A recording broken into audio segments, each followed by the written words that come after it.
You can achieve a lot using your imagination. I mean, I don't like to brag, but... Wait, who's that?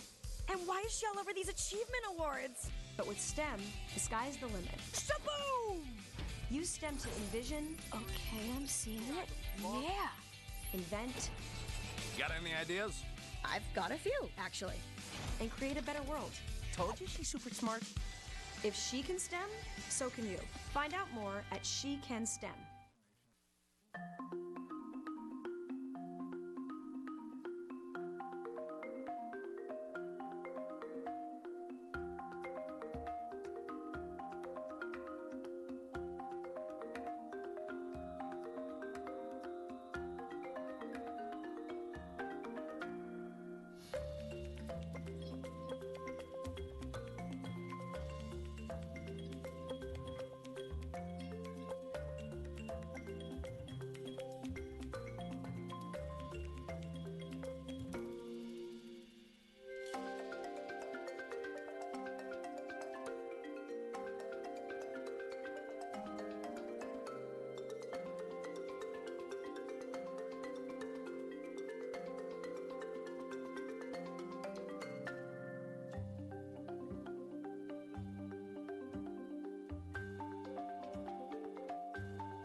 make sure she has co-host.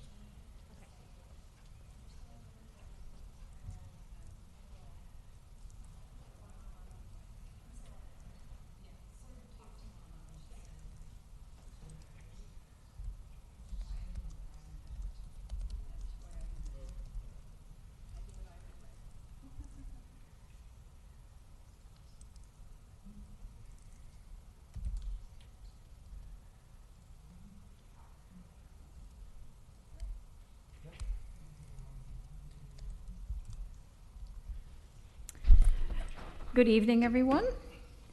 Welcome to the Silicon Valley Clean Energy Board meeting of Wednesday, June 8th, 2022. And at this time, in accordance with the California Government Code, Section 54953E, in consideration of the coronavirus, members of the Silicon Valley Clean Energy Board of Directors and staff have the option to participate in this meeting by teleconferencing. Members of the public may wish to also to attend the meeting in person or observe electronically. Please feel free to raise your hand at the appropriate time if members from the public would like to comment. Any matter on the agenda, speakers are customarily limited to 3 minutes each. However, the board chair may increase or decrease the allotted time to each speaker based on the number of speakers and the length of the agenda and the complexity of the subject matter. Speaking time will not be decreased to less than 1 minute. At this time, may we call the meeting to order and have a roll call? Yes, thank you. I will begin with those members participating in person. We'll start with Chair Gibbons. Here. Vice Chair Tyson. Here. Director Willie. Here. Director Flagger. Here. Director Klein. Present. Thank you. Director Hilton. Not in person. Right, Here. correct. Thank you. Director Rennie. Here. Director Elahi. Here. Martinez Beltran. Here. Abekoga. Here. Walia. Here. Lee. Present. Thank you. And I will note that currently we have Director Chua absent, but we do have a quorum of the board. Thank you very much. At this time, we are going to begin the meeting with a special opportunity to say thank you.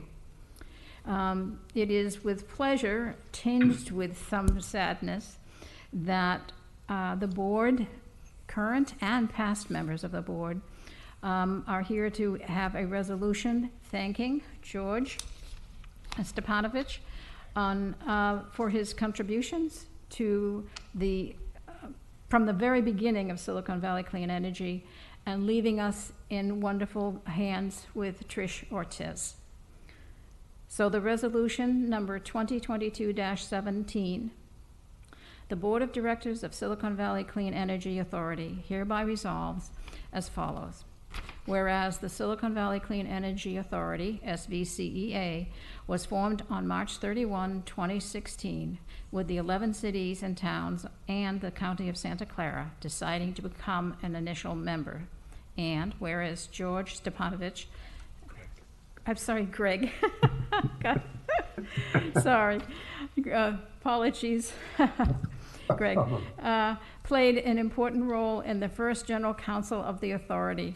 And whereas Greg Stepanovich, I think is how you say it, I'm sorry, assists Silicon Valley Clean Energy Authority staff in the startup of the operation of SVCEA, which includes preparing required filings with the Secretary of State and the State Controller, and whereas Greg prepared the first governing documents of the authority, and whereas Greg participated in approximately 80 SVCEA Board of Directors meetings, and whereas Greg provided assistance on legal, administrative, and operational matters for SVCEA, in which reduced community emissions by 35% from the 2015 baseline and saved customers an aggregate $77 million on-bill savings. And whereas Greg supported the legal and operational matters for the community funds that annually grant $100,000 to local organizations, $75,000 to nonprofits, and $70,000 in educational scholarships. Now, therefore, the Board of Directors of SVCEA hereby commend General Counsel Greg Stepanovich and expresses its sincere appreciation for his dedicated service to Silicon Valley Clean Energy. adopted today, the 8th of June, 2022. So, Greg, you are there on the screen. Yes. Hello, everybody. So good to see everybody.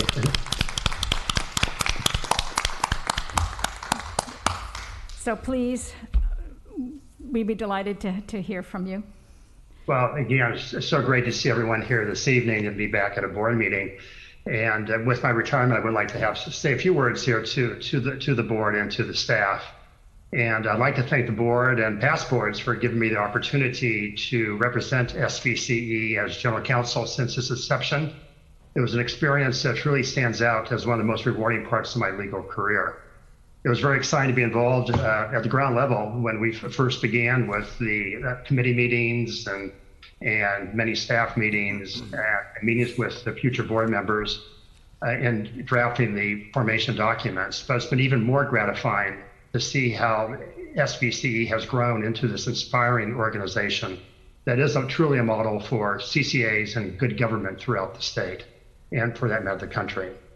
Since the beginning, the board has been exceptional, both in how it has worked together and with staff. There's been so many challenging and novel issues that we've had to work on and deal with. And it's been a great pleasure working with such a dedicated and talented staff. And I have to say there is an energy here that I believe drives everyone to want to excel. I also, at this point, want to thank my partner, Tricia Ortiz, who for doing an outstanding job and stepping into my shoes as general counsel when I went on medical leave. And I'm really grateful for the work that Tricia did, and I know that she will continue to do an outstanding job for the agency in the future. So again, thanks so much for having this chance to see you again tonight and to have served for these last several years. Oh, thank you so much, Greg. I don't know if others have anything to offer, but your presence, your steady comments and leadership and just responsiveness and helping us feel good as a board that we knew what we were doing and covering our bases legally was immeasurable. And I wish you the very best, but I do and will always appreciate what you have brought to this agency. I see Director Abikoga. Thank you, Chair. I just want to offer my deepest gratitude to Greg for all of your dedication and your guidance throughout this, and it's from the inception to this day. You precede me on the board, but given that it's a new organization, there's a lot of uncertainty. So it's just been really great to have you there to provide us your sage guidance and legal advice and keep us on the straight and narrow track. And so I just want to say thank you so much. I really have enjoyed working with you. I appreciate your demeanor and your enthusiasm and your responsiveness, and we'll definitely miss you. But I hope that you'll keep in touch with us, and best wishes on your next chapter in life. Thank you. Thank you. Thank you. And CEO Balachandran. Thank you, Chair Gibbons. Greg, it's been such a pleasure working with you. Try and keep this short. You are a general counsel, and you really gave us counsel. And it was counsel really centered with integrity and responsiveness. You served the public very well with the integrity that you show, and you serve staff very well with the responsiveness that you show. And in addition to that, just for free, a dose of humor too. So that was awesome. And I wish you all the best in improving your golf game. And I look forward to joining you on the links one of these days. So Greg, we're really going to miss you. And thank you very much for all the service you've provided SVCE.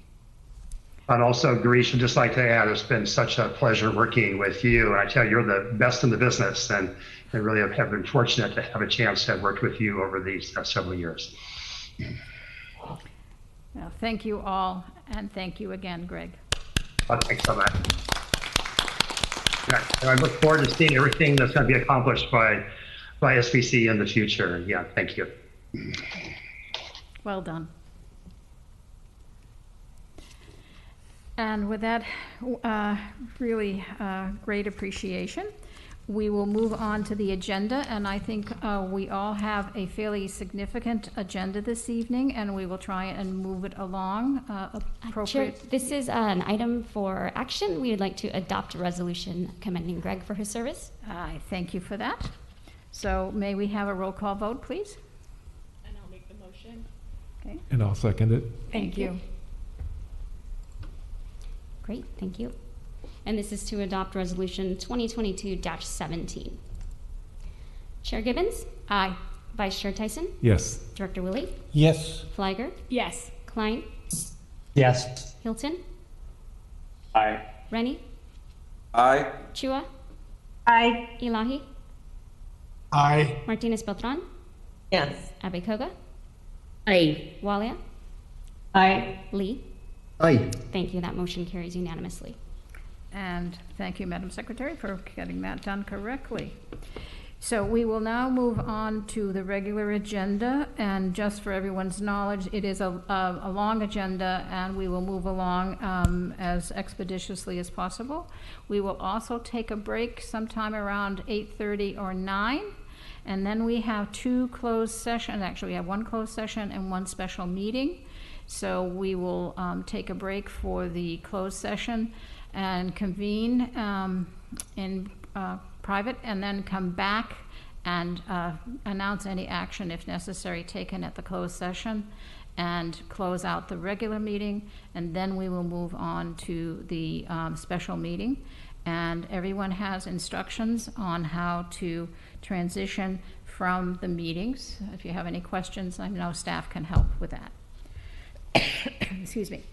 So with that, we will begin the public comment on matters not listed on the agenda. The public may provide comment on any matter not listed on the agenda, provided that it is within the subject matter or jurisdiction of Silicon Valley Clean Energy. Sorry. Speakers are customarily limited to 3 minutes. However, I'm sorry, I need some water. Let me pick up here. Speakers are customarily limited to 3 minutes each. However, the board chair may increase or decrease the time allotted for each speaker based on the number of speakers, the length of the time allotted, and the complexity of the subject matter. Speaking time will not be decreased to less than 1 minute. Do we have any? Thank you. Do we have any requests from speakers on non-agendized items?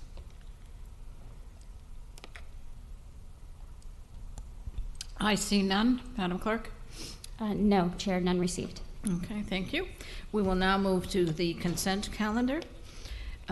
We have items 1A through 1M. If we have a motion, we will then take public comment and then come back to the board.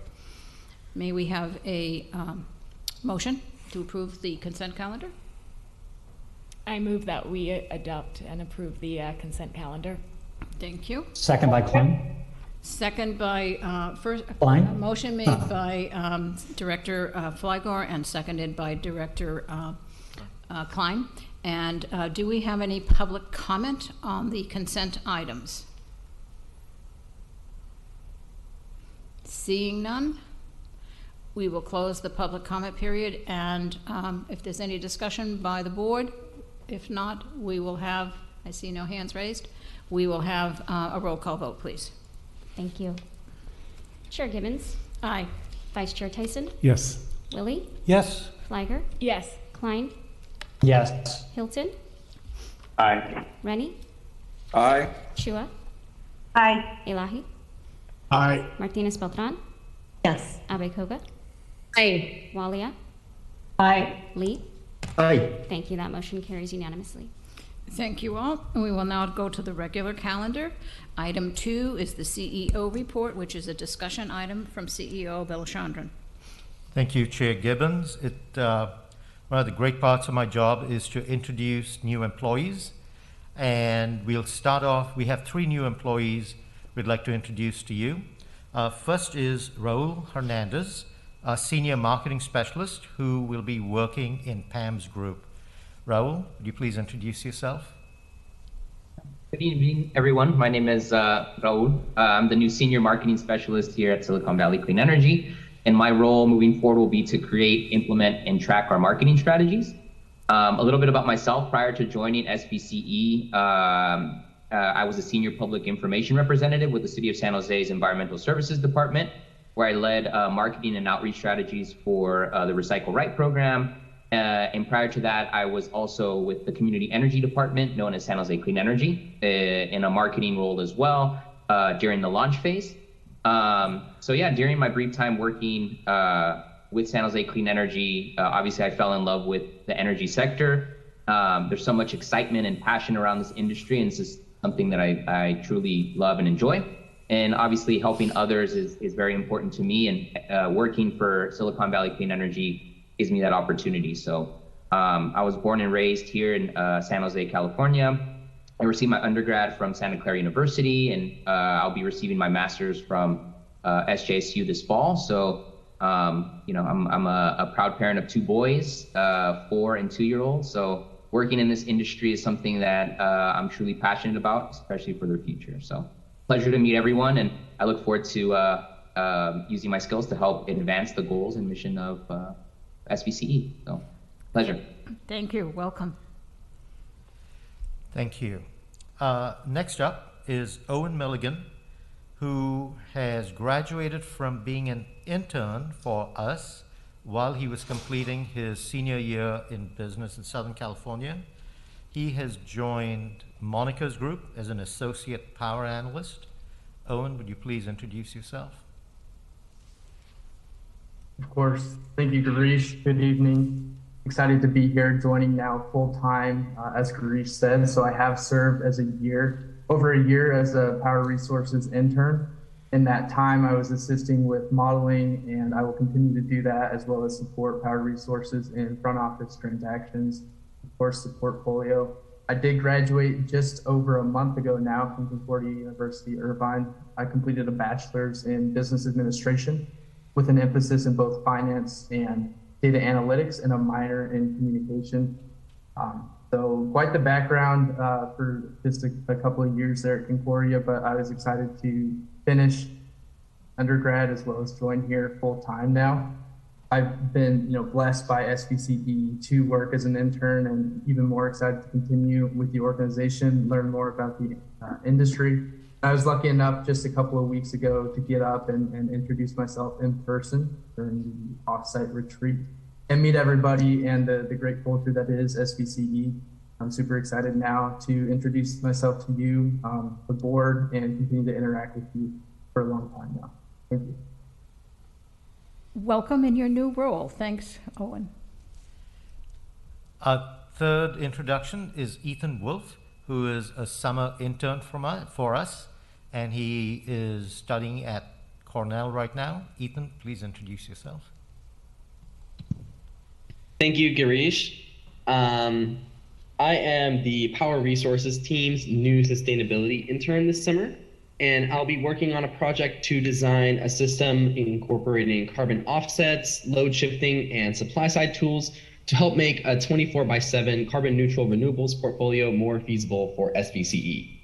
As you mentioned, I'm an incoming sophomore at Cornell studying sustainability and environmental economics.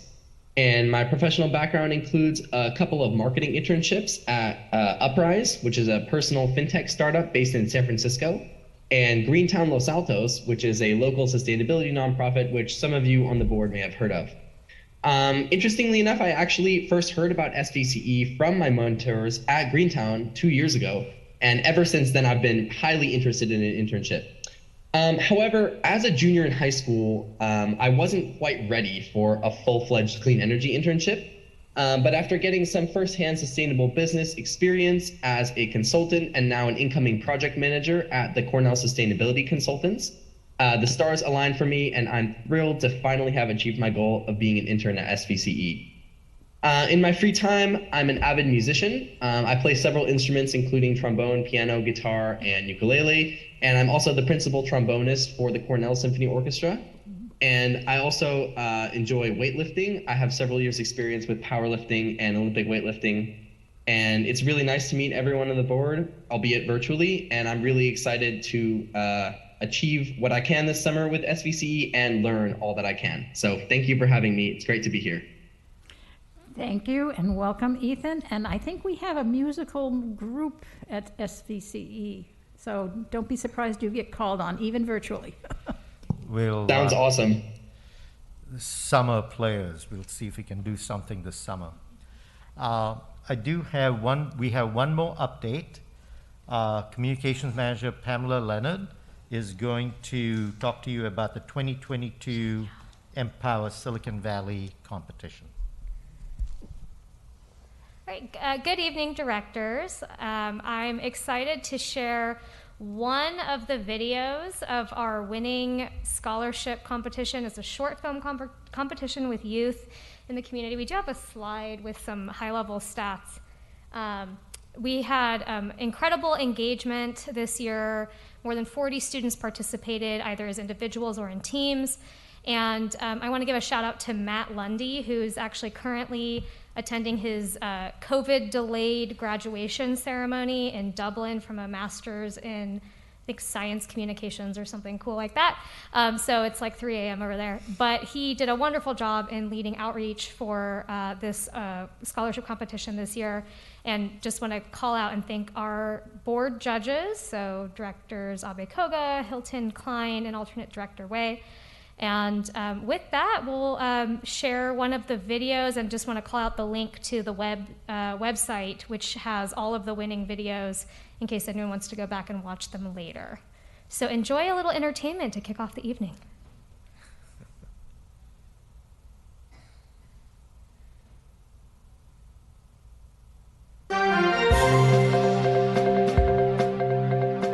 Good evening, Silicon Valley. I'm Charlotte. We begin tonight with a report on clean energy. Let's go to our first expert to learn what clean energy is. Hey folks, make sure to clean your electrical meter so you're receiving clean energy and saving the environment. I'm not sure that's quite right. Hold on. Breaking news! I'm being told that we have just been contacted by robots from the future. That's right, the future. Let's go to one of them now. Hello. Can you see me? We need your help. We calculated that your time period can have the greatest impact on the future of the planet. If your Silicon Valley viewers make the right clean energy choices, irreversible global warming can be averted. Wow, this is amazing. We were just about to explain to our viewers what clean energy is. Clean energy means energy that is gathered from renewable, natural sources.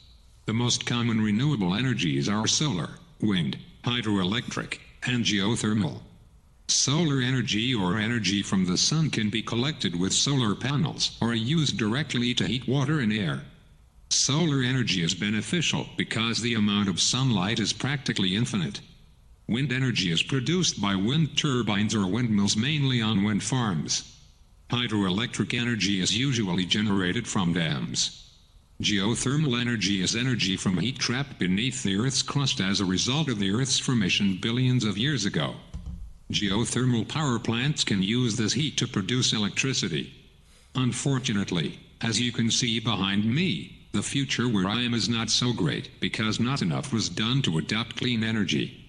Greenhouse gases from bad energy sources trapped heat, causing climate change, which led to extreme weather, wildfires, droughts, and food supply disruptions. Also, organisms like you have a hard time breathing the polluted air and are being displaced by rising sea levels.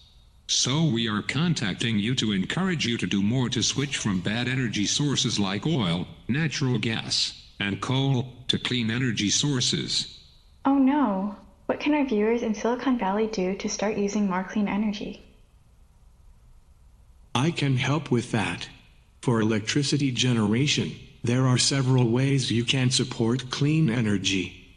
First, you can contact your local power company to join your local community choice aggregation, also known as a CCA, a program that offers green electricity at a reduced rate. If your city does not have such a program, encourage your city council to join one. In addition, you may be able to generate clean energy directly by adding solar panels to the building where you live or work. If that is not an option for you, you can volunteer with organizations like Sunwork to help add solar panels to buildings in your community. When I think of dirty energy, I think of cars. What should we be doing about our transportation? Great question, Charlotte. About 45% of greenhouse gases are emitted from transportation.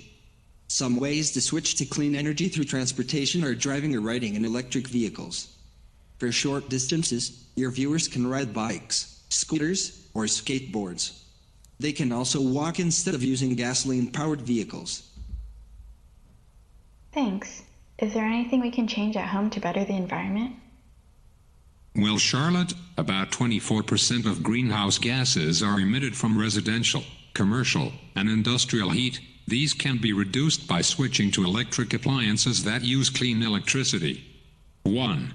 Installing an electric stove instead of using a gas stove. 2.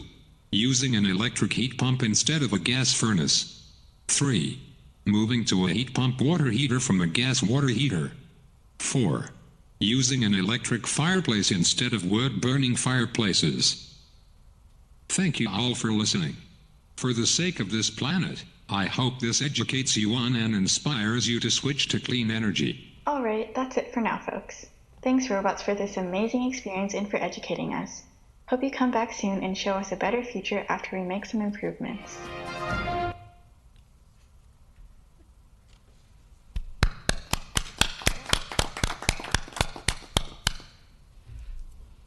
Thank you, board, for viewing that, and thank you, board members who served as judges. I'll just reference that part of the CEO report in the packet. We have several presentations that has useful information, including the summer readiness presentation and the clean power update, and also our decarb grid innovation program, and all our community and customer outreach. Please do review that at your leisure, and we'll be happy to answer questions outside of the meeting too on those reports. Chair Gibbons, that's the end of my report. Thank you, and again, thank you to all the people that worked so successfully with the students on those videos and programs. They were phenomenal, and they are on our webpage, and I think you can look at many of them and share with them in your constituencies and with friends. They are just spectacular. Very, very well done, and great scholarships awarded to the winners. Thank you. Item number 3, amendment to the board delegated authority to participate in the PG&E voluntary allocation market offer, the VAMO, to allow for the resale of excess allocation to one or more other CCAs. This is an action item, and the staff presentation will be Charles Grinstead, Senior Manager of Power Resources. Charles. Thank you, Chair Gibbons. Slide. All right, so yes, as Chair Gibbons mentioned, we're looking to amend our delegated authority to allow for resales to one or more CCAs. So just as a reminder, the voluntary allocation market offer is a mechanism which allows renewable energy credits from the PG&E portfolio to transfer to migrated customers such as CCAs like the SVCE. And so on May 11th, 2022, the SVCE board unanimously approved delegating authority to Garish to participate in VAMO for up to SVC's full allocation, representing about 25% of SVC's annual retail sales. Since the board meeting, the CPUC and PG&E have extended the election deadline to July 9, 2022, to allow participants more time to participate and incorporate VAMO allocations in their RPS plans. They deemed this to be an important factor in developing the RPS plan. And they also issued a classification on PCC zeros. And so PCC zeros are grandfathered recs. These are contracts that have been executed prior to 2009. And so because we are a migrated customer, PCC zeros should retain that classification, and we should be allowed to count unlimited amount of PCC zeros in our portfolio. And so since that board meeting, we've also received some interest from third parties in purchasing a portion of our VAMO share.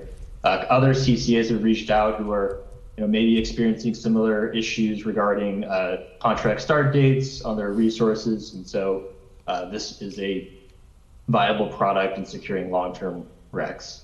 And so we are requesting the ability to transact excess shares of our VAMO such that the transactions mirror the product mix and term of the underlying VAMO contract. And since so we'll only engage in pricing structures tied to the market price benchmark, and we must have an executed third-party contract prior to accepting additional shares of VAMO beyond SVC's internal needs. And this would protect us against a counterparty that may look for a shorter term. We would want to mirror the contract of the underlying resources so that we're not taking on excess RECs over time. Next slide, please. And so our recommendation is to amend the previous authorization for SVC's chief executive officer to participate in the PG&E voluntary allocation for SVC's portion of his low rata share and execute any necessary agreements, including the voluntary allocation confirmation under PG&E and SVC's master agreement, and then resell quantities not necessary to meet SVC's internal needs. And then so Girish will only exercise the delegated authority should he deem it necessary to meet long-term procurement directives or for any resales of the allocation. And of course, we'll always report back to the board in a timely fashion. And that is the last slide, and just open it to discussion. Thank you, Charles. As you know, we had a good discussion about the VAMO program at our last meeting, and this is an opportunity to expand the effectiveness of that program amongst other CCAs. And does the board have any questions of staff? I see no questions here in the chamber. Are there any questions from the board online? I see no hands raised. With that, we will go to the public. Are there any comments from the public on this item? I see no hands raised for the public online or in the chamber. We will return it to a discussion from the board and or a motion. I see no discussion. Is anyone wishing to make a motion? Make the motion to approve. Abe Koga. Thank you. We have a motion by Director Abe Koga. Do we have a second? Second. Thank you. We have a second by Director Lee. May we have a roll call vote, please? Thank you, Chair.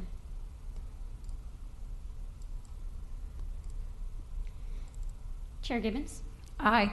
Vice Chair Tyson? Yes. Willie? Aye. Flagger? Yes. Klein? Yes. Hilton? Aye. Rennie? Aye. Thank you. Chua?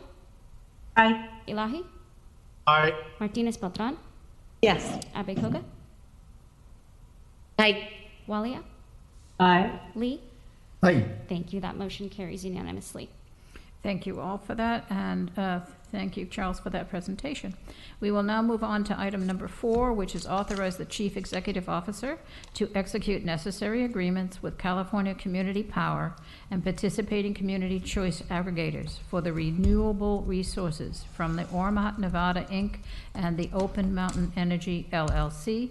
This is also an action item by the board. And Monica Padilla will be our COO and Director of Power Resources will make a presentation. Monica? Good evening, directors. Good evening, Chair Gibbons. So tonight I come to you with the request to approve a second set of contracts through CC Power to meet our midterm reliability procurement order. So these contracts are both for geothermal, excuse me, and I will go through the slides pretty quick. So just a reminder, in June, the CPUC adopted a proposed decision requiring that all, excuse me. I think it was our dinner lemonade. I don't know what it was. Excuse me. So requiring that all load serving entities essentially procure resources to meet deficiencies that it sees happening in the future with the ability to meet power supply needs. So the procurement order is called the Midterm Reliability Procurement Order, and for the most part, it's generic resources that we have to purchase, but they do have carve-outs in the latter years that include long-duration storage and firm clean resources. So a few months ago, we brought to the board approval for the long-duration storage resources, and tonight we bring to you approval of the firm clean resources. So we've issued two RFOs, a request for offers, to meet these requirements. The first one was an RFO that was issued on behalf of CC Power to meet, again, the long-duration storage purchase order. The second RFO was the one that was done through CC Power again to meet that third requirement, which we call firm clean resources. So that RFO was issued back in October of 2021 through CC Power. San Jose Clean Energy administered the RFO, and Sonoma Clean Energy and a bunch of CCAs got together to do essentially the administration and the evaluation of that RFO. The proposals were due in December. We essentially received 6 basic offers from different bidders for 16 different projects. While firm clean resources could be met by not just geothermal, they could also be met by biomass type resources. All of the proposals that we received were for geothermal. The projects, for the most part, are located in Nevada. There were a couple of projects located in California, including one in what we call the California Independent System Operating Balancing Authority, but for the most part, most of the projects were located outside of the Cal ISO.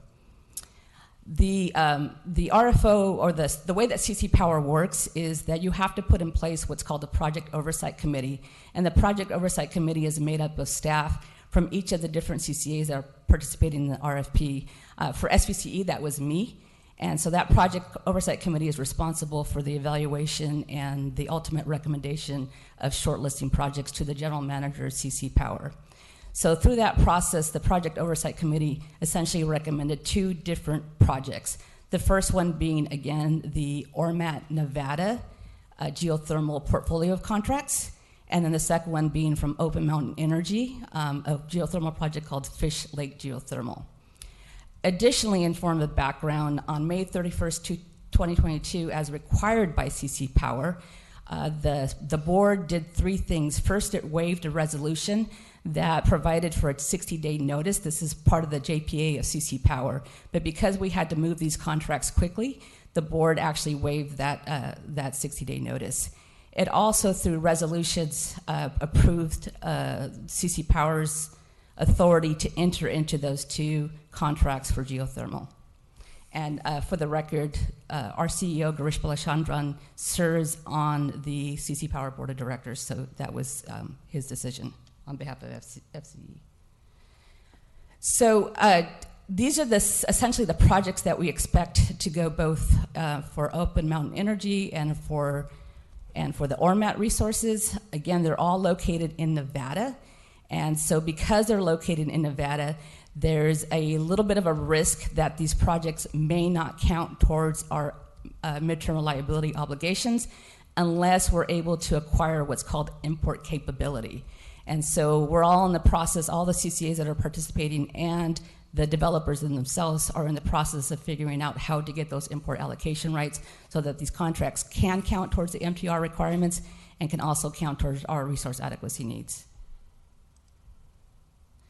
So to talk a little bit about the first project that we're seeking approval on tonight, this is the Ormat portfolio of geothermal projects.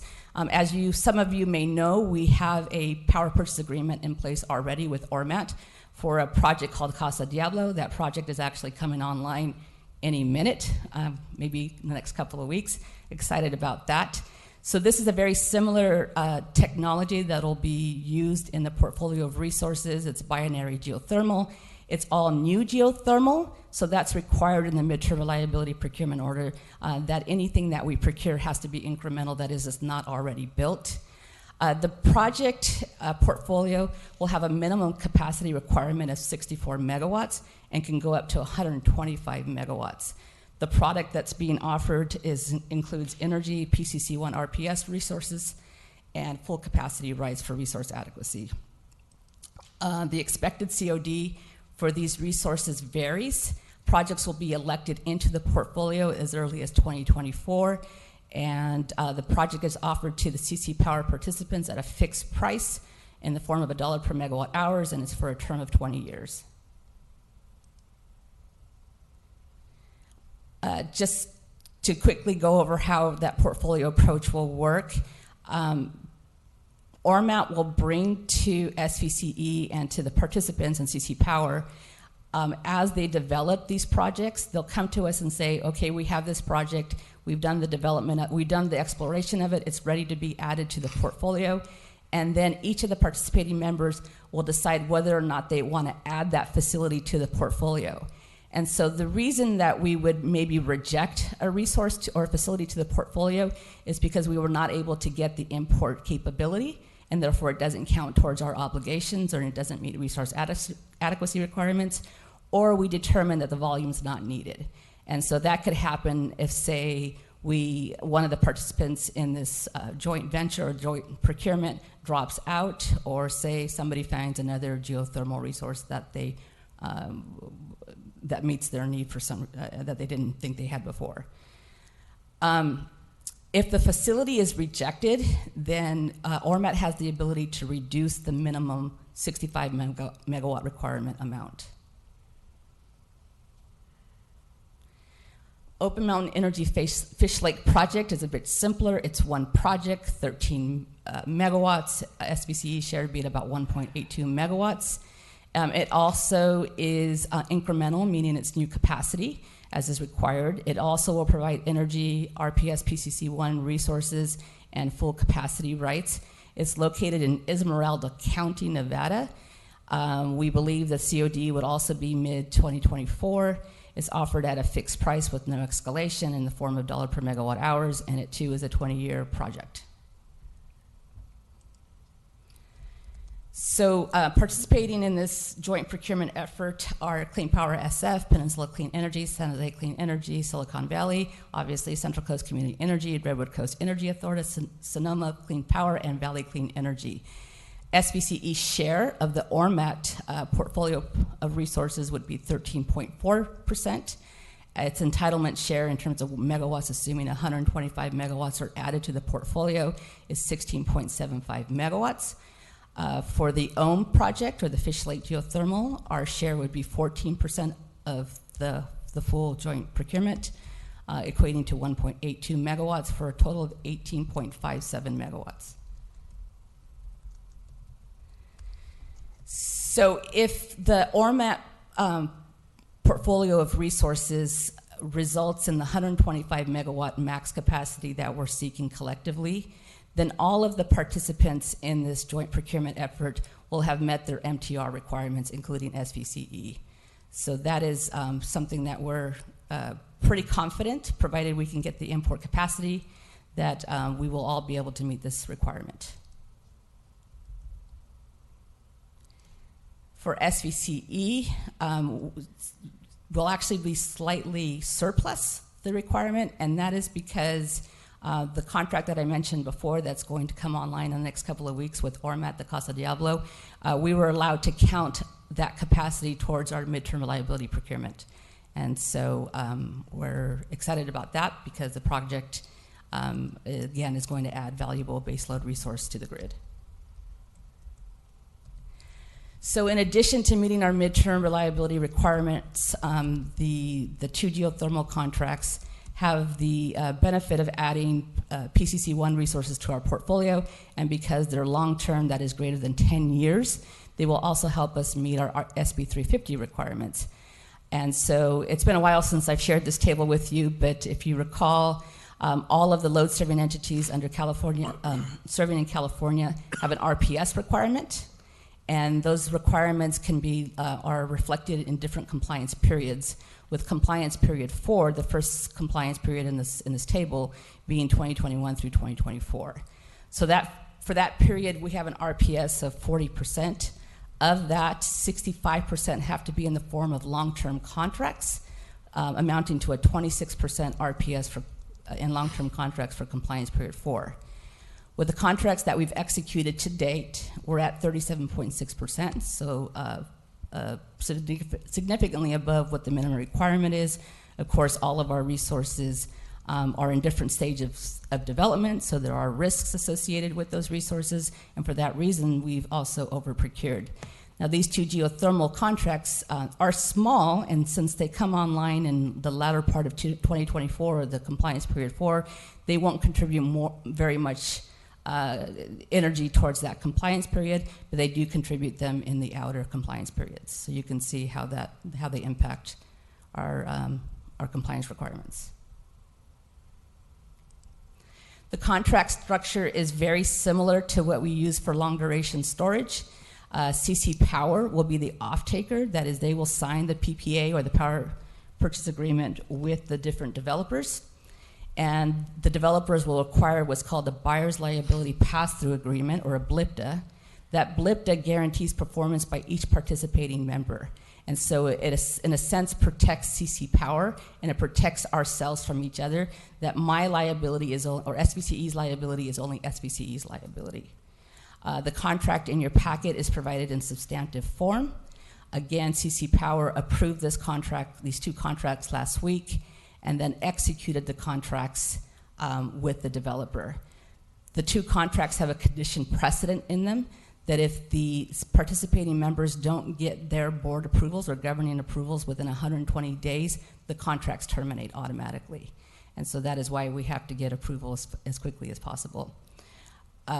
Both contracts meet CC Power's directives towards labor, environment, and environmental justice preferences, including for workforce and acquiring the necessary permits for environmental, and then attesting to not using forced labor and including benefits to the local community.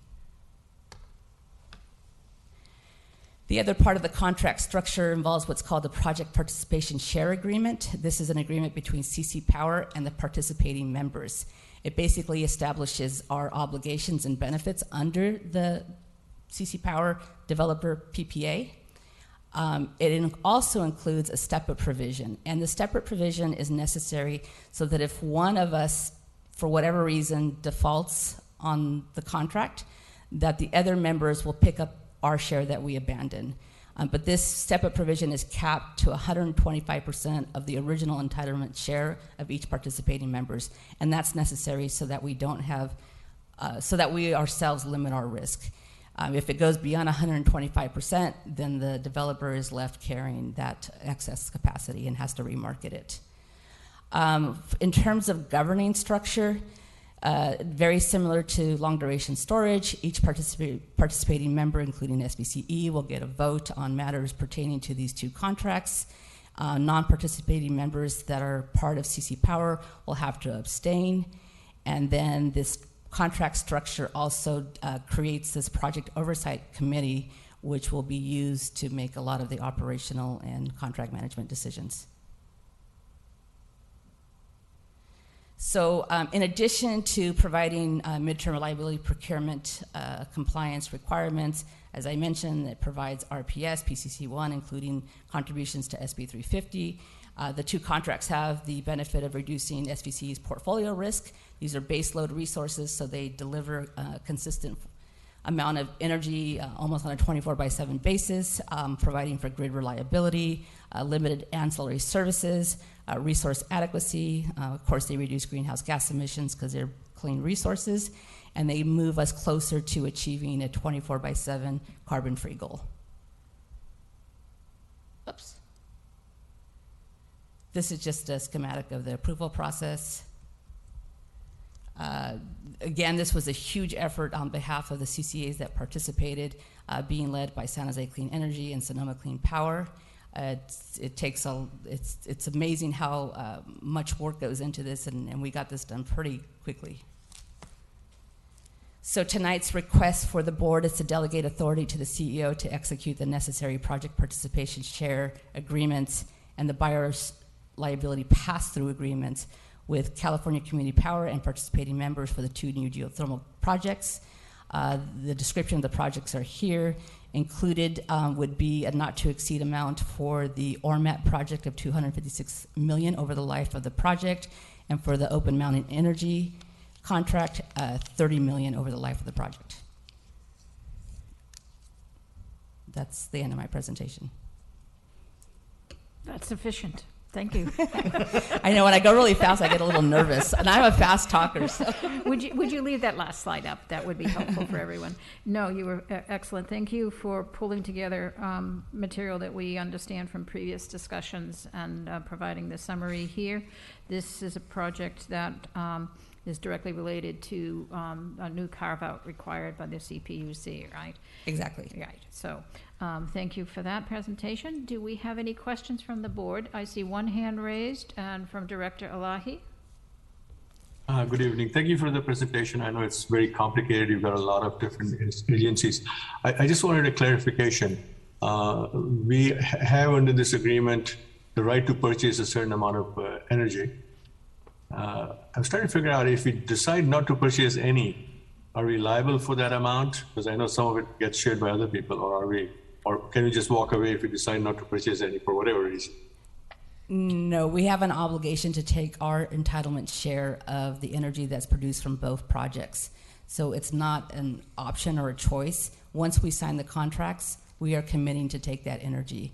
The only way we can get out of the contract is for some reason we default, and that's usually because we go into bankruptcy or something else. But no, these are firm commitments on our part. Every participant is committing to that, but if one participant can't take their energy, then the other participants can pick up that load? Yes, if there's a participant that defaults for whatever reason, then a step-up provision kicks in. And so we all, if say there's 10 megawatts that becomes available, then we all have to take our pro rata share of that 10 megawatts, but no more than 125% of our original entitlement share. And are we required to do that, or that's our choice? No, that's a requirement. Okay. Thank you for that. Up to 125% of our entitlement share. Thank you for that clarification. Thank you. Yes, please. Thank you. Director Flygor. Thank you, Chair, and thanks, Monica, for that presentation and all the work you did in pulling this together in such a short time. Director Elahi actually asked one of my questions because I wanted to better understand that step-up provision. So if a participating CCA were to default, the continuing participating CCAs would have to take a portion of the share up to 125%. But what exactly would the defaulting CCA be responsible for? Oh, good question. If they leave, they have a termination payment that they would have to make the rest of us whole. Good. Okay. Yeah. So they don't just get off scot-free. No. Great. And then how do we demonstrate import capability or capacity? Because that sounds like a key component of all of this. Oh gosh, I was hoping nobody would ask me that question. If Charles is on the line, he might be able to help me here. But so well, and what I'm really trying to get to is it doable? Is it something we'll be able to do? Is there a concern there? Yes and no. Okay. So for part of the reason that we were somewhat under the gun to get these contracts done quickly, especially the ORMAT contract, is because the California Independent System Operator has opened up a new process called MIC expansion. So that's maximum import capability expansion. And that allows you to actually ask for multiple years of import capacity rights, but you have to have a power purchase agreement to get those. And so the collective, only us CCAs can ask for those import rights. The developer can't ask for them. But the developer, if it has a PPA with load, can go to the ISO and ask for them. So we applied for those on June 1st. We won't know for a while whether we got them or not.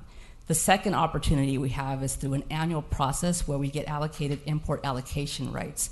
And those are rights that we get a share of PG&E's original import rights because we took a portion of their load.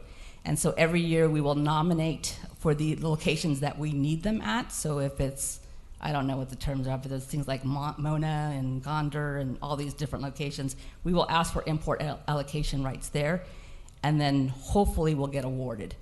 If we're not awarded the import allocation rights, then under the ORMAT structure, we can reject the contracts in the beginning. If we don't get the multi-year, then we could be stuck with a year where we don't have import allocation rights. For Open Mountain, since it's such a small contract, and we're pretty confident, high degree of confidence that we can get the import allocation rights because of where it's located. If for whatever reason we don't get the rights, then we still have to take the contract, and we don't have a resource adequacy contract, but we have an RPS contract in that case. Got it. Wow. Okay. I hope I did it's it a justice, process, Charles. right? Yeah. But you don't sound concerned, so that's good, and there are different options. And just to confirm, so all participating CCAs have to approve this agreement. Yes. Otherwise, it fails. It goes away. There's no agreement. Well, let's say one participating CCA board does right. not approve the agreement. What happens? So I'm going to have to maybe punt on this one, but on the ORMAT contract, the way I understand it is that we don't have, I may have misspoken earlier, we don't have that same 120-day requirement necessarily that it terminates. What would happen is that instead of taking 125 megawatts, say we decided to drop off and we were 16 megawatts, then the max capacity would drop by that 16 megawatts. With the Open Mountain, I think that one of us, anybody, if it's, say 1 megawatt becomes free because a small CCA doesn't get approval, then we would have the ability to ask to take that megawatt, some of the other participating members, before it would terminate. So I shouldn't have said it automatically terminates. We have the ability for the rest of us to pick it up. Great, thank you. And I get nervous now when I see long-term contracts with so much uncertainty. But thank you. It's the nature of the business, unfortunately. It is. Yeah. And there's just so much uncertainty right now in the market. But thanks, Monica. Yes. And I also think it helps when staff is prepared to answer the questions that you have looked at these issues and there are processes in place to address them. Yeah. So I thank you for that as well. And yes, Director Willie. Yeah, thank you for a wonderful and very detailed presentation. I think the answer to my question is going to be, yeah, absolutely, but I think it's good to ask anyway. The question being, if our contractual amount is $256 million, are we really confident that ORMAT has the backing, has the wherewithal?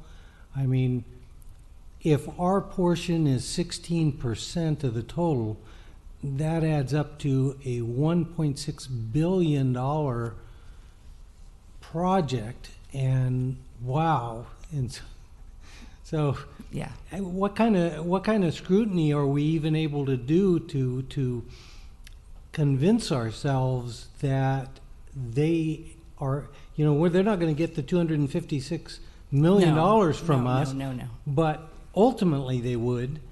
But they've got to have one heck of a big support behind them to make this happen. And so, what kind of checks and balances can we? Yeah, that's a really good question. Now you made me nervous. So, ORMAT is one of the leading developers of geothermal in California and Nevada, first of all. And so these contracts are all pay as you go, right? We don't pay for anything that doesn't get delivered. And all our contracts also have performance guarantees in them as well, so that if the developer doesn't perform, first there's development securities. So if the projects don't get developed, then there's deposits that get refunded to or get paid to the participants. But then after the project becomes COD or becomes online, then there's performance deposits that guarantee the performance of the contracts. And so, yes, 20 years is a long time, and a lot of things can happen. A lot of things do happen, and a lot of times things change ownership or things, and that's just the nature of the business. And so whoever's here when these projects are online and delivering will have to monitor them very carefully to make sure they're performing. Anytime they don't perform, and there's all kinds of provisions in the contract that they have to produce a guaranteed amount of energy over a certain period of time, they have to provide capacity, all this stuff. As soon as that doesn't happen, then there's mechanisms in the contract that allow us to terminate, that allow the buyers to terminate. So, if I kind of go back to, just trying to determine the wherewithal of the company, yeah, pay as you go, great, so we're not clearly on the hook, but the fact that we really are contractually extending ourselves to the tune, of 256 million, that we could put in some other contract.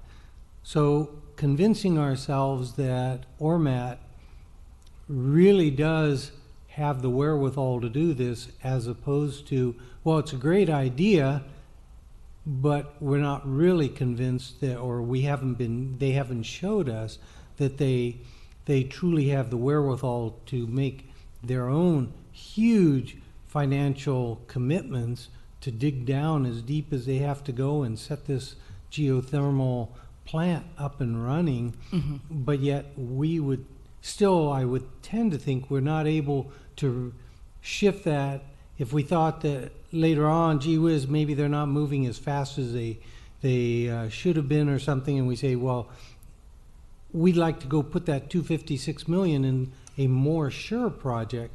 And so I'm just kind of saying, so being fully convinced that Right. that they really are up to this big task. Right. So again, we have a procurement order, and that procurement order requires that we get these new resources contracted for and online no later than 2026, so June of 2026. Because these projects take years to develop, as we all know, we have to sign a contract now or within the next few months. And this procurement order that the CPUC put out there in June 2021 has created pretty much a buying frenzy, right? And so this has become very much a seller's market. We did our best job as a group of CCAs to put together what we thought a very good request for proposals or request for offers, and we got very limited participation in that RFO. And at the same time, we know that the IOUs are also out there buying these resources because they too are mandated to buy these resources. In my opinion, we did the best job with what was available to us. We picked the best projects that we could pick, and that included looking at the economics, looking at the developer themselves and their experience in developing these projects in California and in the Cal ISO. And at the end of the day, we had to pick the capacity to meet our compliance order. This is not a discretionary purchase on our behalf. If I may, I actually think your question is a little bit different. Okay. I mean, we have in these contracts investigated the financial stability of the company, right? We go through that full... Yes, we evaluate, we assess the developers that submit offers into our proposals as part of our evaluation process. Such as a bond rating or corporate rating, whatever the phrasing is. We evaluate each company for their stability in the financial, and then in each contract there are agreements for if this doesn't happen, we get money, kind of thing. There's guarantees, financial guarantees on both Performance sides. guarantees, Performance yes. guarantees. Okay. So that's, great. Thank you. I was going to ask that same question, slightly different, but you got to the end and the essence of it. So thank you. I didn't mean, I thought that's where you were going. I just wanted to make sure we got there. Thank you. Sorry. Okay. So is there any other question from the members of the board here in chambers? Seeing none. And yes, and I also have Director Elahi's hand raised. If there's anyone else wishing to speak before we go to the public, any questions? Director Elahi. Thank you. Yeah, it is difficult. Obviously, you're trying to predict over the next 10 years or 20 years what's going on. And you've done due diligence. And I don't know if that information about the particular, about ORMAT or Open Mountain Energy is provided in the packet or something, so we can also look at it and say, okay, these guys are probably not going to go away. But there's a flip side to it. It seems like it's not the people who are developing that are having problems. It's like the market goes up and they can now sell the energy at a much higher price and they want to back out of it. And maybe come up with excuses of one sort or the other, saying that allows them to get out of the contract. And so how do you cover for that? And what kind of language is in the contract to make sure that if they try to get out, it's the performance bond or whatever the bonds are? How tight has that been put into the contracts? Because you got both. They either go bankrupt and get out, or they just say, well, the market is really high now, so pay me twice as much. And puts us in a no-win position at that point. Yeah, both contracts have termination provisions in them that are very limited on how and when and who can terminate before commercial operation of these contracts. If the projects can't get built for whatever reason, they don't get the permits, something else happens at the location, at the site, then there's ability to terminate under those circumstances. But short of that, the sellers don't have the right to terminate these contracts for any reason. Yeah, I understand that. I guess that's what hopefully the council and everybody has looked at. Thank you. And just one other thing to note, so, these are 20-year contracts for sure. These are big projects, lots of infrastructure involved in these projects. ORMAT could develop these projects and go away in 5, 10 years, whatever, but the projects are still there. And so we have rights to the project. So if they assign it or sell it to somebody else, we still get the output from that project. Understood. Thank you. And I see a hand raised by Director Martinez Beltran. Thank you, Chair. Hi, Monica. Hi. I just want to ask, great job on this. I'm just trying to understand if we were not to be able to get the import approval. I know that this is a small percentage of our retail sales. Would we need this for our own energy resources? I mean, would we need to then shop and find something else? Yeah, again, for the Open Mountain Energy one, if we're not able to get the import allocation rights, then it becomes an RPS resource only, and we can't use it for midterm reliability procurement, and we cannot use it for resource adequacy. With the ORMAT geothermal, if we can't get the import allocation rights or the multiple year import capability, then we would most likely reject the facilities and until we get to the minimum quantity, and then we would have an RPS resource. Realistically, if we find ourselves in that position that none of us CCAs can get the import capability, then we have a much bigger problem at the state of California. And we would have discussions with the California Public Utility Commission and the California Independent System Operator that, look, you've made this procurement order that cannot be filled in the state of California because there's just not enough new geothermal capacity that can be built in the CalISO. The only other geothermal that you can really build in California is located down in the Imperial Irrigation District. And that too is outside of the California Independent System Operator. So you also need import rights in order to make that count for reliability. So if none of us, between the 8 of us, can't get the rights, then we have a much bigger problem in meeting this procurement order for geothermal. And we would go to the CPUC and we would tell them that. Okay. All right. Thank you. Thank you. Appreciate those questions. And with that, we will move to public comment. Is there anyone in the public wishing to speak?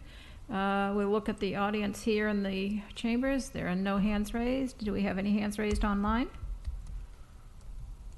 No, Chair, no hands. Thank you. With that, we will bring the discussion back to back to the board and ask for discussion and or motion. Yes, Director Willie. Yeah. I actually came up with one more question, and I probably could have asked it in one of our many previous meetings. So I think you said that this contract will be paying $1 per megawatt hour, and it's a 20-year. How do they settle on a price, or does it have incremental increases over the 20 years? Yeah, so I did not disclose the price of either of the PPAs. We do not disclose that in public. But they are offered to us at a fixed price. Typically, the price is determined based on the cost to produce that energy. So to extract the geothermal, produce it, maintenance, variable O&M. But I'm assuming that given the market conditions and the procurement order that exists and our own experience in contracting for these resources not too long ago, that there's a bit of market pricing that's going on based on what the developers think these things are worth in the market right now, given the procurement order. So 10 years out, there's no escalator on the contracts. It's a fixed flat price. Yeah. Wow, that's great. I mean, I think that's great for us, you know, so thank you. You're welcome. No, and Chair, I'm ready to make a motion. Thank you. I think that's appropriate. Thank you, Chair. And Clerk, do you want us to make two separate motions for each agreement or as written in the agenda? As written would be fine.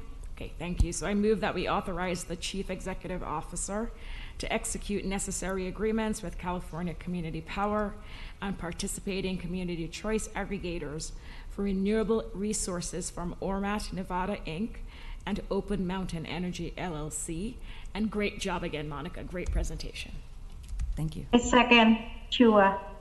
So we have a motion by Director Flygore, seconded by Director Chua. Thank you. May we have a roll call vote, please? Yes, thank you.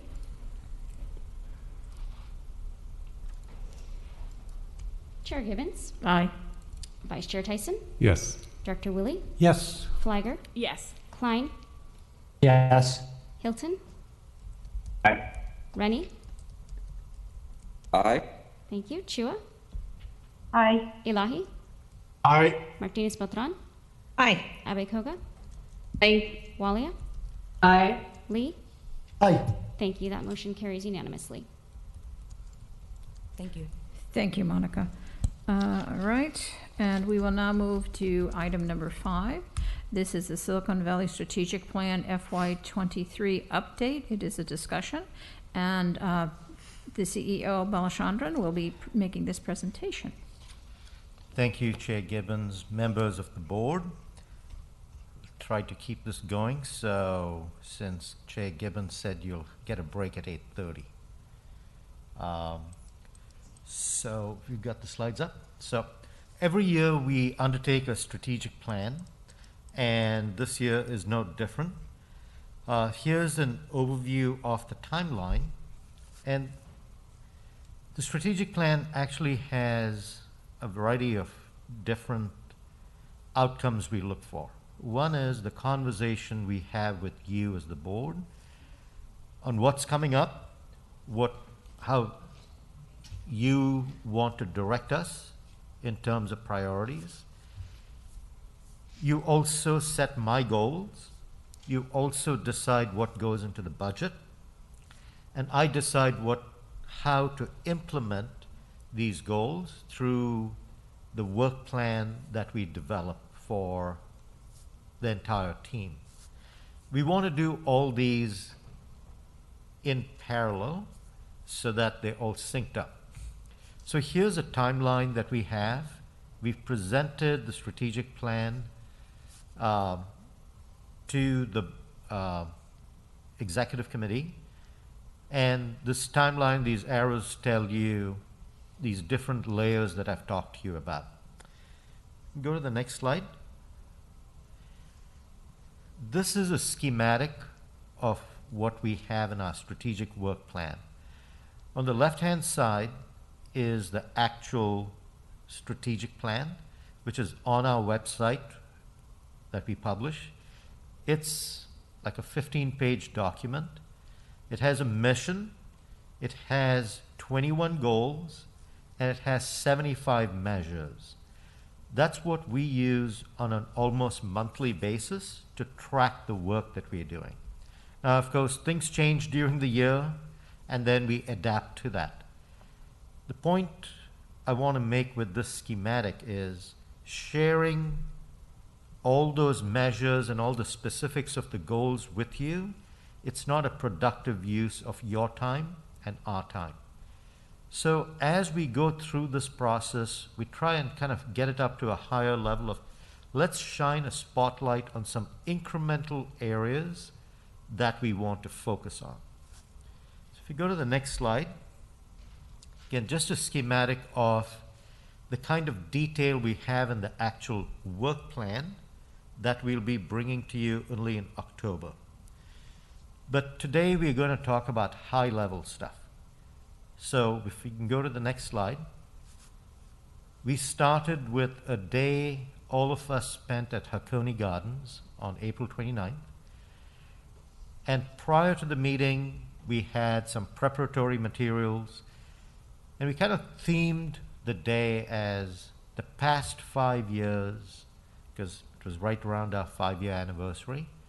And what do we think is coming up in the next 5 years? We had a lot of exercises in that day within each department. So for example, Amrit is talking to his department saying, okay, given the mission that we have, what can finance and admin do? Then we had exercises between departments about interdependencies between them, and we cycled through. Lots of flip charts, lots of note taking. We took that all back, and a smaller team put together in the next week. We put together all these notes, synthesized it, and about 17 of us, so all the managers, supervisors, and directors got together on another all-day retreat, which was virtual, and we synthesized this further. One of the things we asked each department to do and each director to do was, what's that next 5 years kind of going to look like? Is the things that we should be focusing on that we are not focusing on right now in order to meet our mission? Then we got all the directors to take a look at this. They said, if you were making this presentation to the board, how would you prioritize? So that we could get each one of us have a different viewpoint, right? Because each director has their department that they're managing, but they're also connected to a greater whole. So each of these exercises were valuable in their own way. And if we can go to the next, stepping to the highest level, we have a mission and our measure, which has been the same for several years. In talking to staff, my own opinion, talking to the executive committee, we don't think we need to change this. This is aspirational enough to keep it as is for the current year. Next slide. In terms of our future 5 goals, these were the 12 that we just wanted to highlight. Remember that we still have many goals that you have already approved in past years that are in flight. So those are things that we're going to continue to do. I'm going to ask Andrea to move to a slide in the appendix so that we can talk about what we had all decided were priorities or focus areas from last year. So I'll just talk about that so we can have context. Okay, it's actually, Andrea, can you go up one slide from here? Yeah. So these were the 6 strategic focus areas that you decided last year. Additional staffing, operations mode, which was, there are PPAs coming online. So the slide that we're going to go to next, which is, Andrea, I'll show you a little more detail and talk to it as to what we've accomplished. We can go to the next slide. So additional staffing, we reached the lowest level of our staffing last August when we went down to 22 employees. Over this last year, we have lost about 6 employees and we've added about 14. Today we are 32 employees with a budget at 39. I expect to propose more employees in the coming year, and staffing and culture is going to still remain, in my opinion, the highest priority for us. Operations mode with PPAs coming online. Several of you were with us when we went to the Slate ribbon cutting. That was the first solar storage project that came online. There were months and months and months of preparation prior to that on how to integrate that with the CAISO grid, getting our systems in place. We have a few of our staff who were recently hired who took a lead role in this. We had folks like Charles Grinstead, Zach Liskey, and Monica's team, and other people in her team, meeting every morning at 7:45 for months on end to get these operations in. So we did get that first PPA online, and some of you were there. The next one is procurement, clean energy mix, and integration, which is we continue to buy new clean resources, like the resources that you just approved on the 2 geothermal projects in the previous item. So that has to do with mandated procurement. Financial stability and trade-offs. If you remember last year, with the PCIA going up, we actually drew our reserves down. We were in the red in order to keep our discount. So one of the things that we talked about is we need to move out of the red and get in the black and build up our reserves. We also talked about the power prepay, and that was an initiative that Amrit led. We did this in partnership with SVCEA. It was a complex financial structuring deal that is saving us close to $2 million a year right now. Energy risk management, we have Karthik Rajan, who is working in Monica's group. He's been promoted to a senior risk manager, and he is a shared resource between Amrit's group and Monica's group, but he is housed in the finance and administration side. Amrit has also been leading a multi-department effort called Business Process Optimization, which gets into the next item, which is internal operations. So when we started, right, we started with simple spreadsheets, access databases, because we have a few deals. Now we have dozens and dozens and dozens of deals when you think about RA. I can't tell you how much we do. Charles is working a lot to make sure that we are compliant on our resource adequacy. All those things require enterprise systems. Amrit has a lot of experience in that, so business process optimization is a project that is now in flight. So for this coming year, I'm not going to highlight BPO because that's already a priority, it's budgeted, that's going to be part of our plan. Cyber and physical risk is something that we continue to invest in, and that is something that we'll have to be cyber fit going forward, and we'll continue to invest in that. The last goal was something that the board added kind of late in the year. If you remember, in August of last year, the IPCC's Code Red report came out. Subsequent to that, just as my goals were being set, the board basically directed this last goal. And what we've done on this is you've heard presentations from Justin Zagunis on the doubling down strategy. And what the board has approved is $17 million to be spent over and above the close to $15 million that's already in our budget. That is going, so you've already approved that in March of this year. Now we've got to develop the capability and the capacity to actually develop programs and implement them. So though you had each one of these as priorities, some of them will just become in flight. I'm not going to highlight this anymore because that's just going to be part of our work plan.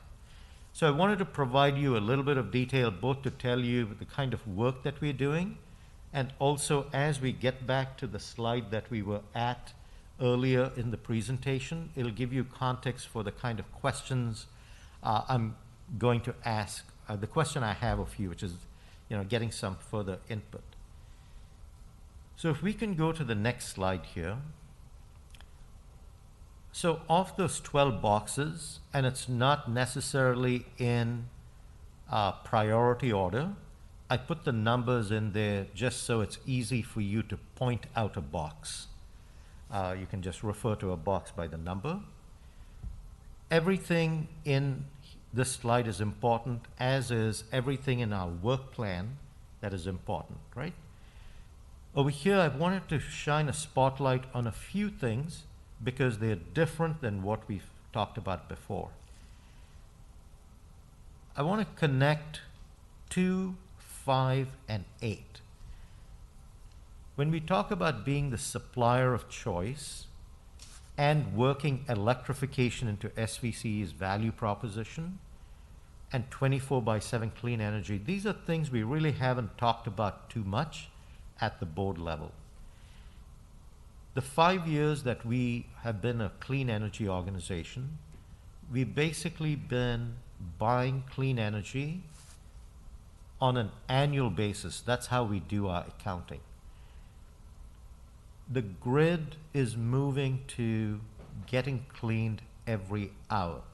The PUC is moving there through the resource adequacy process, through the IRP process. That's where legislation, Senator Becker introduced legislation last year and this year on this concept. That's where we're headed. It will be expensive to get to 24/7, but that's the way we've got to go to clean up our grid. Number 8 talks about our value proposition.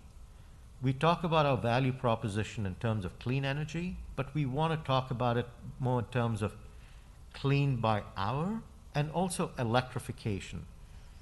The work that is being led by our programs group and our energy services group on reach codes, for example, is increasing electrification in the building stock, both new buildings and existing buildings. We want to talk about electrifying our transportation. So to raise that in our consciousness, so to speak, in our strategic plan, working electrification to SVC's value proposition is something else that we're looking at. Number 3, box number 3, is leveraging our balance sheet for structured financing. Last year, we had the prepay, which is a structured financing product, using our credit rating, etc., and through some complex financial engineering, we are able to get $2 million worth of savings.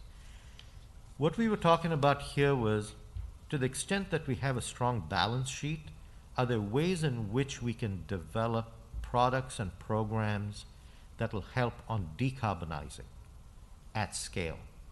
It could be tariff on-bill financing. It could be loan programs. It's a concept. We don't actually have any major specifics on this. But in talking about it, this is the whole point of the strategic plan. It's kind of like, what are the strengths we have? How can we use the strengths we have to achieve our mission at a greater level? So this is this is a pretty major one. The activity of the next year may just be, we may spend money on some consultants to come in and work with us to come up with some ideas. So this may be a 2 to 3 year kind of initiative on number 3. So this is essentially what we talked about. I'll just touch on some of the others. Efficient and effective internal operations. We've got to continue to do that to remove friction from the system. Number 6, is as we get more of our resources into our portfolio, we've got to optimize them in the markets. Number 7, I've highlighted program policies. We talk about our legislative and regulatory outreach. Over here, we are talking about emphasizing policies related to decarbonization programs. We haven't spent as much time on that with the CEC and the CPUC. Over the next few weeks, you'll actually be seeing some very exciting information around our work with large commercial customers. And we want to expand our focus on that sector too, and it's connected. So box 9 and box 2 are also connected. Box number 10 is connected to 8. If we are talking about working electrification into our value proposition, we want to expand our digital communication, and you're going to see a phenomenal presentation from Dawn and Pamela later this evening on that. Number 11 is our doubling down of programs. That's another priority. Operationalizing equity into all our programs is something that gets connected to whether it's number 6, 7, 10, and 11. So with that, we'll go to the next slide and tell you what the executive committee's input was. The executive committee wanted to keep the mission overall measure unchanged, the 24/7 clean energy delivery, to keep that as, to really put it in context that that's an aspiration for the future. We're not going to change our portfolio buying principles on a dime to get there. And then keeping diversity and equity focus across the enterprise, and use examples like what I just gave you as to how it's going to be put in practice. We also had a member of the public talk about, said, great, loved all your strategic plan, but you know what? It's very board focused and staff focused. Why don't you make this more customer focused? And I love the idea, but part of this is we need to be on the same page, and so there's the same document can have different perspective and lenses, and we'll work to develop a more customer-facing communication, but we first need to work together with the board. Then I'll go to my last slide, which is kind of a repetition of our timeline. You will be seeing, when Amrit talks to you about the budget, starting at the June 24th Executive Committee meeting, we'll start to weave in some of the discussion that the Executive Committee and the board would have in our strategic focus areas and plans. And we will provide you the work plan, so you'll see that in October. With that, I'll stop my presentation, open for questions. Thank you. Very impressive and comprehensive introduction to a discussion that the board values very much. So thank you for all of that, and everyone putting it together from all the departments. So thank you. Do we have questions from any of board members at the dais? Seeing none, do we have questions from any of the board members online? I don't see any hands raised. Am I missing anyone? No, Chair, no hands are raised. Okay, thank you. And with that, we will open the public comment portion of this discussion. Are there any members of the public in the audience? None. Any members of the public online wishing to speak on this item? I see no hands raised. Confirm there are no hands raised. Thank you. And then we will bring it back to the board for discussion, and there's no motion on this. This is a presentation and discussion. So any thoughts for staff at this time? Okay. I'll just say that we did discuss this at the executive board and appreciate how staff has taken the information from that format into tonight's presentation to help explained the consistency, the way of taking the current goals and how they transition into continuing and then identifying what's changed to allow us to change and reinforce, basically set up this incredible matrix of goals and objectives and looking at what staff will be being asked to do. So I think it was a very good comprehensive presentation and it made sense to me, so I thank you very much for that. If there's no other comments, we will take a break, and it is says it is 8:41. If we come back at 8:50, is that acceptable to everyone? Okay. All right. Thank you, and please stay on this Zoom link.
we reconvene, please? Recording in progress.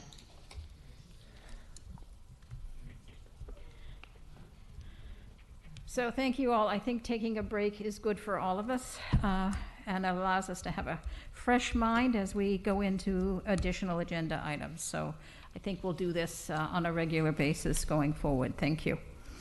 All right, we are now at item number 6, which is the results of the stress test analysis. This is also a discussion. It's a follow-up to some discussions we've had previously, and our CFO and Director of Administrative Services, Amrit Singh, will make the presentation. Welcome, Amrit. Thank you, Chair Givens. Good evening, directors. So I am going to talk about the stress test analysis. As Chair Givens mentioned, this is a discussion item. We'll go to the next slide, please, Andrea. So today I'm actually wearing my risk management hat on. One of the things that one of the best industry best practices is to conduct what's called enterprise-wide risk assessment, where we basically stress the business model to see what are some of the strategic risks facing the organization, and how can we respond should one of these adverse events were to happen, so that we can continue to provide the critical and valuable services to our customers. So what we did at SVCE, we had a cross-functional team get together and brainstorm on what some of the key strategic risks are. And I'm going to go through 5 of those, 4 that I'm going to discuss now, and 1 that deals with threat to public services and facilities we'll do in a closed session. So I'll go through these analysis at a fairly high level. And we've had very detailed discussion with the Finance and Administration Committee meeting earlier this month, where we spent close to an hour on this topic. And we also spent significant time with the Executive Committee. So today I'll provide the high level, but I'm always open to meeting anyone one-on-one and go through the findings in more detail. So in terms of the presentation, I'll go through how we came up with the scenarios we selected, what we expected when we constructed the scenario versus the results we found, and the things that we're recommending to mitigate the risk. And I'll just give you a preview. Basically, the best defense for all of these adverse scenarios is to hold adequate reserves. So what we will do is what you will see in the budget proposal that will come before you as a preview in August. It will be an ask to basically hold higher level reserves so that we can adequately respond to these risk factors. And we will discuss our proposal with the Executive Committee. So with that, we'll go to the next slide. So a little bit about stress tests or enterprise-wide risk scenarios. These are extreme cases, but they're plausible. And in other words, they can happen. And they have happened in the past. And if they were to happen, they can affect our competitive position and our ability to carry out our mission. So the reason we do this is to ensure we have adequate reserves and organizational ability to respond to this. They can guide in our development of strategic plan that Rich just went over. As I mentioned, they will shape our budget and reserve targets. So I'm going to go through the first 4 right now, and the 5th scenario will join in the closed session. And these are not the only scenarios we could have come up with. There are other areas we can focus on. These are the ones we chose to prioritize at this point in time. In the future, when we do stress tests, we can pick other areas, and some of those are listed in the appendix to this presentation. So one of the first scenarios that we did, and this is very similar to the scenario we presented late last year, or conducted late last year, and we shared it around February time with the board. This is what happens if energy prices were to drop significantly. And what that means, as you know, is if prices drop, PG&E, the PCIA that PG&E charges our customers goes up, and their rate comes down, and that can reduce our revenue. So we'll look at the impact of that. The second scenario has to do with what if we run out of cash? Not just expected costs, but what if we have a price collapse that triggers credit downgrade? One of the credit provisions we have in our contracts is our ability to ask counterparties to post collateral should our exposure to them exceed certain pre-established thresholds. And likewise, they have the ability to do that for us, with us. And the contracts become in the money for them, or their exposure to us increases when prices come down, and we're still obligated to pay at a higher price. They can trigger these collateral calls, which can be a huge draw on cash reserves. So we wanted to look at what if we run out of cash of those conditions. And the third item here, increase in POLAR requirements, called the Financial Security Reserve Requirement. A little bit about POLAR. POLAR stands for Provider of Last Resort, which currently for us is PG&E. In other words, if CCAs were to fail, our customers would go back to PG&E. And what PG&E and the Commission has established a process where CCAs have to post financial security requirement, cover the cost of serving those customers before the utilities can recognize the revenue that's coming in, that a CCA were to not be able to continue to provide services to the customers. Currently, the way the calculation works, it has resulted in very minimum posting requirements for us. So we post about $147,000. Currently, this requirement has gone up significantly for the Southern California utilities. And there are proposals pending before the CPUC. There's a proceeding going on at the CPUC that can significantly increase this requirement for us. One of the proposals that's gaining traction collectively for Northern California utilities would require posting $1.4 billion, and our share under certain conditions could be like $70 million. The stress test we've modeled, what if we had to post at $35 million? And the reason for $35 million is because on the stress condition, we're assuming prices come down, so our requirement would be lower. The third scenario, this is something the board is familiar with, it's a risk we face, is what if our PPAs were to default, renegotiate for higher prices, or delay the start date? We could be facing RPS non-compliance penalty, and obviously we would be facing replacement at higher market prices. The fourth scenario deals with what if we were to lose load to direct access of distributed energy resources? And what we've modeled is what if we, as a scenario, what if we lost 10% in 2025 and another 10% in 2027? And how would we,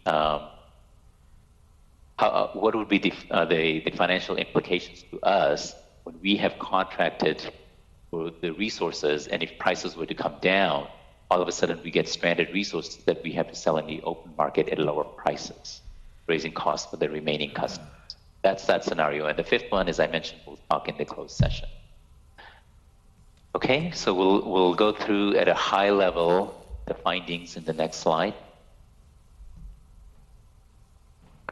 So the key finding from the stress test analysis is that in terms of financial risk facing our organization is our sensitivity to energy prices, power market prices. And that's because of its impact on PCIA and PG&E's generation rate. So stress scenario 1, price collapse, this scenario basically overwhelms all other stress factors. It's such a big driver of the risk we're facing. So what we found, and there's summary slides coming up too, what we expected is that we will have significant reduction in revenues, and we will have large draw in reserves if we were to maintain our current pricing methodology, where we provide at least a 1% discount to our customers and be able to fund all our other operating costs. So the results were same as expected. We found that if prices were to collapse, and when we say collapse, what we're saying is prices go to from current level where they are to the 1 percentile level. In other words, there's only 1% chance that it could be even lower than what we're modeling. You might think that's an extreme case. Yes, it is an extreme from where we are. But when I show you the chart coming up, you'll notice that the prices that we model in the stress test is very close to where prices were trading as recently as 12 months ago. And this is very plausible, and we have seen this play out in the commodity business. For example, in 2008 during the financial crisis, prices were very high, and in a matter of few months, they dropped significantly. And that's a risk we face. We don't expect that to happen, but it could happen. It's possible. And it's wise for the organization to be prepared for such a very plausible scenario. And again, we're talking about prices that can go to where they were as recently as 12 months ago. And what we found is if prices were to collapse beginning in 2023, the entire 5-year forward curve comes down. The biggest impact will be in 2024 when those prices will be reflected in higher PCIA and lower PG&E generation rate. And that drops our revenue significantly, and we could have a pull on reserves of $178 million. Just as a reference, our reserves right now are somewhere around $150 million. We expect that to grow significantly with the way the market is shaping up on an expected basis. And I'll talk about that later as well. Scenario 2, what we found is that there is a large draw in reserves, but it's driven by scenario 1 impact, the price collapse. We did not face any significant collateral calls because, as I said, prices, when we model the prices, they're collapsing back to where they were as close as a year ago. And a lot of our contracts are way in the money that it doesn't, prices are even lower than that. So it doesn't trigger the collateral calls we were anticipating. But the biggest requirement here is the biggest impact is the price collapse impact of scenario 1, coupled with the new polar requirement that we're modeling at 35 million. So the 178 from scenario 1 plus 35 million in scenario 2, that's a draw of 213 million. And this is by far the most consequential scenario of all these scenarios. Scenario 3, again, on an expected basis, we never want this to happen. This is costly to us, but at a big, high-level strategic risk facing us, this is not rise to that level. What we modeled is PPAs. If they were to default, they will hurt us more if prices were to increase, because that's when we would have to replace them at a higher price. When prices increase, our revenues go up orders of magnitude. It doesn't turn out to be as stressful. So instead of doing a price increase scenario, in the summary in the appendix table, we actually modeled price decrease, and the scenario is better than the other scenario.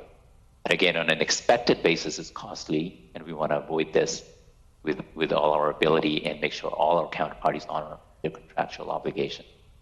Same goes with load loss.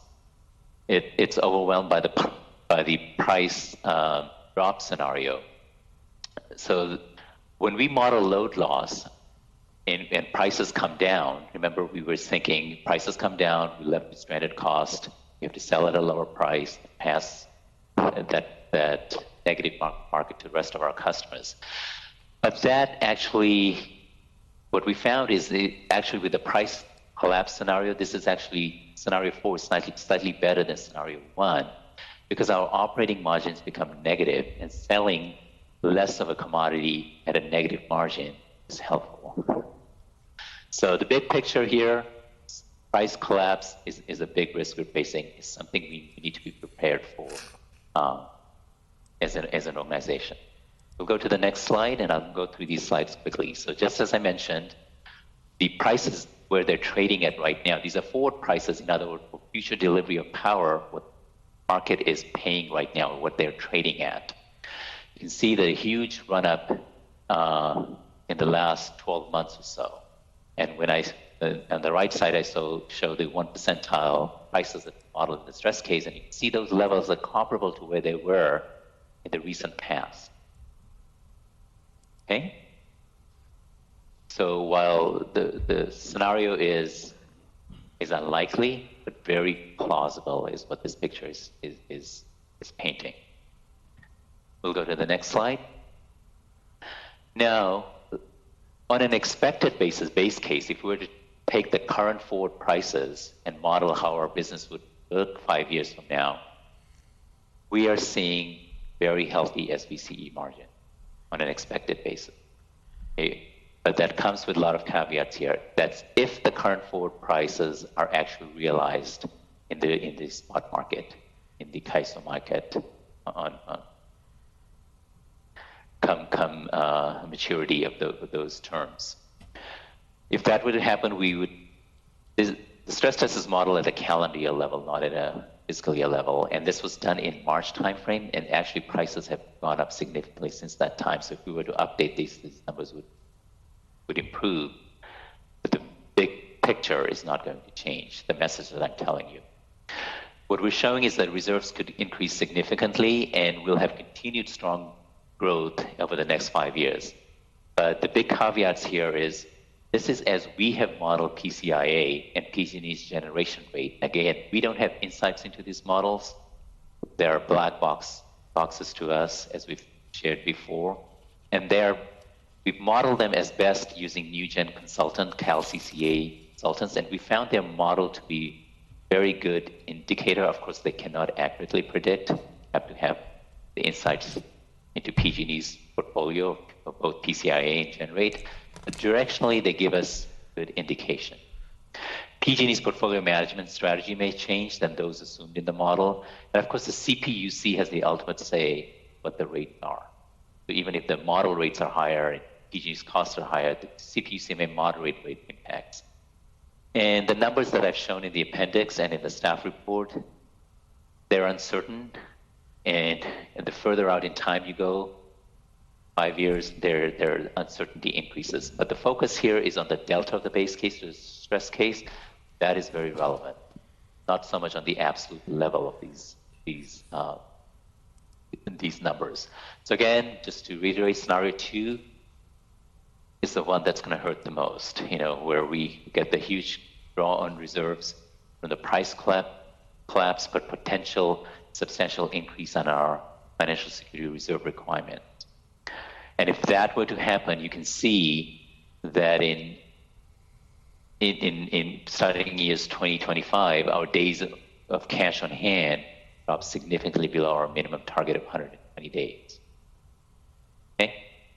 So on the next slide, let's talk about mitigations. The best mitigation is to hold sufficient financial reserves. We have the opportunity.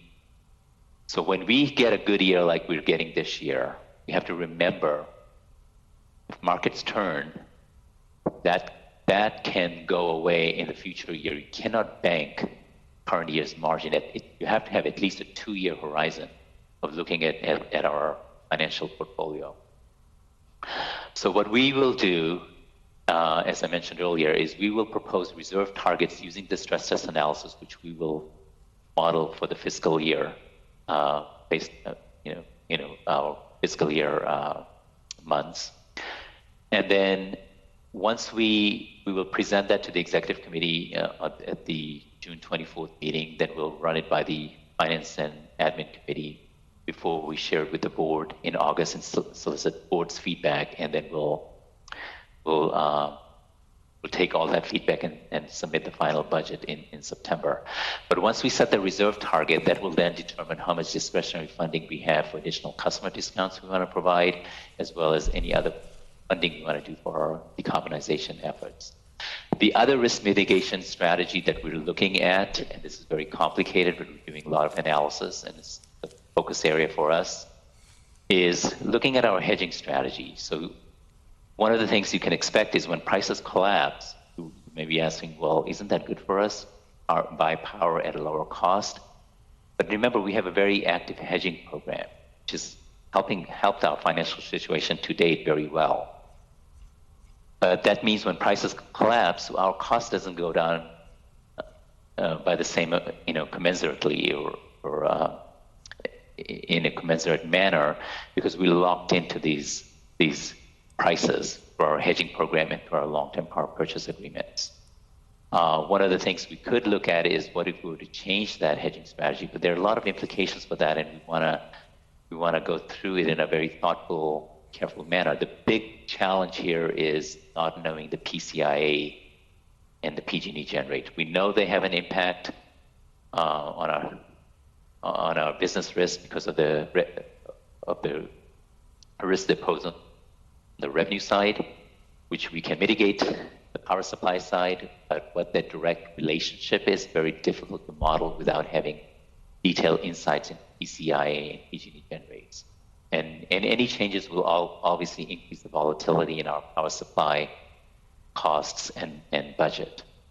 And the next slide, I'm just going to summarize the process I talked about. So at the June 24th meeting, again, we will pose what we think we should target for our reserve level. It is going to be at higher level because of the risk we're facing. Then we will present this to the Finance and Administration Committee before the August 10 meeting. I don't have an exact date because I'm still nailing the date with the committee members. Then we'll discuss it at the August 10 board meeting, take the board's feedback, and hopefully when we come in September, we've reflected all the comments and that's reflected in the budget that will be approved by the board. And that's our normal process. Any questions? I know I went through that fairly quickly. There's a lot of information in the appendix as well as the staff report. Thank you, Amrit. Very, very important discussion that we've been building on. And I know I didn't understand what stress tests were until there was the bank problem in 2008. So I now appreciate the value of what we're doing here. So thank you for all of that hard work. We will go to questions from the board here first. Vice Chair. Tyson. Yes, Tyson. Yes. Thank you, Chair. Thanks again for the presentation. I think every time I see it, I get a new level of understanding, which is a helpful thing. One thing that strikes me is that one of the things we hold dear is our 1% reduction over PG&E costs. And that's, you could tell that was important to us because this last year the prices went up and we suffered a deficit. And so we did that to hold to that. But I would just say, Amrit, in terms of, I guess this isn't a question, maybe it's it's sort of, I'll turn it into a question. I'd be interested to know, in the event of price collapse, where suddenly everybody's seeing much lower costs, that we switch our philosophy, and what if we went to 1% above PG&E? Would that make much difference? That'd be my question. And then, before you answer, if you are going to answer, I'll say my observation is I firmly support this idea of reserves. You know, when we build dams, we're not creating more water, are we? We're just getting more water when we have a lot so that we can use it when we don't. And that's what I feel is your strategy with reserves, and I think it makes a lot of sense. I will attempt to answer. Yes, we've modeled the 1% in the stress test scenarios, but the board always has the right. So this is where we want to, when we set the minimum target, we want to set what is the right, we'll do a target level that we should be targeting reserves at. But then the way we're thinking about is if the stress test were to occur, like scenario 2 were to occur, let's not dip below the minimum 120 days. But that gives us enough time to react to change in strategy, whether that be a rate strategy. Come back to have detailed discussions with the board, with the committees, say, should we go above? And some CCAs have gone above and still maintain high participation rates. Of course, we have very price-sensitive customers because we have a large CNI customer base. We have to be careful with that. But that's one of the reasons we will make sure that we want to not dip below the 120 days. So we can frame, we have time to frame the strategy. We have time to go to the banks and negotiate any lines of credit we may want. So that would be factored in how we'll propose a reserve target. Great, thank you. Thank you, Vice Chair Tyson. No other questions from the board here. We'll go to our online panelists, and I have raised hand from Director Elahi, and if there's anyone else, please be sure and raise your hand. Thank you, Amrit, for the presentation. I know it's a very complicated task to do risk assessments, and you guys have done an excellent job. I would suggestion that as you do your assessment and analysis and what could go wrong and what could go right, maybe a solution should also be put in there if possible. That if this happens, this is what we're going to do. Obviously, the solution might be, okay, we're going to have staff cuts, or we're going to hire consultants, or we'll do something else. So I'd let you guys figure it out, since you are the real experts on this, as far as I can tell. But I would think another column outlining what would you might do, and some of it might have to be kept confidential at this time. It doesn't necessarily have to be all disclosed. So use your discretion on that. But that would be my thought. I'll just add that there is some discussion of that in the appendices, where we go through each of the scenarios and we say what the additional mitigations could be. At the high level, the mitigation is to hold reserves, but we also talk about some of the other things we could do in some of these scenarios. Okay, that's great. Yeah, the reserves obviously is a easy one, but those reserves are going to go away very, very fast if things go south. All right. Thank you, Director Elahi. I see no other raised hands from the board. With that, we will go to the public for public comment on this item. Do we have any comments, calls from the public? I see none from the audience here and none from online. Yes, Chair, I can confirm there are no raised hands. Good. All right. Thank you. We will now bring the discussion back to the board.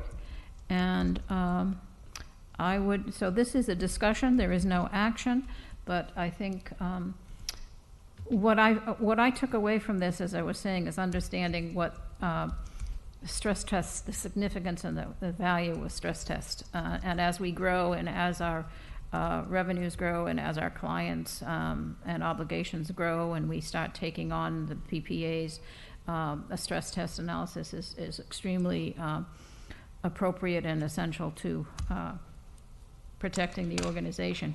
But what I also learned after seeing this presentation, I think 3 times, is it is a new way of looking at the decision about reserves and our rates. But prior to this, I mean, it seems like we really were being somewhat subjective. We were really trying to say, well, we can put this much over here and we can put this much over here, and does this make sense for these rates? But now we have, I'm going to call it a 180-degree turn on having a real structure to understanding how we should set our reserves. And that was, I think, very interesting for me. I don't know what others thought. Is there any other comment from the board members here? Seeing none, any discussion, comments from our attendees from the board?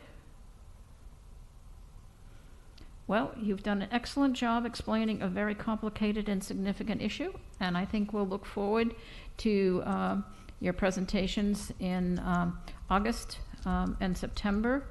And also, I do encourage those who have any individual questions to feel free to contact Amrit and or look at the appendices.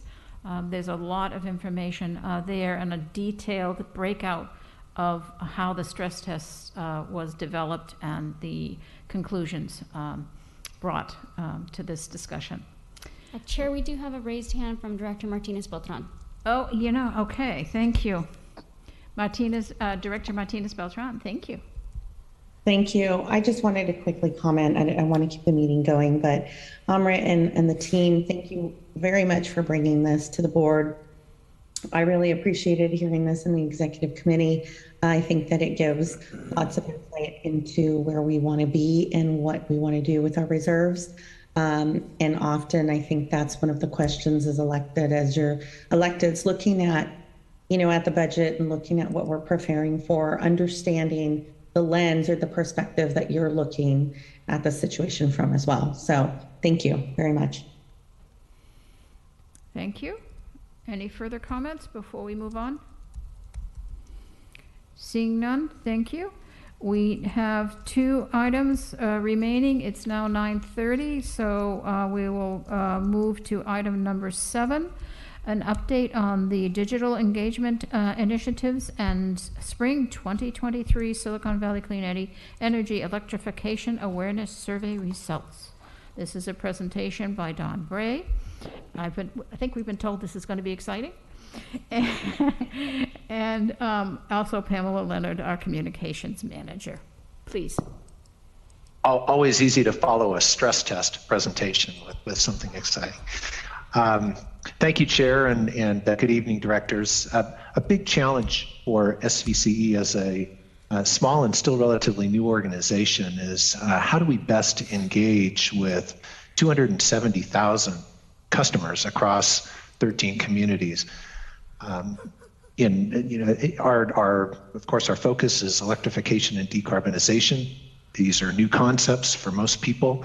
How do we explain what that is? How do we motivate and educate and enable action among our customers as it relates to electrification? Stepping back one level, how do we continue to grow awareness of who SVCE is and our services, our resources, our programs, and the like? People tend to engage with organizations that they know and that they trust. So continuing to expand awareness of SVCE's profile in the community is just super important to our long-term mission. We've worked really hard over the last 18 months to significantly expand our digital outreach capabilities and our online resources in an effort to grow our profile in the community among our customers. Pam is going to take you through the details. She'll talk about our accomplishments and some of our lessons learned along the way. She'll also share the results of the recent survey that Chair Gibbons mentioned that I think you'll find interesting. And hopefully we'll have a few minutes left at the end for some questions. Pam, over to you. All right, thanks for kicking it off, Don. So as Don went over the purpose of this presentation, so I will skip over this slide and dive right in, as I know I have a limited time and I need to be controlled because my excitement for this subject is quite high. So as background, Girish had talked about the strategic plan earlier, and a couple years ago, we decided to shift a focus on this digital pivot because we can reach more customers more effectively at a low cost. We do have a significant number of customer email addresses on file, and so we wanted to really think about how we could leverage that. And the timing couldn't have been better, silver lining with everything we've been through over the past few years. But we were already preparing to really focus on digital engagement efforts ahead of the pandemic. And so we're fortunate to have put a lot of new tools and resources, or we're in the process of launching these ahead of 2020, and that includes our eHub, which you're familiar with, our list of resources there for electrification, education, and awareness. We got an email marketing service, GovDelivery, that allows us as a public agency to more effectively deliver communications to customers electronically. And then we did a lot of reworking of our website to shift our focus away from our basic offering of, hey, we're here, we're your community choice energy provider, to really trying to inspire and encourage customers to electrify. So that's sort of this is showing the basis of our approach to our electrification education, is we wanted to first inspire customers to want to care about electrification. What is this? Why should you care about clean energy? And the constant need to draw awareness to our new agency. We're up against 100+ years of history of a different utility that everyone is aware of and still receives bills for. So lots of work to be done there. And then we need to educate our customers so they understand the benefits and the importance of electrification, and then we want to give them the tools and resources that enable action. How can they actually make purchases, get rebates, utilize our programs? And this is sort of the funnel that we've structured our awareness and campaigns around. So some results. Very excited to just show, key takeaway here is Website usage was up 280%. When we started implementing our email marketing campaigns, it was a lot of, we built something, we have to then drive traffic to get people to go there. So we did a lot of advertising out of home. There were some great, there was some discounts on out of home, like bus shelter ads when people weren't commuting as much, but definitely still in high visibility areas as people go to the grocery store and what have you. And we also worked with our member communities. They've been, your PIOs and other staff have been very helpful in helping to push out these resources to your constituents. And we also wanted to take a look at, has the way we've structured this information been useful? So while we've seen great engagement, we've seen an increase in traffic to the site, we did do user testing to really look at, is the navigation something that makes sense? What improvements can we make to the way the information is presented? So that's something that we have the results for, and we're going to be making some improvements based on this user feedback over the coming year. We had a goal of reaching 20,000 unique users. Far exceeded that with 74,000 in our first year of launching eHub because we had done some work trying to research benchmarks for other utilities. But what we found is no one else has put together a set of resources the way that we have, or they haven't packaged it in a way that we have, or they didn't have access to customers or the same challenges being a community choice aggregator. And so it was really hard to find a benchmark. So we just put a number out there, really exceeded it. So for this fiscal year, we gave ourselves a stretch goal. So we're really working hard to try to see if we can go to 200,000 users. So we'll working towards that.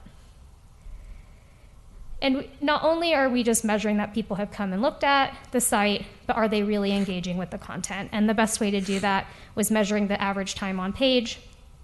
Industry standard is less than a minute that people will look at a web page. Can't really consume too much information in that amount of time. But with these numbers of 2 to 3 minutes, customers, that does show that they're really reading the content and engaging with the information we're providing. So email campaigns also far exceeded our goal for our first year. I think we were dipping our toe in the water a little bit, but went above and beyond. So we said we would send out 1 million outbound emails. We did over 2 million. This year, our goal was to do 2 million, and you can see we're almost at 4. Or so we've really done a lot of emails. So this is, if we send out one mass residential email blast, that goes to about 180,000 customers. And these are educational, right? The way we frame the information is about providing resources to the community. We're not trying to sell things, right? We're trying to inspire, enable action, all those other things I talked about. And just for comparison, industry standards for open rates on email are usually around 22%. Our average open rate's 35%. We've seen some of our campaigns deliver as high as 50 to 60% open rates. So if you think about that, for the 180,000 recipients, it's amazing what kind of reach we're getting with the click of a button. And then we're learning a lot too. So we found that emails need to be simple, not too much information, easy to understand. Video have performed really well. If we link to a video, people really do click on those and watch them. And we do A/B testing to understand what kind of subject lines get people to open emails. And we do offer a lot of the email campaigns that people can click and open and read the content in other languages, which then increases traffic to our translated sites. So with eHub, we have a lot of really cool tools and tricks and tactics we can deploy to engage with our customers. We've been running online promotions for energy efficient electric products. We started out with doing like a modest, let's just see how this goes with some LED light bulbs and smart power strips, and got to experience what that was like. But then when we did our portable induction cooktop, the first rebate, we far exceeded expectations. I know we beat whatever goal we had in mind. I think we're like, if we sell like 50 of these, that'd be cool. But we sold over 200 by sell, it's rebates processed. which was a $50 rebate for folks who get a cooktop. Learned things like smart light bulbs were not interesting. So you can see that one didn't go so well. And then last summer, in light of summer readiness, PSPS events, wildfires, heat, we did a summer resilience promotion with air purifiers, portable electric batteries, and evaporative coolers. We're looking to bring back that kind of promotion this summer as well, because we know cooling is really something that folks need in this area as it gets warmer. And induction cooktops, we ran that promotion again this year, and we processed over 500 rebates, I believe. So it really is incredible to see the kind of interest and demand that our customers are having in trying out these technologies. So every time we run one of these promotions, it's promoted via email in a way that's about, check it out, here are the benefits. And we also do something cool with sweepstakes. So customers can take actions that drive them to our different educational resources. So you can enter a sweepstakes, click here to learn about EVs, click here to learn about induction cooking, or click here to learn about heat pumps. And every time they take one of those actions, or maybe it's sign up for a newsletter, they get additional entries. We do a random drawing. We had some awesome prizes in our Earth Day sweepstakes for this past April. And we had done this last summer as well, and saw that it was a really effective way to drive more engagement and users to our site. And we have the solar and battery assistant. So this is the online, no obligation concierge service that customers can utilize, where they can speak to a third-party independent energy advisor. This company, it's Electrum. They do the system sizing for people's homes and analyze their usage. So you're not necessarily having to customers don't have to speak to a single company and try to give that information to multiple installers and get multiple bids. They can just do that all in one place. So you can see here that we've generated some pretty good leads and have actually had some sales. And we do have a $1,000 off panel upgrade rebate available through if anyone who uses the service and installs a battery. So moving on to the customer awareness survey. So we first launched a survey last fall, or fall 2020 actually, before we wanted to do a baseline awareness level setting ahead of all the big marketing that we were going to be doing launching eHub. We hadn't done an awareness survey before, and then another component of this was also measuring electrification awareness and interest in adopting electric appliances. So we had shared those results when we did that, and then we did the follow-up survey more recently this spring. And it was done by phone. We got this many responses, and email, I should say, phone and email, multiple languages.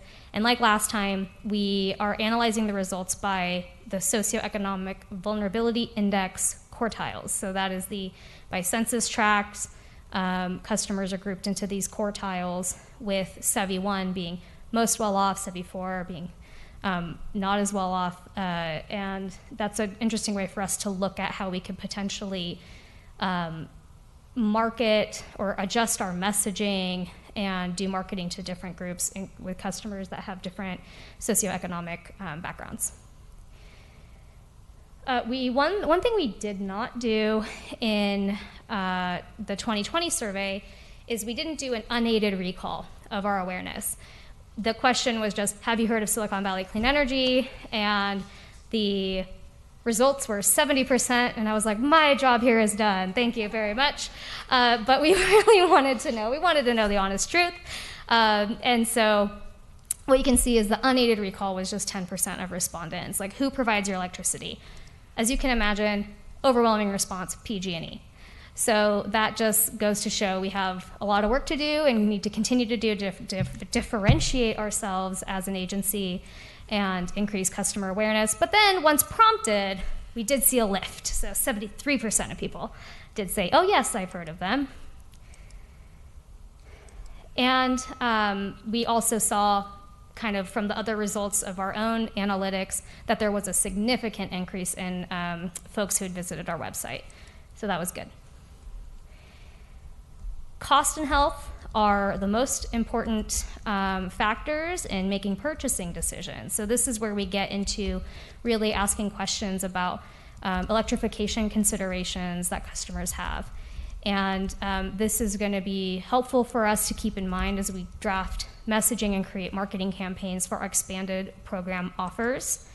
And that there's a difference in the SEVI quartiles for those who care more about cost. And so it's just really helpful for us to think about as we approach different customer segments. This one was also interesting. Concerns about fossil fuel use was lower than in 2020. We do have a hypothesis out there as to why that may be. The timing of the 2020 survey was right after orange skies and power outages and folks really feeling effects of climate change. And this year, there was just a lot of current events happening, as you all are aware of, over the last several months. And so they think that that has potentially affected the attitudes here. So just wanted to keep that in mind as we think about how we talk about the benefits of electrification, and maybe not necessarily leading with reducing fossil fuels, again, thinking about the other messaging about cost and health benefits. And finally, the survey is giving us some insight into customers' level of interest in various electric technologies and barriers to adoption. So we can see that there's some kind of top barriers identified for each. One thing to note with EVs, we do see a difference in SEVI quartile, for example, with access to charging. So where do you park your vehicle? Do you have, is it near an outlet? So those kinds of insights are just really helpful for us to check in on and think about how we can use that information to try to see how we address those barriers with our programs or how we discuss and market those programs.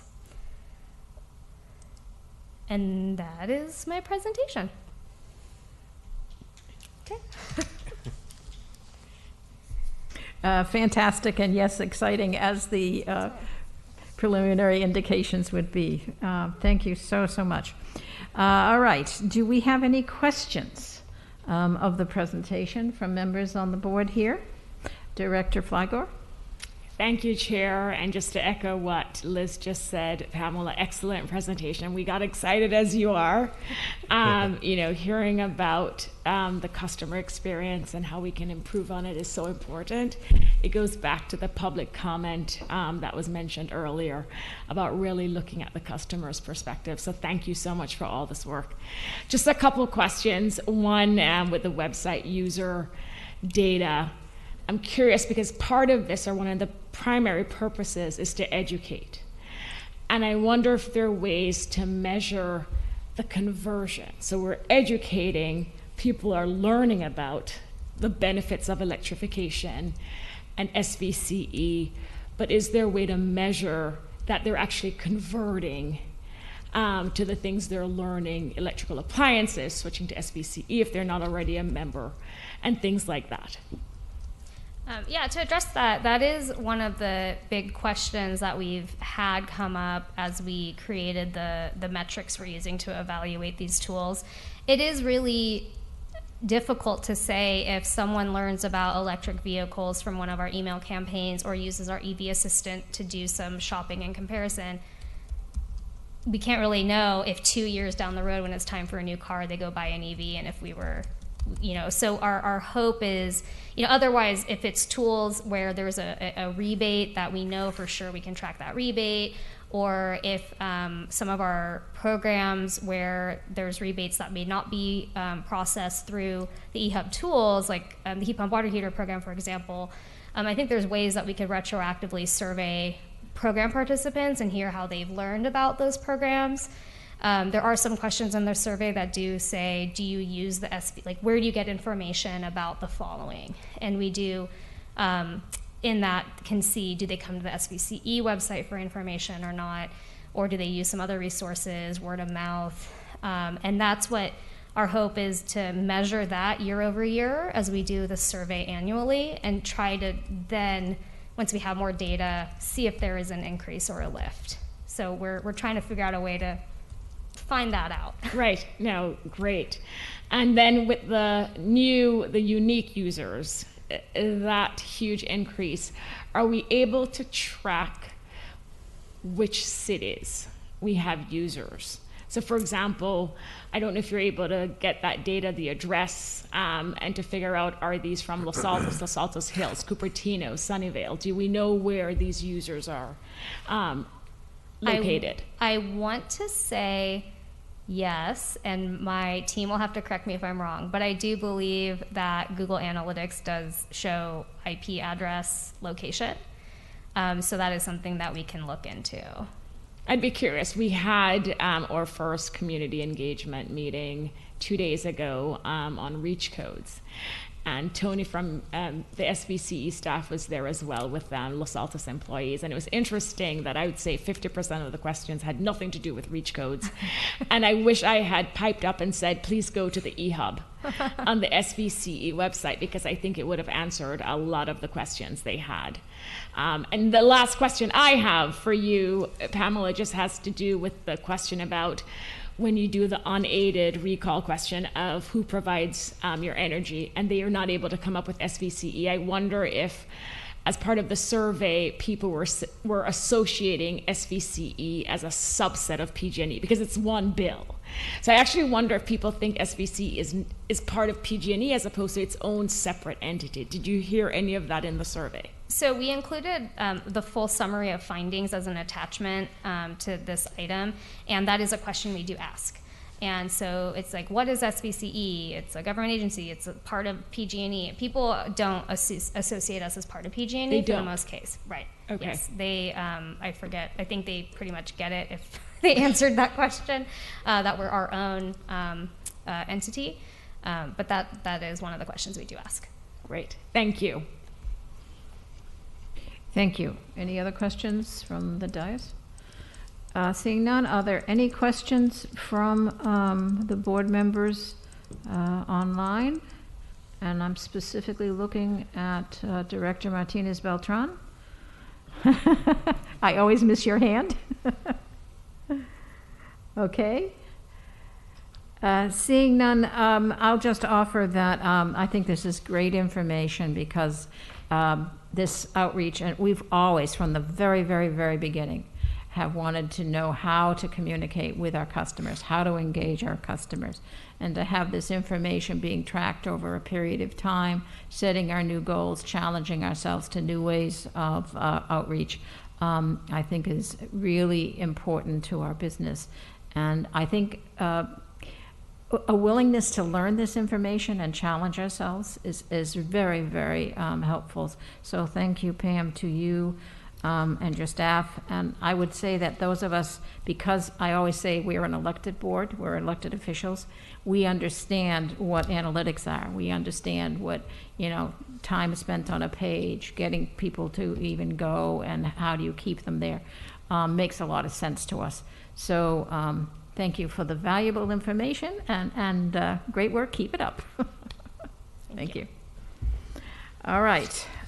We have one item. It is now 10 minutes of 10. We do have a long agenda tonight, so thank you for everyone's hanging in there. We'll go through this presentation on the REACH code update, and the presentation will be by Zoe Elizabeth, the Deputy Director of Decarbonization Programs and Policies. Good evening, everyone. I got the hardest position in the agenda, going after the communications team. But just before the social meeting, but luckily I am as excited about REACH codes as Pam is about marketing. And it's REACH code season. We aren't going to see you all next month. We want to make sure you get the status update on everything that happened this past month and the key things coming up. Next slide, please. So that's what I'm going to do. I'm going to give a quick status update and then answer one of the most frequently asked questions we get recently, which is, why is our 2022 model code all electric? Next slide. Okay, so this chart may look familiar to you all from last month. Those 5 X's that are highlighted are things that have updates that have happened, additional activities that have happened this past month. We're supporting outreach in Los Altos and Los Gatos in addition to the other jurisdictions. And TRC is now providing direct support in Gilroy, Los Altos, and Los Altos Hills. We're at Wednesday. I believe we had 3 public meetings already this week. Tony was at all 3 of those. It's the reason he's actually not here this evening. He was attending a public meeting in Los Altos. This summer and then next June and July, the key priorities to be thinking about are community engagement. If there are changes that you are making to your REACH code, if you're extending that REACH or thinking about reducing some exceptions or making any changes and you want to do that community outreach, now is really the time. And of course, we are here to help you. Holding those council information sessions. We have our second coming up in Gilroy on June 20th. And again, we and TRC are there to help and support with those and any additional meetings that come up. But community engagement, council information sessions are the order of the day for the rest of June and July. Next slide, please. And then the last tidbit that I'll leave you with here are the 3 reasons that our 2022 model code is all electric. Those of you who were with us during the 2019 code cycle, you may remember that we started with what we call an electric preferred model code, which was a code that basically helped to tilt the scales towards all electric, but didn't require all electric. This year, we've learned a lot, and the code that we're starting with, the model code, of course, any jurisdiction can amend or tailor it to your specific needs, but where we're starting is at all electric. And the reasons for that is threefold. First, all electric is really required to meaningfully exceed the 2022 California code, which goes much further than the 2019 code did in promoting electric. 2, we've learned since 2019 that any gas appliance is really reliant on a leaky gas distribution system. So there is research that's been done that's actually demonstrated in many jurisdictions across the country that the leaks in the gas system can be twice that what we thought before. That just came out in 2020. So we understand that even small appliances like a stove or comfort appliances, they rely on that leaky distribution system that's also costly to, of course, maintain and build, particularly for small end uses. And then third, any gas appliances will soon become stranded assets, which we will then come before you to talk about building programs for, to invest in and create incentives for. If we're talking about installing new heat pump water heaters in several years, we're then going to need to installing gas water heaters or gas ranges. Well, that we would then have to go and remove those in the future and have expensive programs to do that. We want to make the best decisions now to help really future-proof your communities for the long term. And so this is why we started this year with the 2022 code being all electric. I'm happy to answer any questions now, but I'm also happy to take any questions offline as needed. That's my presentation.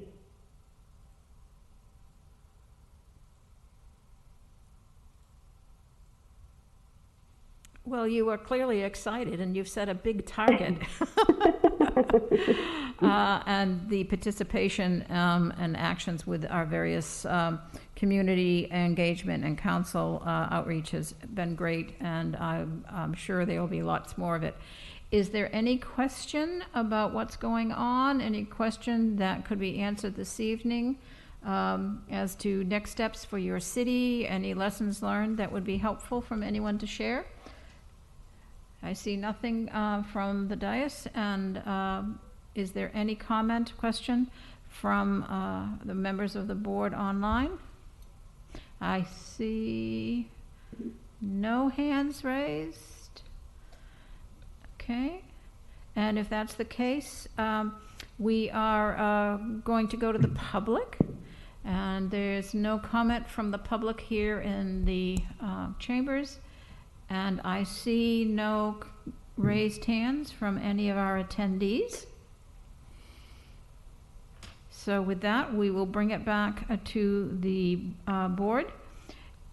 for any final comments, as this is a discussion item. Seeing none, thank you very much, Zoe and your team, of reaching out, and I'm looking forward to having you come to Campbell soon. We look forward to it as well. First priority. We're next on the list.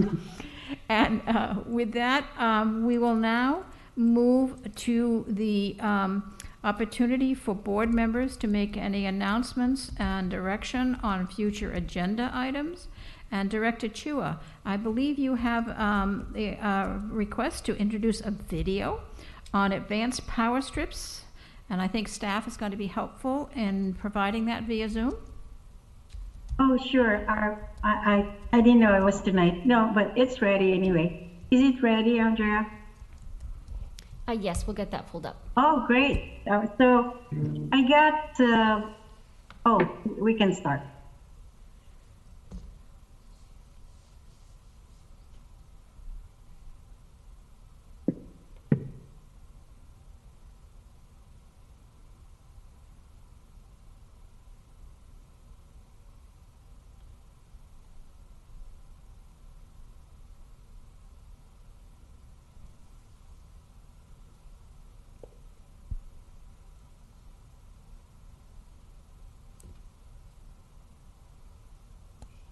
Just a moment while we work through some technical It's difficulties. less than a minute. It's the APS is the advanced power strip.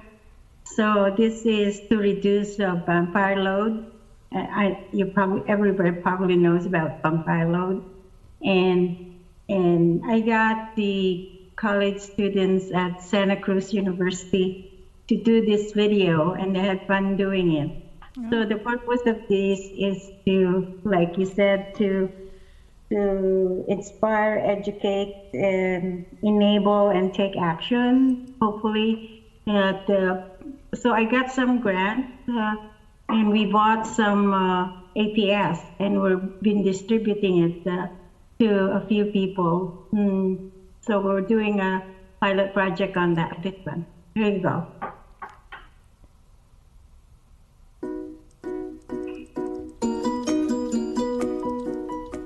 Vampires are devices that use energy even when they're turned off. The power meter measures how much energy is being used when the device is off. As you can see here, the coffee maker is plugged in but turned off, and it is using 0.8 watts.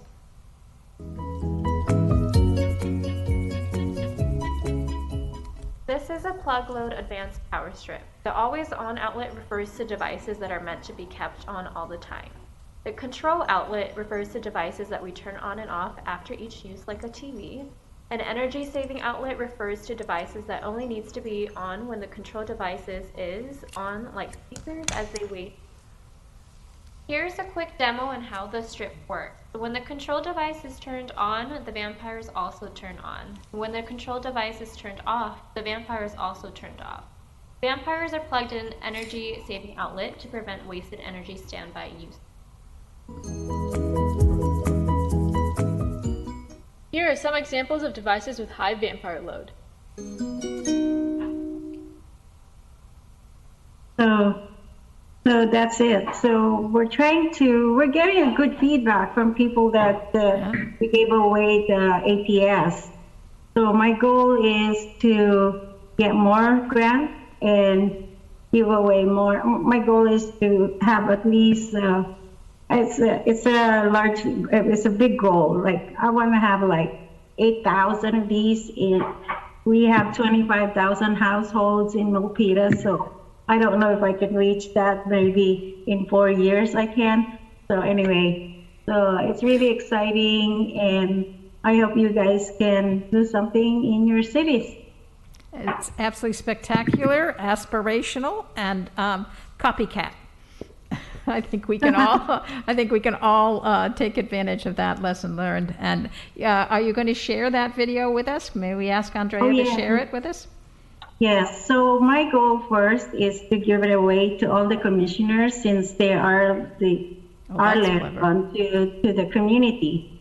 So I got another grant because it costs about $1,000. You get how many did you get? 80 of them. So it's $12.50 each one of those. Okay. So my goal really is 8,000. I mean, it's a big goal, but we have to start big. What can I say? Okay. Thank you. I hope you get something out of it. And please use the video. Thank you. It's wonderful. Thank you for sharing. If there are no comments, we will now go to the public comment session on the closed session. The public may provide comments regarding the closed session item just prior to the board beginning the closed session. Closed sessions are not open to the public. We will see if there are any comments from the public. I don't see any. And, okay. And with that, may I remind everyone that we're going to close out of this Zoom meeting. You received a separate invite with a Zoom invitation to the closed session. And then please know that we're going to end the closed session and come back to this meeting and use this Zoom link to announce anything appropriate from the closed session, and then close this meeting. We need a quorum for that. And then we will go to the special meeting where you can stay on the current Zoom meeting link. Okay, so we'll probably take us 2 or 3 minutes to transition. If anybody needs, I think Andrea just sent out a new link for everybody to make sure you have the closed session link. And we'll see you in a few minutes. Thank you.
Let's see, who do we have signed in? Yes, can you hear me? Yes. Okay, do we have everybody signed back in? Doesn't appear to be so.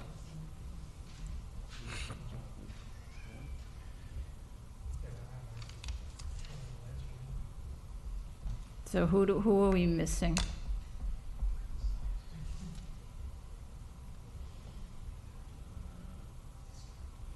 One, two, three, 4, 5, 6, 7, 8, 9, 10.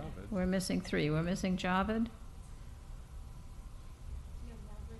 Margaret dropped out, so that's 11. So Javed and then one other. We have a quorum. Correct, we have a quorum. We have a quorum. So what we're going to do, we were trying to make this simple and I may have complicated it. So first and foremost, we are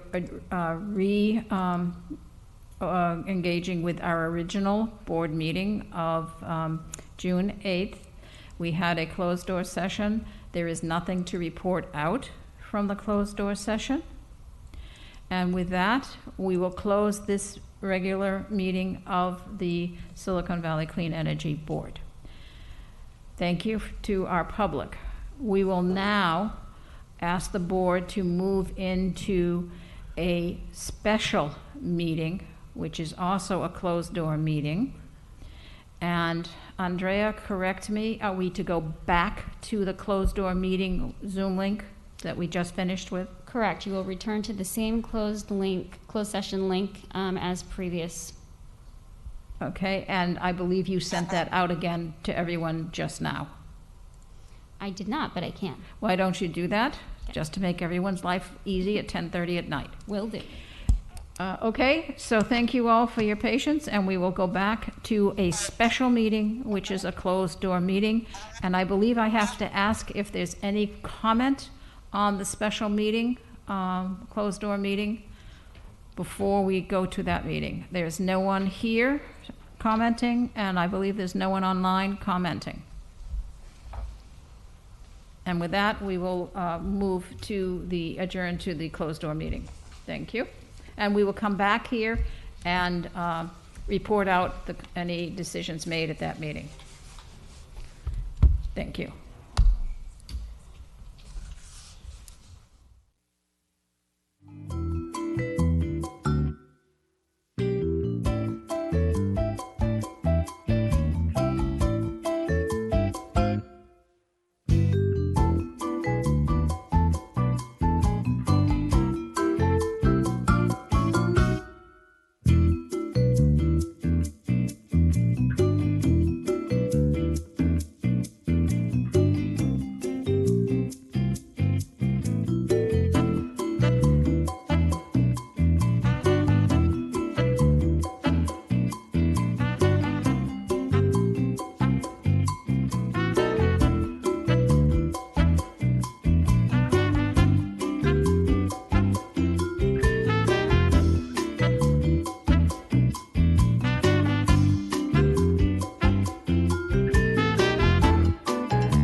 Ladies and gentlemen, we are reconvening the special meeting of Silicon Valley Clean Energy, and we are bringing board members back after the special meeting closed session for a quorum to report out. Can we confirm we have a quorum?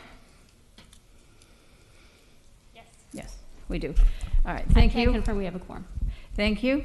There is nothing to report out from our closed session. I thank you all for your patience and staff support, and we will adjourn this special meeting. Thank you. Thank you. Great job. Good night. Good night. Thank you so much.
single ember from a wildfire can travel over a mile. That ember can ignite and destroy your home or community. You can't control where that ember will land. Only what happens before it does. Visit fireadapted.org to learn how you can help protect your community from wildfires. Every year, 40% of all food in the U.S. never gets eaten. 40%. That's almost half the food we produce. Food waste is a serious problem. It impacts all of us. And it's expensive. Your family is throwing $1,500 a year in the trash. We're working hard to put food waste on the chopping block. And you can do the same at home. Learn how to cook it, store it, and share it. Just don't waste it. Go to savethefood.com. The City of Cupertino recognizes the need for ambitious climate action. In 2015, the City Council adopted a climate action plan, which set the stage for programs and services that help residents to reduce greenhouse gas emissions in our city. In 2018, we actually achieved our goal of lowering our emissions by 15%. We are now releasing a draft plan that is a roadmap for the next decade. It outlines steps the city and community members can take that will both lower pollution and improve quality of life. The plan is like a roadmap to a city that is not emitting any greenhouse gas pollution by the year 2040. That's what we call a carbon neutral city. A major milestone comes in the year 2030, where we hope to have a 66% reduction in emissions. We will do this by adopting newer technologies, retrofitting our buildings, and reducing our reliance on the gas automobile. The plan also addresses climate adaptation. This is to acknowledge that we need to become more resilient to an increase in floods, droughts, and poor air quality. The plan is designed into 5 sections: energy, transportation, waste, natural environment, and adaptation. Let's take a closer look at each of these sections and some of the key measures that are proposed. Energy. In 2019, the city created a new ordinance that requires new buildings to be all electric. Our new roadmap sets the stage for local programs, rebates, and services to help individuals and businesses navigate this energy transition. Transportation. Transportation makes up a large share of greenhouse gas emissions in Cupertino. The draft plan is a roadmap to a future where we don't rely on gasoline to get around. With gas prices approaching $6 today, we anticipate benefits to the household pocketbook as well from this effort.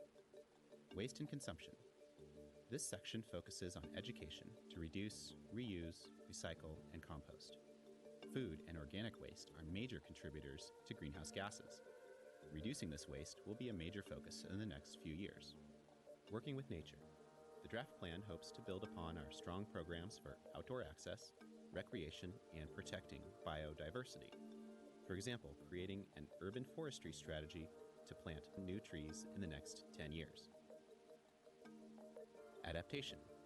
The adaptation strategies we've identified are 1. Protect public health and increase resilience. 2. Ensure natural system resilience and use nature-based solutions. And 3. Continue incorporating the best available climate science into planning.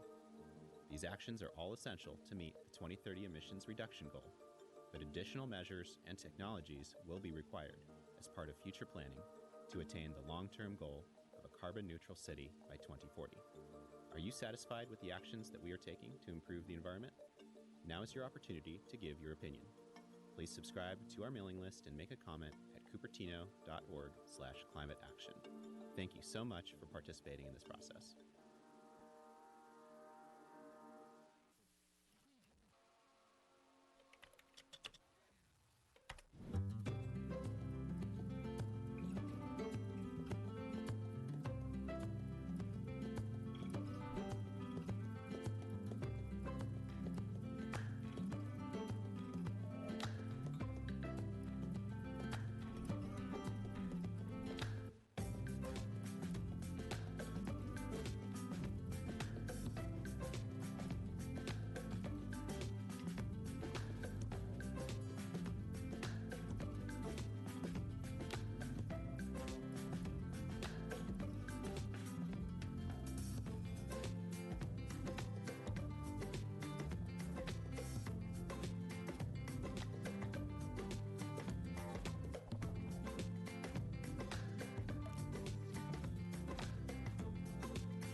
Good evening, everyone. How are we all doing tonight?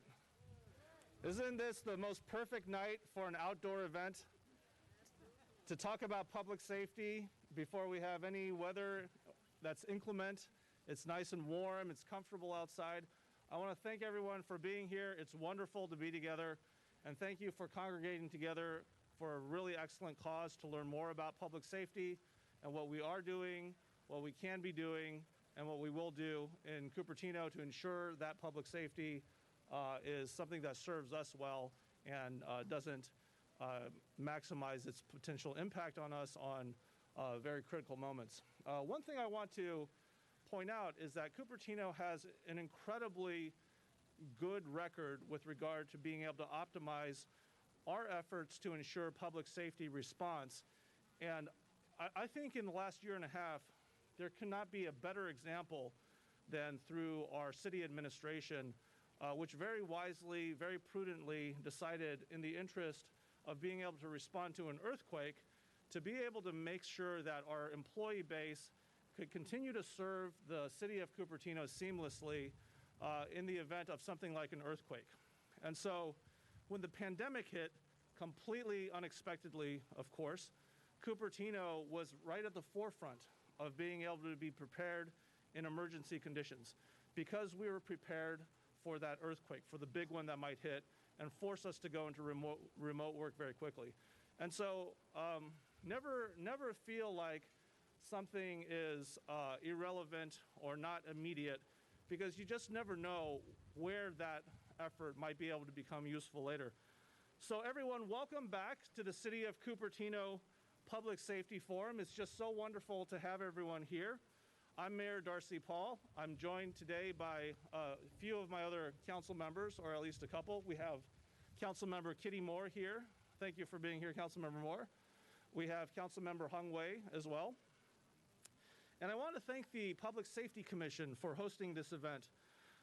The Commission has paid special attention over the last year to recognize the toll that COVID-19 has taken on all of us by acknowledging both the mental health awareness and domestic violence awareness. So thank you very much for being very aware of how the sheltering in place and all the various impacts of COVID have potentially adversely affected our social situation, on our domestic situation. And I want to thank the entire Public Safety Commission for being here tonight. We have our Public Safety Chair, Hymanan Nalor, so please give a wave. Thank you, Hymanan. We have Eric Shan, our Vice Chair of the Public Safety Commission. Yvonne Chow. We have ALN Reddy, as well as Tiffany Wong. So wonderful work that you're doing. Please keep up the great efforts. The Public Safety Forum has long served as a venue for our community to connect directly to our public safety heroes. And we are incredibly grateful for the work of our Sheriff's Office and our Fire Department. I see our Sheriff's Captain is here today. Let's give a big wave to Captain Urena. And we have members of our Fire Department. Thank you for being here tonight with us as well. And of course, you're bringing forward a lot of topical conversation to our community this evening, and we thank you for that. Public safety remains one of the city's top priorities and the City Council's top priorities. If you can see in everything that the Council is doing, we're trying to ensure that we have safe bike lanes, for instance. We announced the McClellan Road improvements lately. We want to make sure that no matter what we do it honestly and with integrity. And a lot of that is grounded in public safety concerns. So I think that's really something that people from the outside look in on Cupertino, and whether they acknowledge it or whether they don't explicitly acknowledge it, they realize that we're doing that work. So thank all of you for putting that forward. In Cupertino, our community gets involved, and we thank you for the impact our volunteers have made, including the Citizen Corps, the block leaders, and our youth in various areas. I was very pleased to be able to have the Crest Awards here last week, where we gave a Lifetime Achievement Award to Jim Oberhofer, one of our many citizen volunteers that give of their time to make sure that we have a safer community. So this is just a wonderful conglomeration of effort, and so excellent job done. The last 18 months, of course, have been trying for all of us, as we've made sacrifices to help protect our families, and to protect each other. Cupertino, in fact, when you look at the rates of COVID per 100,000 people, actually by a fairly significant amount from start to right now has had the very lowest rates. And we've had some of the highest, if not the highest rates of vaccination in Santa Clara County. I think that it also very much speaks to the ethos, the values, and the approach of people in our community. So tonight, I'm very pleased, as mentioned before, to have a couple of guest presenters from both the Sheriff's Office and the Fire Department. So thank you very much. The Sheriff's Office will be talking about recent crime trends, and we'll be presenting some tips on personal safety.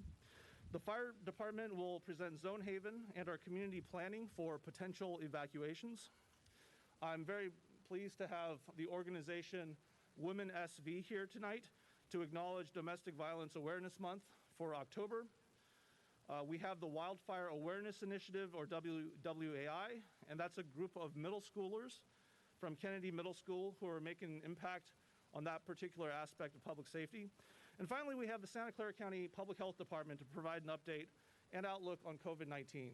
And I know that that's something that, of course, has been permeating everything that we've been affected by for the last year and a half. And hopefully, knock on wood, we're going to be emerging out of the woods fairly soon on that. But as we emerge from this last 18 months of COVID-19, we're very pleased to also acknowledge the fact that we've been able to receive assistance from the state, about $1 million recently in funding to enhance public safety coordination and service.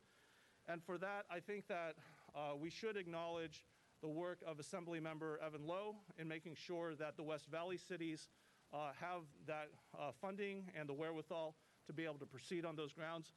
So thank you, Assemblymember Lowe, for the very extensive amount of effort and lobbying that he did to increase that amount of funding to the very significant funding amount that we have in the West Valley for each and every one of our cities.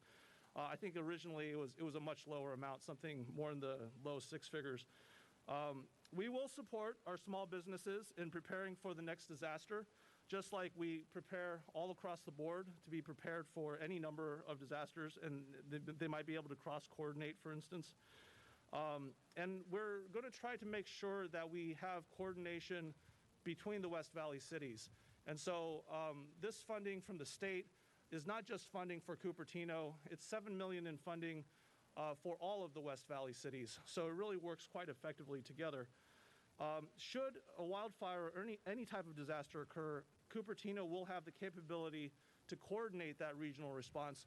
So it's a good idea to start thinking not just about doing well within our community, but about the interconnections that we can create with the other West Valley cities for us, Campbell, Saratoga, Los Gatos, Montecito. But of course, there are a number of other ways that we can interconnect with other agencies, other nonprofit organizations, and other of our neighbors.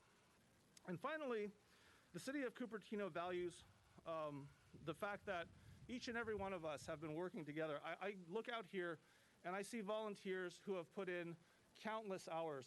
I see people that are interested in the community and doing more. I see people interested in learning more about what we can be doing. And so I do thank all of you, each and every one of you, for all the efforts that you make.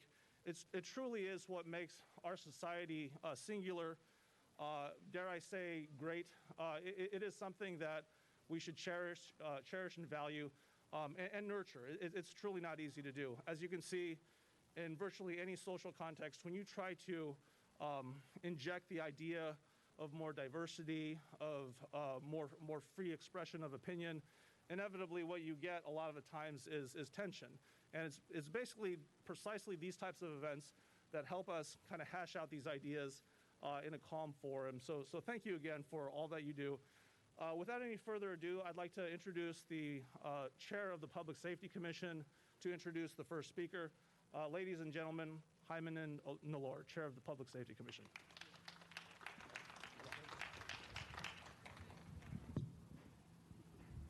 Thank you, Mayor, for a wonderful welcome note. Appreciate you being here and being engaged with this community. So today we have with us Dr. Jeff Englander, who is a representative of the Santa Clara Public Health Department. And I have a brief bio about him I want to read out to you.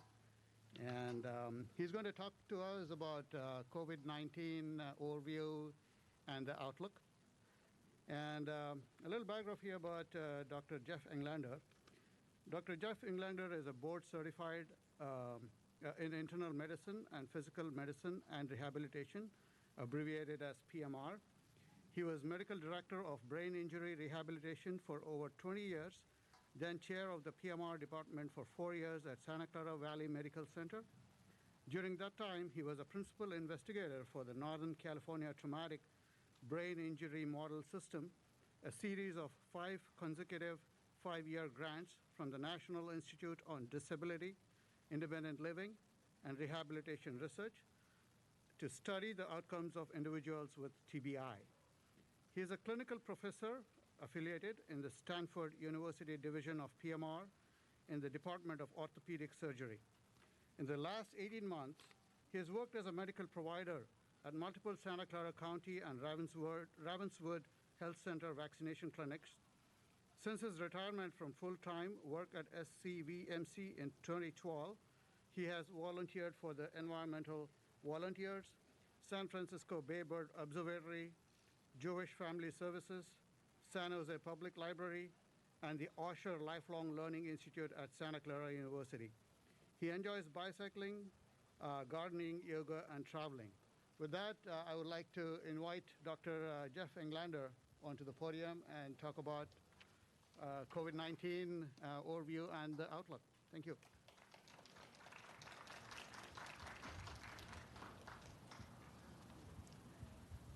I'm going to take off my mask so you can hear me better. I don't have such a great voice as Mayor Paul. He has a wonderful voice. Boy, I guess that's why you can be the mayor. You can have a good voice. Anyway, my connection with Cupertino is actually longstanding. My kids both played Little League here, and I was a coach or a manager of Little League for probably 15 years. So I played on all the fields around here, or I didn't play, my kids did, and enjoyed that quite a bit. And I live right by Lynbrook High School, so I'm a San Jose resident, but Cupertino is my neighbor. So we're here tonight to talk about COVID-19 and where we've come all these months. And if you have questions, please feel free to answer them. I'm not a epidemiologist, as you heard. I'm a doctor. I've practiced for a long time, and I've had the experience of working in the vaccine clinics since we've started. So we're going to have a little bit of update on where we've gone with COVID and where we still have to go, because we're in the middle of it. As you can see here, these are the cases that have happened in our county, and our big surge was a year ago now, November, December, January, February. You can see that big hump in the middle of all the cases that we had. And because of the vaccinations that people have done and the precautions that people have taken, which we'll talk about as we go along, we did not have another spike.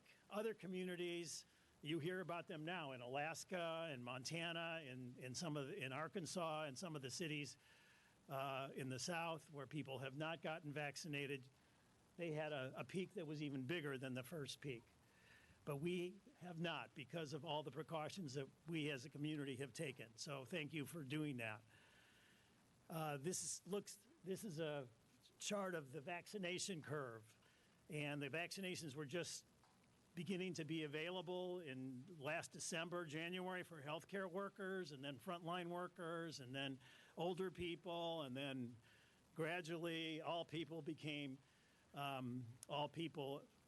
18 and older became eligible, and then just the last few months, children between the ages of 12 and 18 were allowed to, or were encouraged and allowed to get the vaccination. And hopefully in the next month, we're going to hear about younger children so we can push this even higher. So our vaccination rate in the whole county is about 73%. That's pretty good. That's good. That's very good. We'd like to be higher than that. We'd like to be over 80%. That would make all of us much happier, but we're on our way there. So If you haven't been vaccinated, please get vaccinated. That's the biggest message for tonight. If you're eligible for a booster, you should get that too. So we'll talk about that as we go along. Vaccination is the number one thing that we can do to prevent us from getting super sick and loading up our hospitals. That's the most important thing, but masking indoors is super important, masking in schools to prevent the spread, especially amongst children who are not yet eligible for the vaccination, is terribly important. Us meeting outside is a way instead of inside. This is a much safer venue for us, right? So ventilation is what we're doing right here. Testing is widely available, very easy to get in our community, thank goodness. And if you have any question about any symptom that you have, cough, sore throat, low-grade fever, you should get tested because that's what we need to prevent from spreading around, okay? And there are treatments for COVID. And then, of course, social distancing. I notice people are not super compacted here, and I worry about the people that went to the Giants games and the 49ers games because they're pretty close and they're not wearing masks. So, but here we're able to do that. So thank you for taking that precaution as well.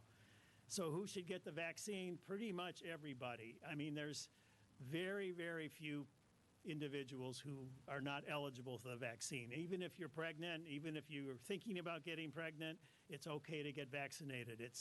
There are no more miscarriages of people who are vaccinated during their first trimester or before they get pregnant than there are afterwards. It's not a risk. COVID is not a risk factor for achieving safe, successful pregnancy. And if you're breastfeeding as well, it's safe. So it makes it even safer for your infant that the parents are vaccinated. There's a lot of myths, a lot of talk about why you shouldn't get the vaccine. You know, young people think they're strong and healthy and they don't need it. Or some people have said, oh, I had COVID already and I don't need it. But you can get COVID again. It's not like certain other diseases like measles or chickenpox where it's very hard to get it again. You can get it, and the COVID virus has changed, as we know, changed from the Alpha variant to the Delta variant, and the Delta variant can get you even if you had the Alpha variant. Some people are worried that the vaccine is going to make them sick. You may have some side effects from the vaccine. How many of you have had side effects from the vaccine? Anything that you would prevent you from getting it again or getting a booster shot? No. So, I had a sore arm for a few days and I had a little bit of a headache, but much better than being sick and be sick by yourself in the hospital, because when you have COVID, you can't have visitors. It's a miserable way to get sick. Let's put it that way. It's not good to get sick anyway, but it's very difficult to be alone. The vaccine is no longer experimental. Thousands and thousands of millions of people have had the vaccine, and there's very little downside to getting it. So there's ways to dispel these myths, and you folks here are probably talking to the choir. Okay. This is just brand new information. Who's eligible for booster doses? We're going to probably hear from the CDC director, Dr. Walensky, in the next couple days that pretty much everybody who's been vaccinated before, who's 65 and older, is eligible to get a booster. Pfizer's already been approved for over a month, or about a month.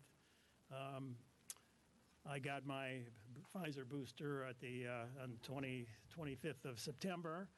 But the folks that have got Moderna or got the J&J vaccine are going to be eligible if you're 65 and older to get it. Also, if you're working in the front lines, if you're a public safety officer, a firefighter, a police officer, somebody who works in a grocery store and food preparation.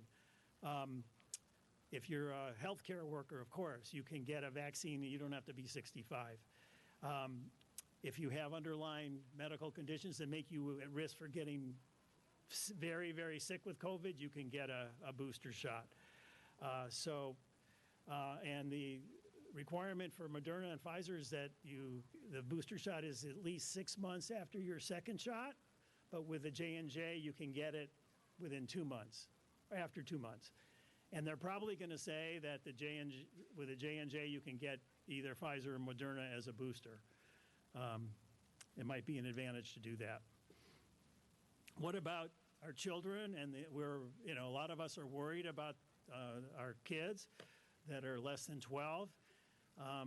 At the end of this month, in another week, the FDA is going to be reviewing the data from, it's all going to be Pfizer at this point, to make their recommendations. The CDC will meet soon after that, within a week after that, and we hope that before Thanksgiving that our young children between 5 and 11 will be able to get the vaccine. And they will need 2 doses.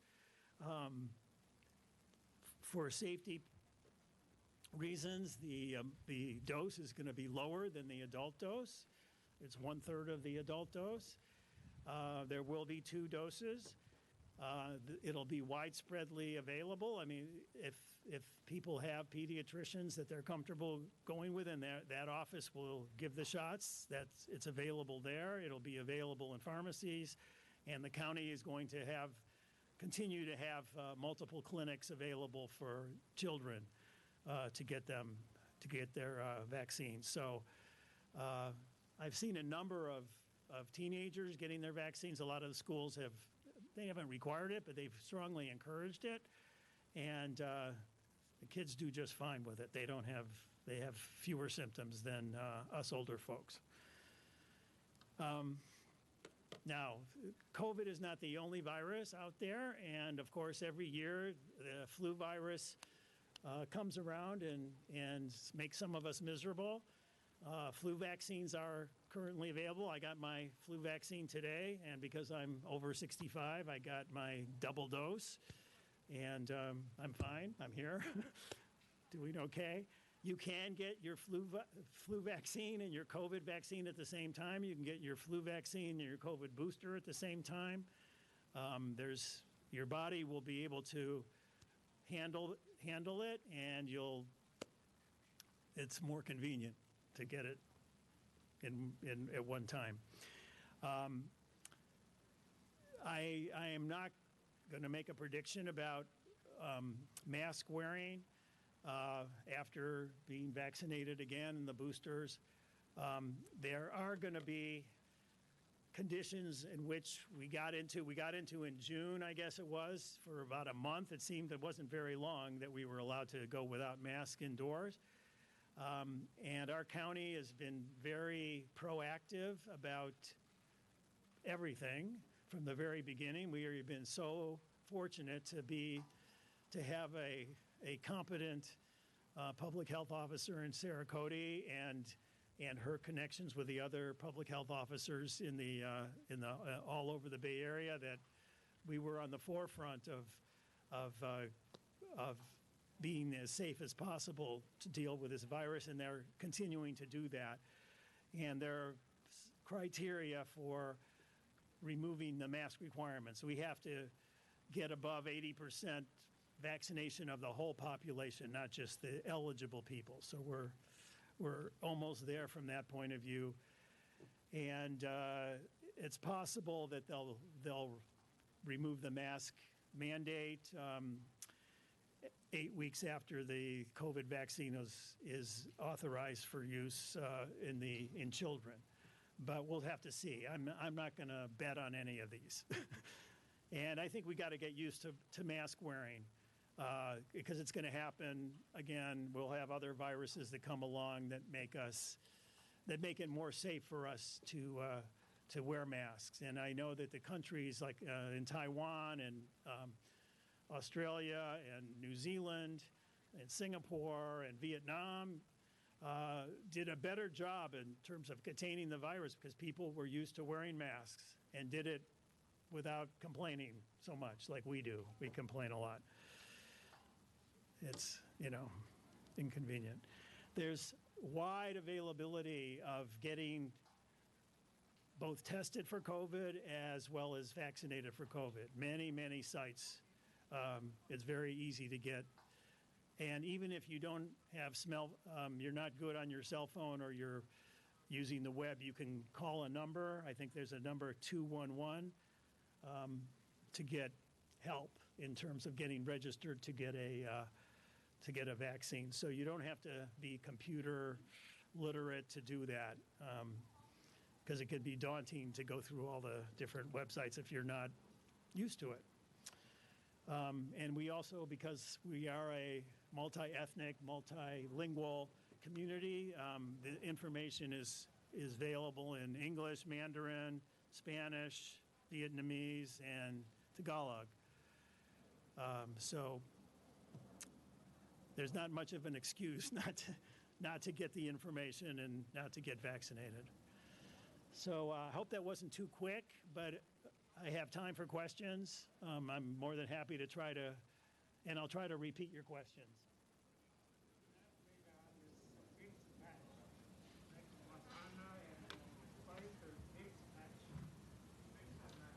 Mix and match, yes. So are you asking, is there an advantage to mixing and matching the vaccines? Yeah, it's safe to do it. And the question is it better for you to do it? The only information that I've seen that shows that it's better to get a different vaccine the second time is if you have the J&J vaccine, which is the one-dose vaccine, and that you get a more robust, a stronger antibody response with either Pfizer or Moderna. Moderna even has the biggest response. Moderna dose is a little higher in terms of the amount of mRNA that you get in the vaccine. So if you had the J&J, it's probably good. It's okay to take the Moderna or the Pfizer vaccine. If you had the Pfizer, up until now, you've only been able to get the Pfizer as a booster. Now you can. We'll see tomorrow from Dr. Walensky whether she's going to say okay for people who had Moderna to get Pfizer and vice versa. So long answer to your question, but the most important thing is to get the booster, regardless of the time you get. It is not harmful to mix and match.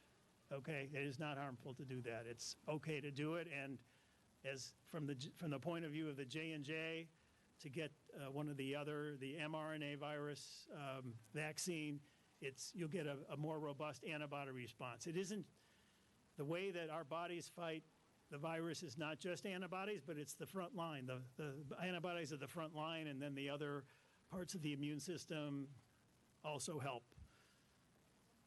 It's just harder to measure that impact. Yeah. So if you have the J&J vaccine first, the one dose, and do you get 2 doses of Pfizer or 2 doses of Moderna as a booster, or just one? Yeah, so the question was, if you got the J&J first, for the booster, would you get 1 dose or 2 doses? It's just one, it will be just 1 dose. That's all you would need, yeah. Yeah. Okay, so I just came to CVS today, and they said they haven't heard anything yet. So will it be announced tomorrow? I don't work for the CDC, but the committee of the CDC that evaluates the FDA data met today, and they made a recommendation to the whole CDC that the booster shots should be they're safe to use and to be authorized. And then it's up to Dr. Walensky, and she's been very, very prompt. We're lucky to have her. She's wonderful. And because when the Pfizer booster came out, with the recommendations came only for people who were older or immunocompromised, she said no. frontline workers really should be get the booster shot. They deserve it, number one, and we need to protect them because you can't just replace them easily. Not so easy to train a nurse or a doctor or even somebody who's a really good person in the grocery store or a firefighter or police officer. I mean, the training is long and rigorous, so we need to keep those people healthy. We'll see what Dr. Walensky says. So, yes, pay attention. We've had to learn that this year, the last 2 years, we've had to pay attention to what the CDC says. Let's try to get a microphone. Is there another microphone? Oh. Oh, She's first. Hi, good evening, everybody. Thank you, Doctor, for the presentation. It's very valid. Yesterday or a couple of days ago, CDC actually made the announcement that mixing of the boosters between the vaccine shots are okay. So it should probably be prevalent with the entire population. But my question to you, do you have any news or any more information with the Delta variant, AY42, that is recently increasing in the UK, and CDC announced that they have noticed few cases in the US as well? I didn't get the second. AY42, Delta variant. That is a new variant that they have identified. There's a new way of... New variant? A new variant. Yes. Yeah, so I asked that very same question. I mean, I've been worried about the Lambda variant because that was in Peru. And so far, there's no big concern about a new variant. But I wouldn't be surprised because we had the Delta variant. We were kind of surprised about that one. So we have to be aware. And that's why I said I think we really have to get used to the masking because, you know, a month from now they might say, oh, we got enough people vaccinated in our county, 80% are vaccinated. You can take the mask off, and then they might, you know, we might get another variant. Viruses are very adaptable. They are able to change their proteins and adapt and mutate a little bit and to stump us. That's why we have a flu vaccine every year, a new one, because the influenza virus changes. And even if it changes a little bit, it makes it more powerful. Okay, yeah. My question is that how necessary is the booster? Okay, so in other words, yeah. How bad is the deterioration after 6 months of my two shots? So what vaccine did you get in the first one? Moderna. What? Moderna. Okay, so the question is, how necessary is the booster? And in your case, for Moderna, Moderna seems to be have more sustained effect over time than the Pfizer did. There are several reasons for that. One is the dose of the mRNA was larger in the Moderna, and also the interval between the first dose and the second dose was longer. So the Moderna was given at least 4 weeks apart, whereas Pfizer was given about 3 weeks apart.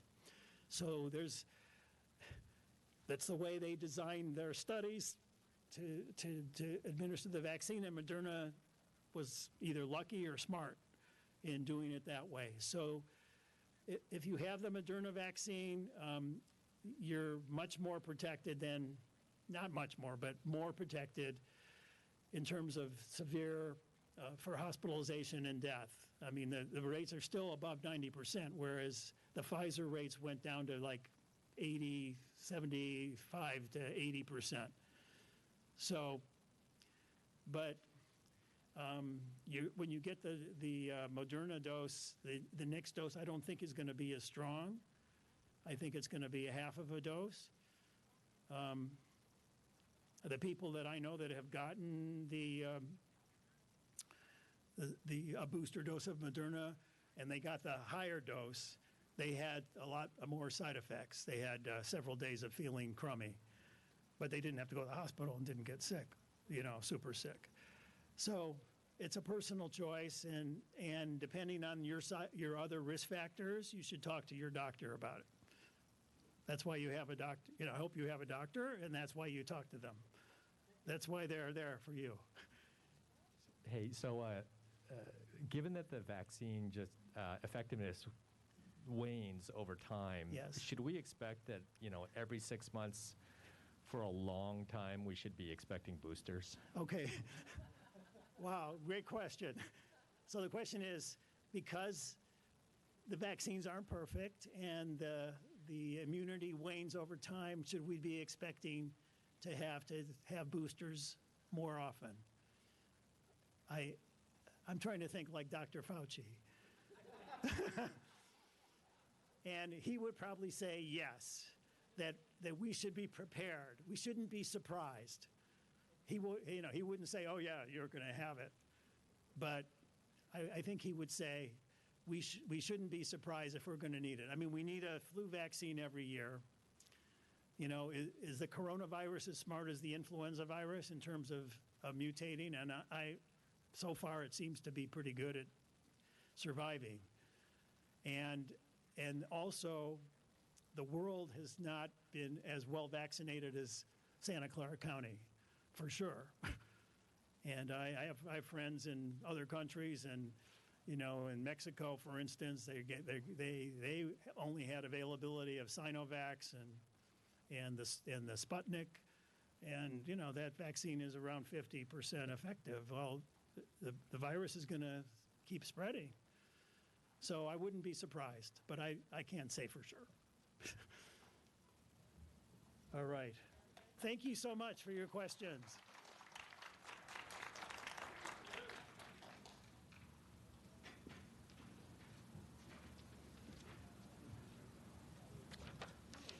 Thank you, Dr. Englander. Next up is a presentation by Chief Taylor Martinson and Captain Chris Ingram.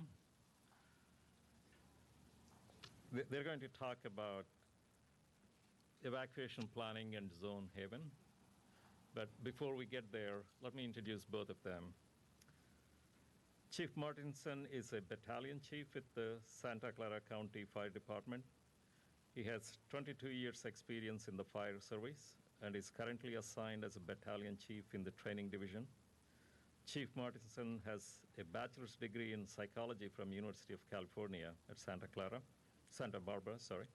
Chief Martinson is the Zone Haven Evacuation Project co-lead with Captain Chris Ingram. Captain Ingram is a fire captain with the Santa Clara County Fire Department and is currently assigned to the Cupertino Fire Station. He has over 15 years experience in the fire service with 8 years working in the city of Cupertino. Captain Ingram has a bachelor's degree in forestry concentrating on wildland fire and fuels management with a minor in geographic information systems.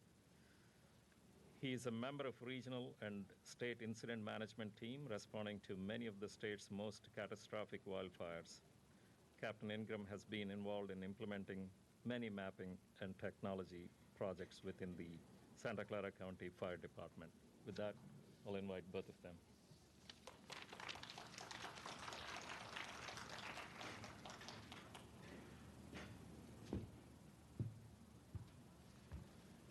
Good evening. Thanks for having us.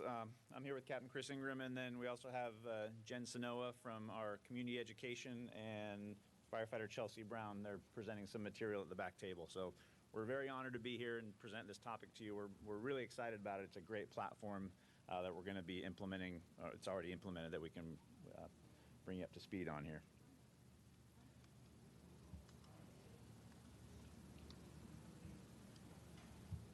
So Zone Haven it's an evacuation.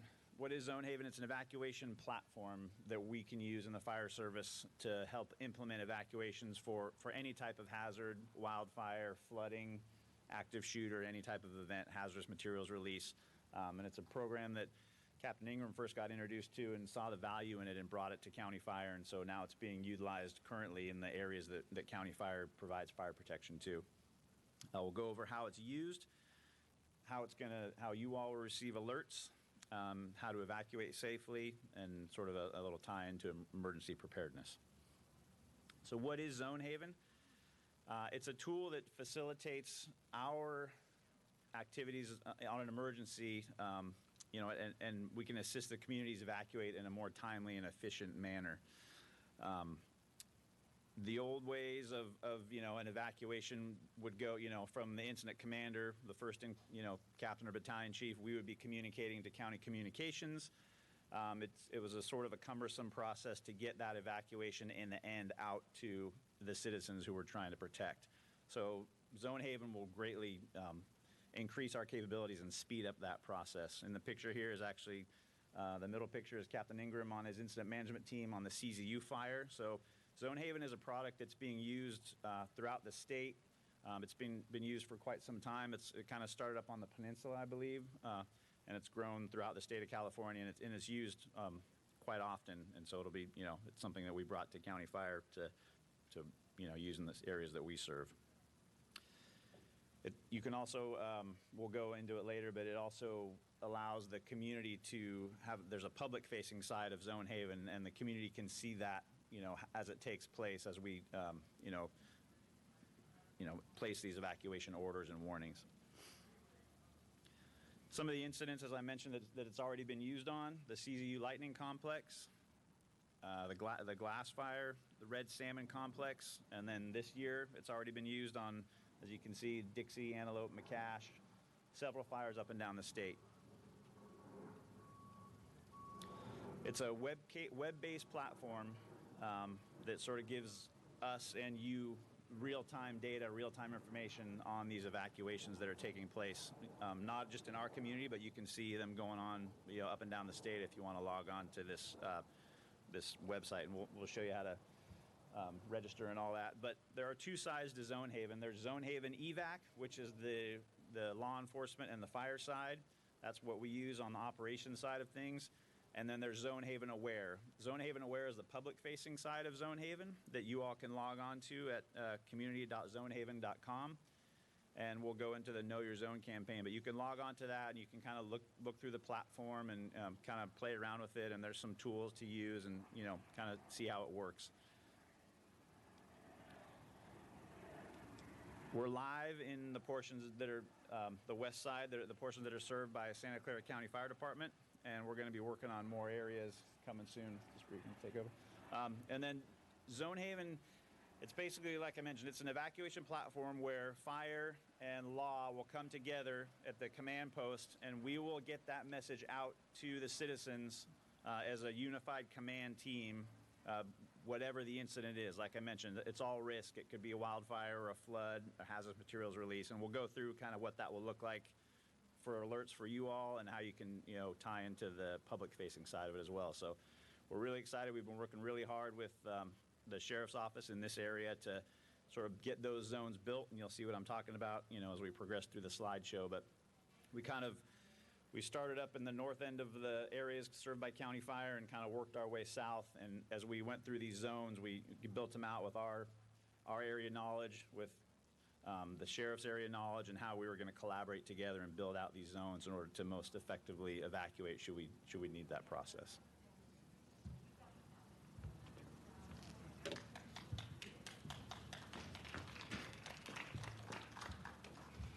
All right, I'm going to pick up the presentation and keep going. So Chief Mortensen already kind of talked about the different types of incidents that we can use the platform on: wildfires, earthquakes, flood or dam failures, severe weather, hazardous materials, or active shooters. Recently in the county, there were a couple high school bomb threats that we were able to use the system alongside Los Altos PD during an event up there. So Zone Haven helps because events that we're dealing with nowadays are becoming more and more complex. You hear wildfires in the news almost daily during the summertime, and so Zone Haven will help us be able to make those evacuations quicker. The events also require more coordination with law enforcement, fire, and other entities, including the cities and other agencies, whether they be parks, etc. the evacuations, it's crucial that they're done as quickly as possible.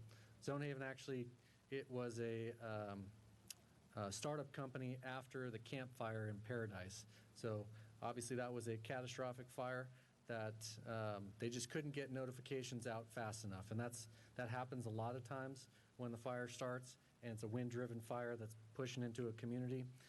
So a couple folks in the tech community thought, how can we help deal with this issue that's going on?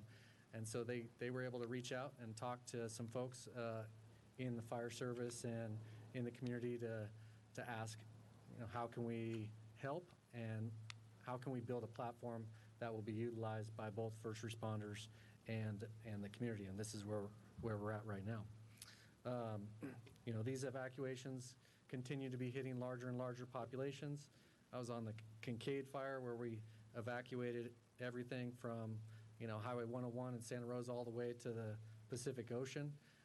That was prior to Zone Haven, but if you could see the amount of effort that went into trying to draw up these evacuation zones for a large area like that, it's a very time-consuming process. Luckily, we were doing it in anticipation of a wind event, and so there was a little bit of time, but by creating these zones ahead of time, we've saved a ton of time when a wildfire strikes.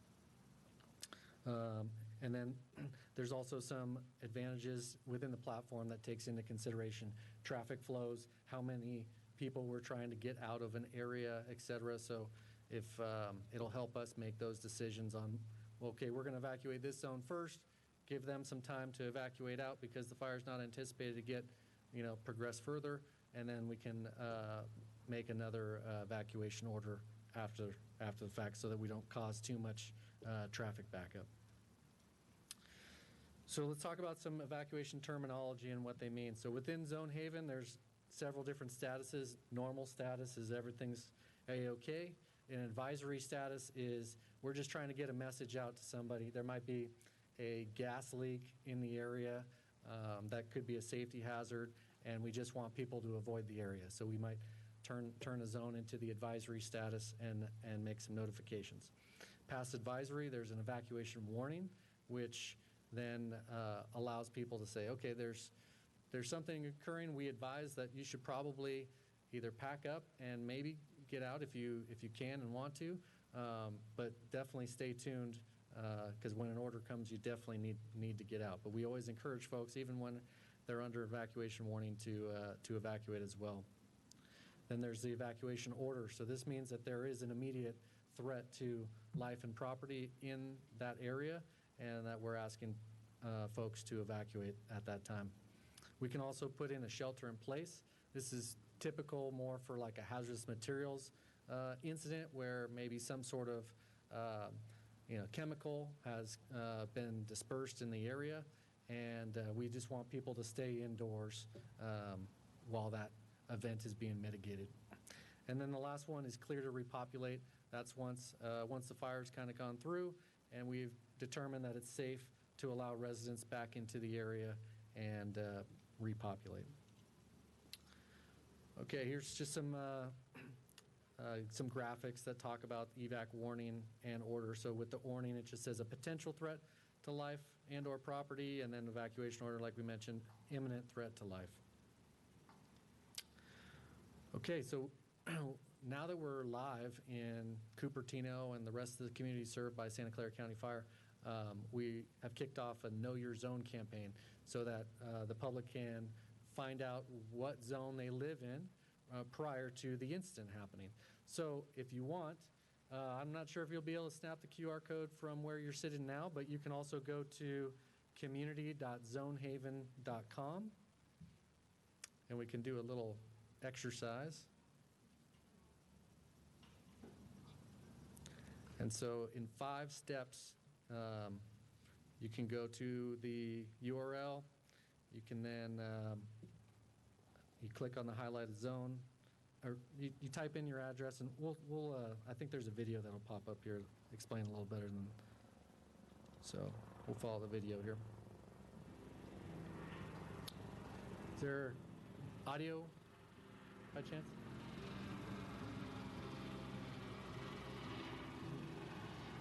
There should be audio playing.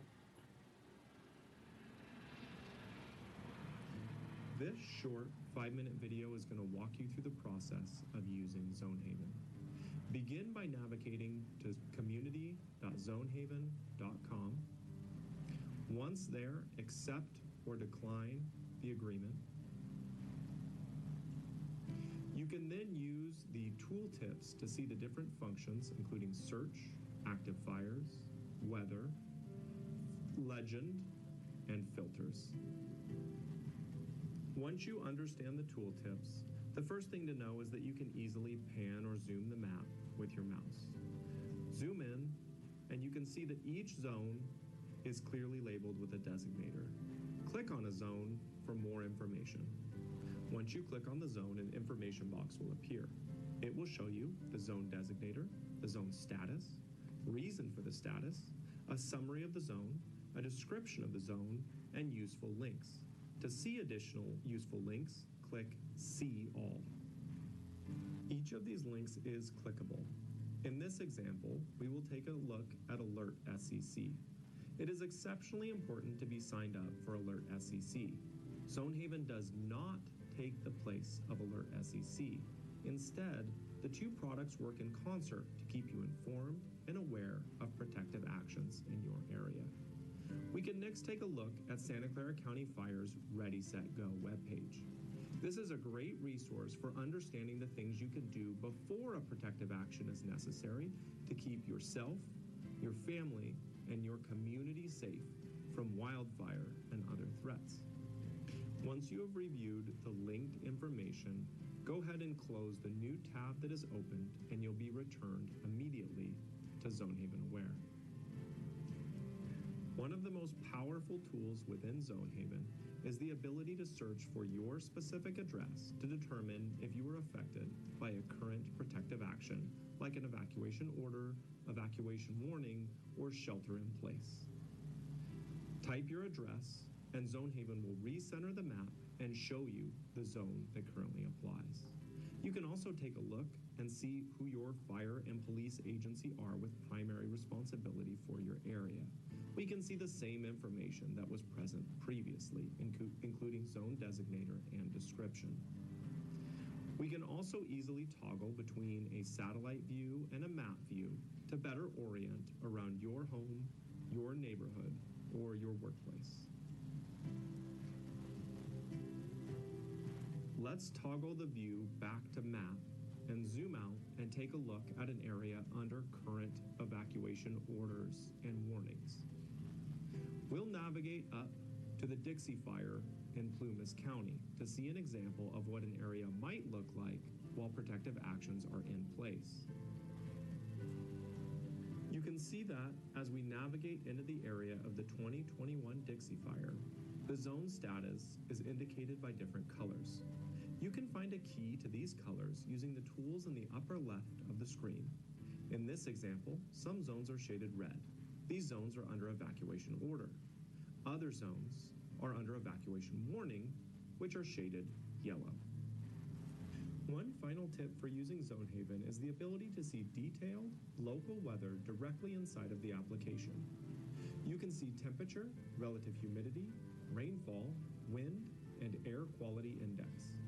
Always double check that you are looking at the weather for the correct area, and remember that weather is never a reason to ignore a protective action.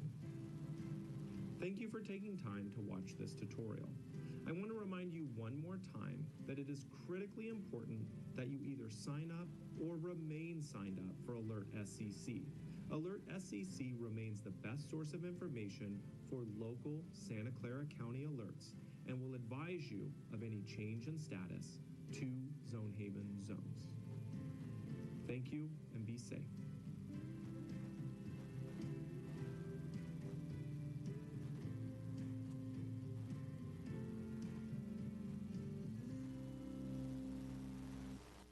All right.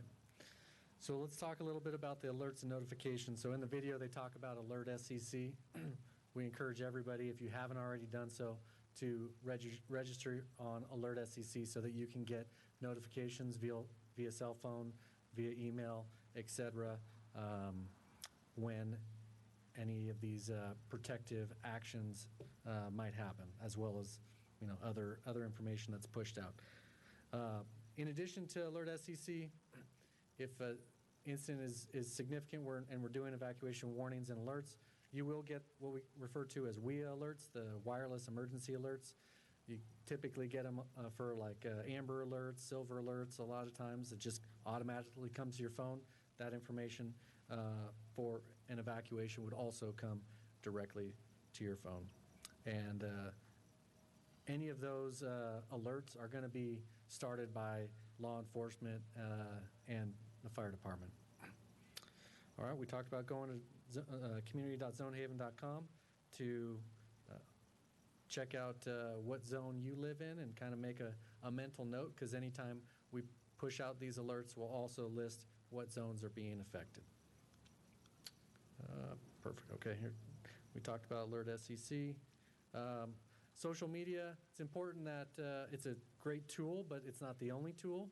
So we obviously recommend you to sign up for Alert SCC, but also if you have Twitter, Facebook, Nextdoor, please follow your public safety agencies, being Santa Clara County Sheriff's Office and the Santa Clara County Fire Department, as well as City and Office of Emergency Services. And here's a couple handles.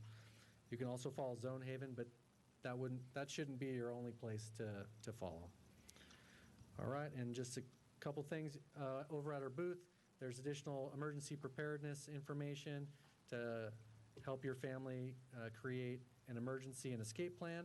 Talk about items that you should have in an emergency go bag, what you can have in a vehicle kit in your car, and then try to create a plan out of your community and your home for evacuations. With that, we are now to the questions portion.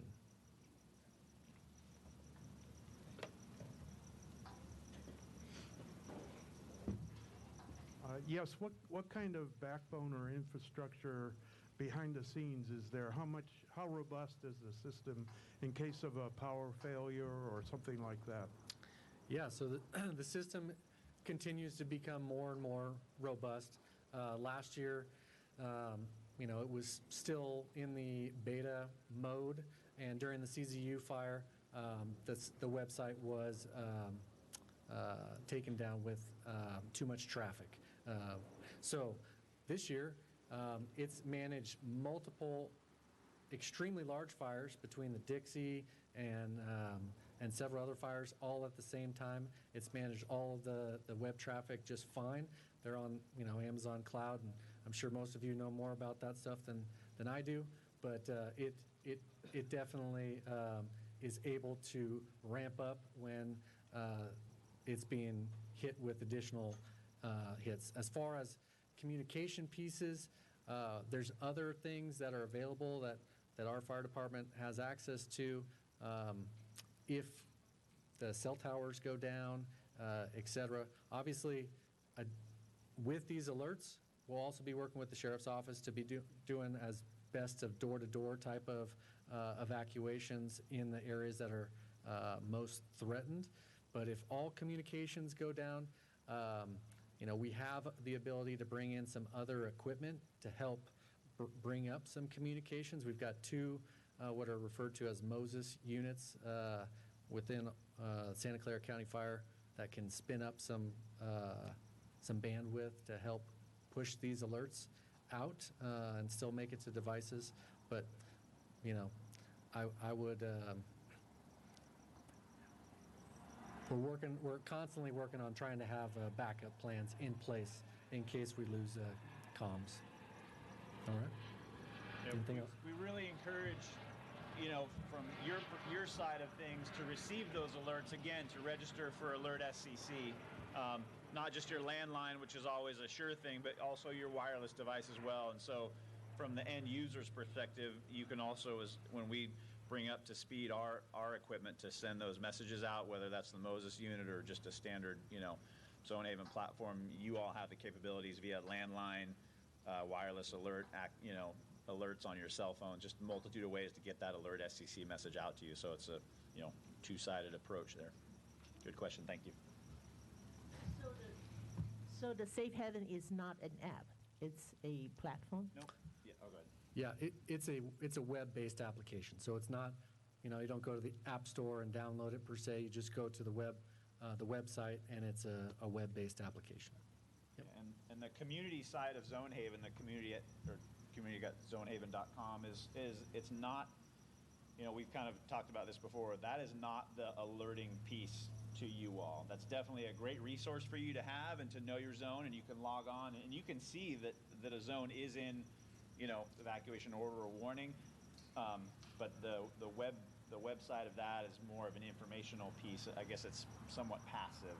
The real alert in an event will come from Alert SCC, but the web-based part is, it's important too to know your zones, and you can log on and see that, or see friends' zones, or all up and down the state. So.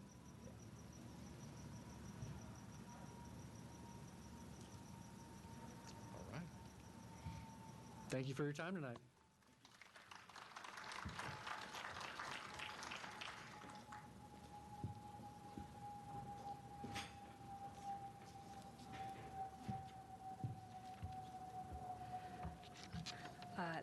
Thank you, Battalion Chief Mortensen and Captain Mingren, for your presentation on Zonehaven and also for all that you do for the community. I'd like to introduce the Wildfire Awareness Initiative, or WHY. The WHY organization was founded in early 2021 by two former Kennedy Middle School students, Niranjana and Lauren. WHY is dedicated to spreading awareness on how to both prevent and prepare for wildfires. The organization is led by 20 students who work on many events such as online webinars, elementary cahoots, raffles, contests, and community presentations. To reach a wider audience, WHY posts informative posts on Instagram and have amassed a following of over 2,200 people. Today we have 4 WHY leaders, Madeline, Lauren, Niranjana, and Arna, who will be speaking to us about their recent initiatives. They are currently local Monte Vista first years, and during their spare time, their hobbies span from playing tennis to playing violin. Although they've informed me that they are not fun people, I'm sure they spend most of their time bettering the community through WHY. Just a reminder also, we have food and drink available on the side if you need any refreshments.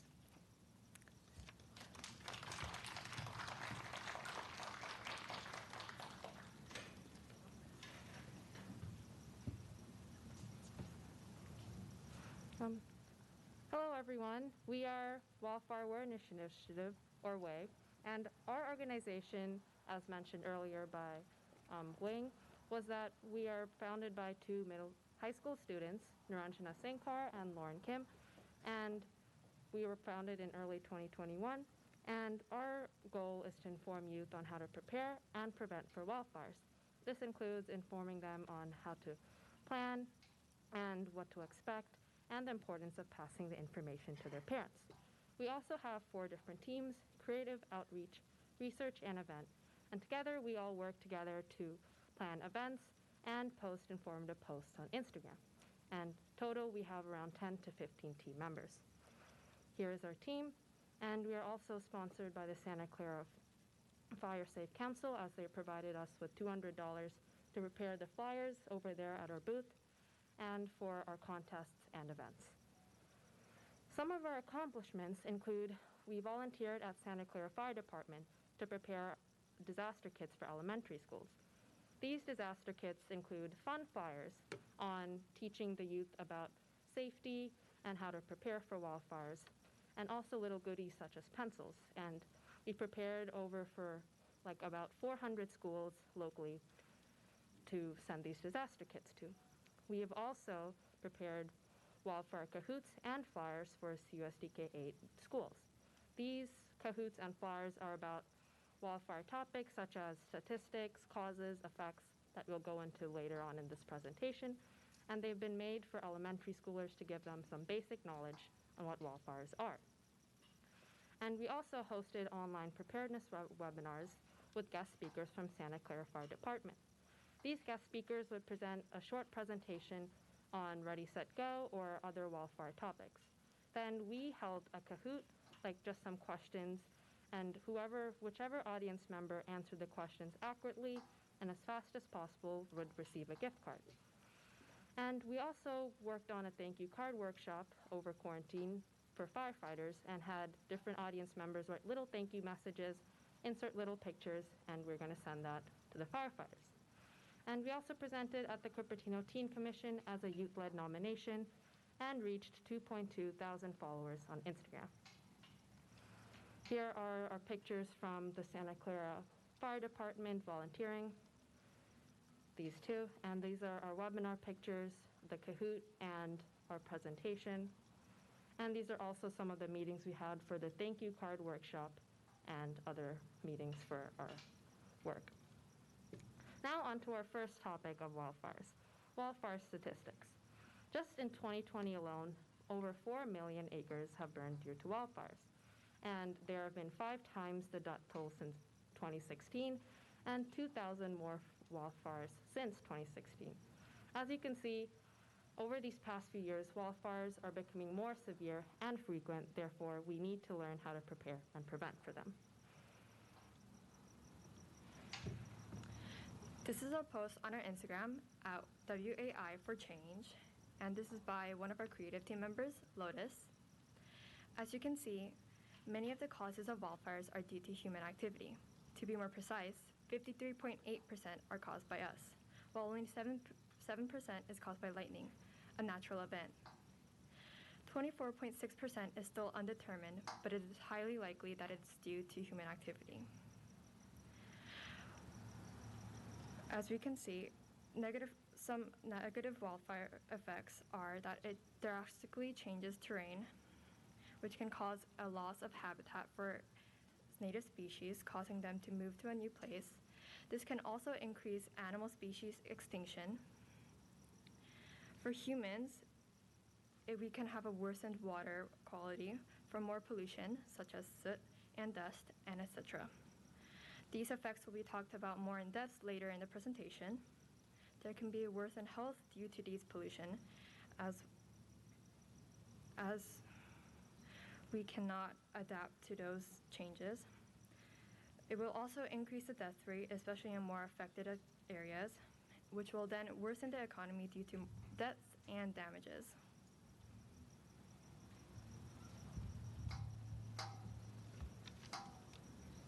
Wildfires tend to affect minorities with much greater impact.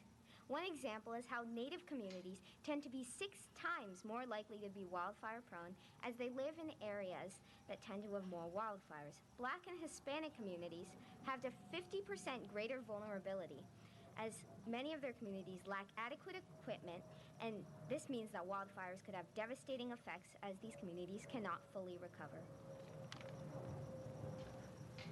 Concerning bad air quality, some effects include negative responses in the cardiovascular system, increased risk of heart, lung disease, as well as strokes for the general public, as well as an increased risk for people with asthma and respiratory conditions.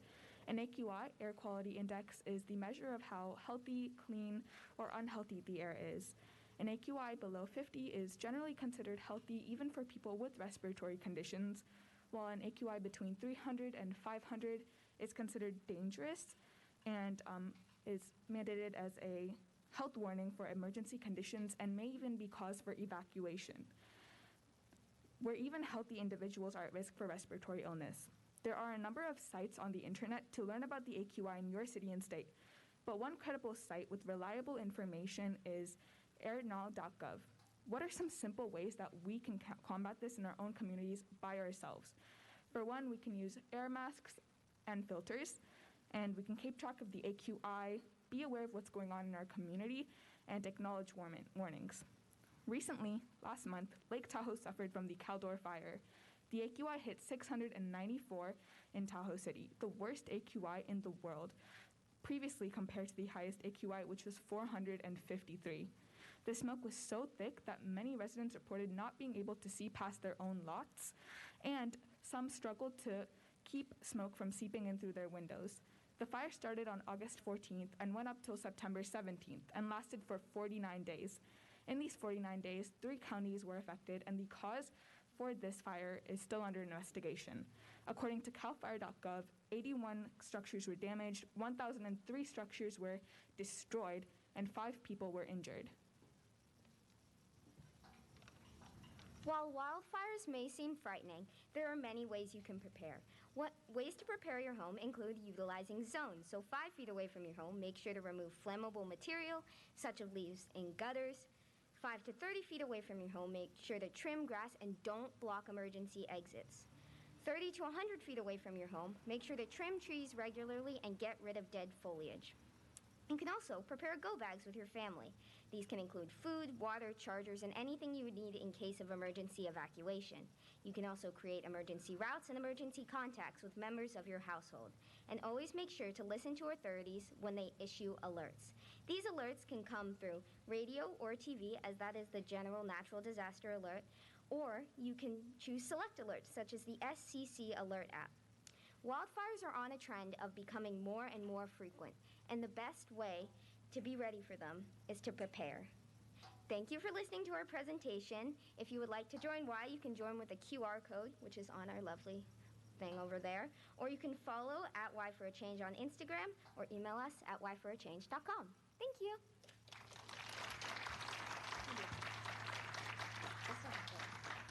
If anyone has any questions, then you can ask. And if you want to also subscribe to our mailing list for weekly wildfire updates, you just go to that link, tinyurl.com/wildfire, like that thing, and alerts, and you'll be able to sign up for our weekly wildfire alerts. And also, if you have any questions, that's our email and our Instagram.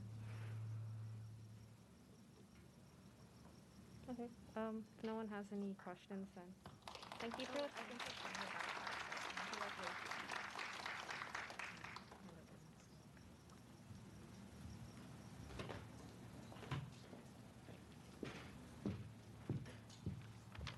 Thank you, Y. That was great. Hi, everyone. My name is Yvonne, and today I have the pleasure of introducing Ruth Darlene, Executive Director of Women SV. Ruth Darlene's educational background includes a master's in English literature and teaching credential in California State Certification in Domestic Violence Advocacy. At Stanford's Center for Research and Disease Prevention, Ruth worked as a teacher and curriculum writer in a study designed to raise awareness about eating disorders. She adapted their research model to create her own program in 2011 to address domestic abuse in upscale communities. Under the fiscal sponsorship of Los Altos Community Foundation, she launched her own nonprofit in 2011 called Women of Silicon Valley, or Women SV. Women SV became an independent 501c3 nonprofit in 2017 and has served over 1,000 survivors of domestic violence and coercive control in the past 10 years. Ruth's program helps survivors address the risks and challenges of being trapped in a relationship with a powerful, sophisticated abuser. She also offers professional training to assist providers such as therapists, physicians, law enforcement attorneys, and teachers in becoming more trauma-informed in working with survivors who are involved with a powerful, sophisticated abuser. This type of abuser not only engages in physical and sexual violence, but often uses other tactics to coerce and control their intimate partner. These tactics don't always rise to the level of police intervention. Women SV steps in to fill this gap in services and offers strategies to address physical and sexual violence and more subtle forms of abuse such as financial, legal, technological, and emotional. Ruth also does trainings for providers, gives public presentations to the community, and works with the media to raise awareness about the impact of domestic violence in middle to upper income areas. Welcome, Ruth.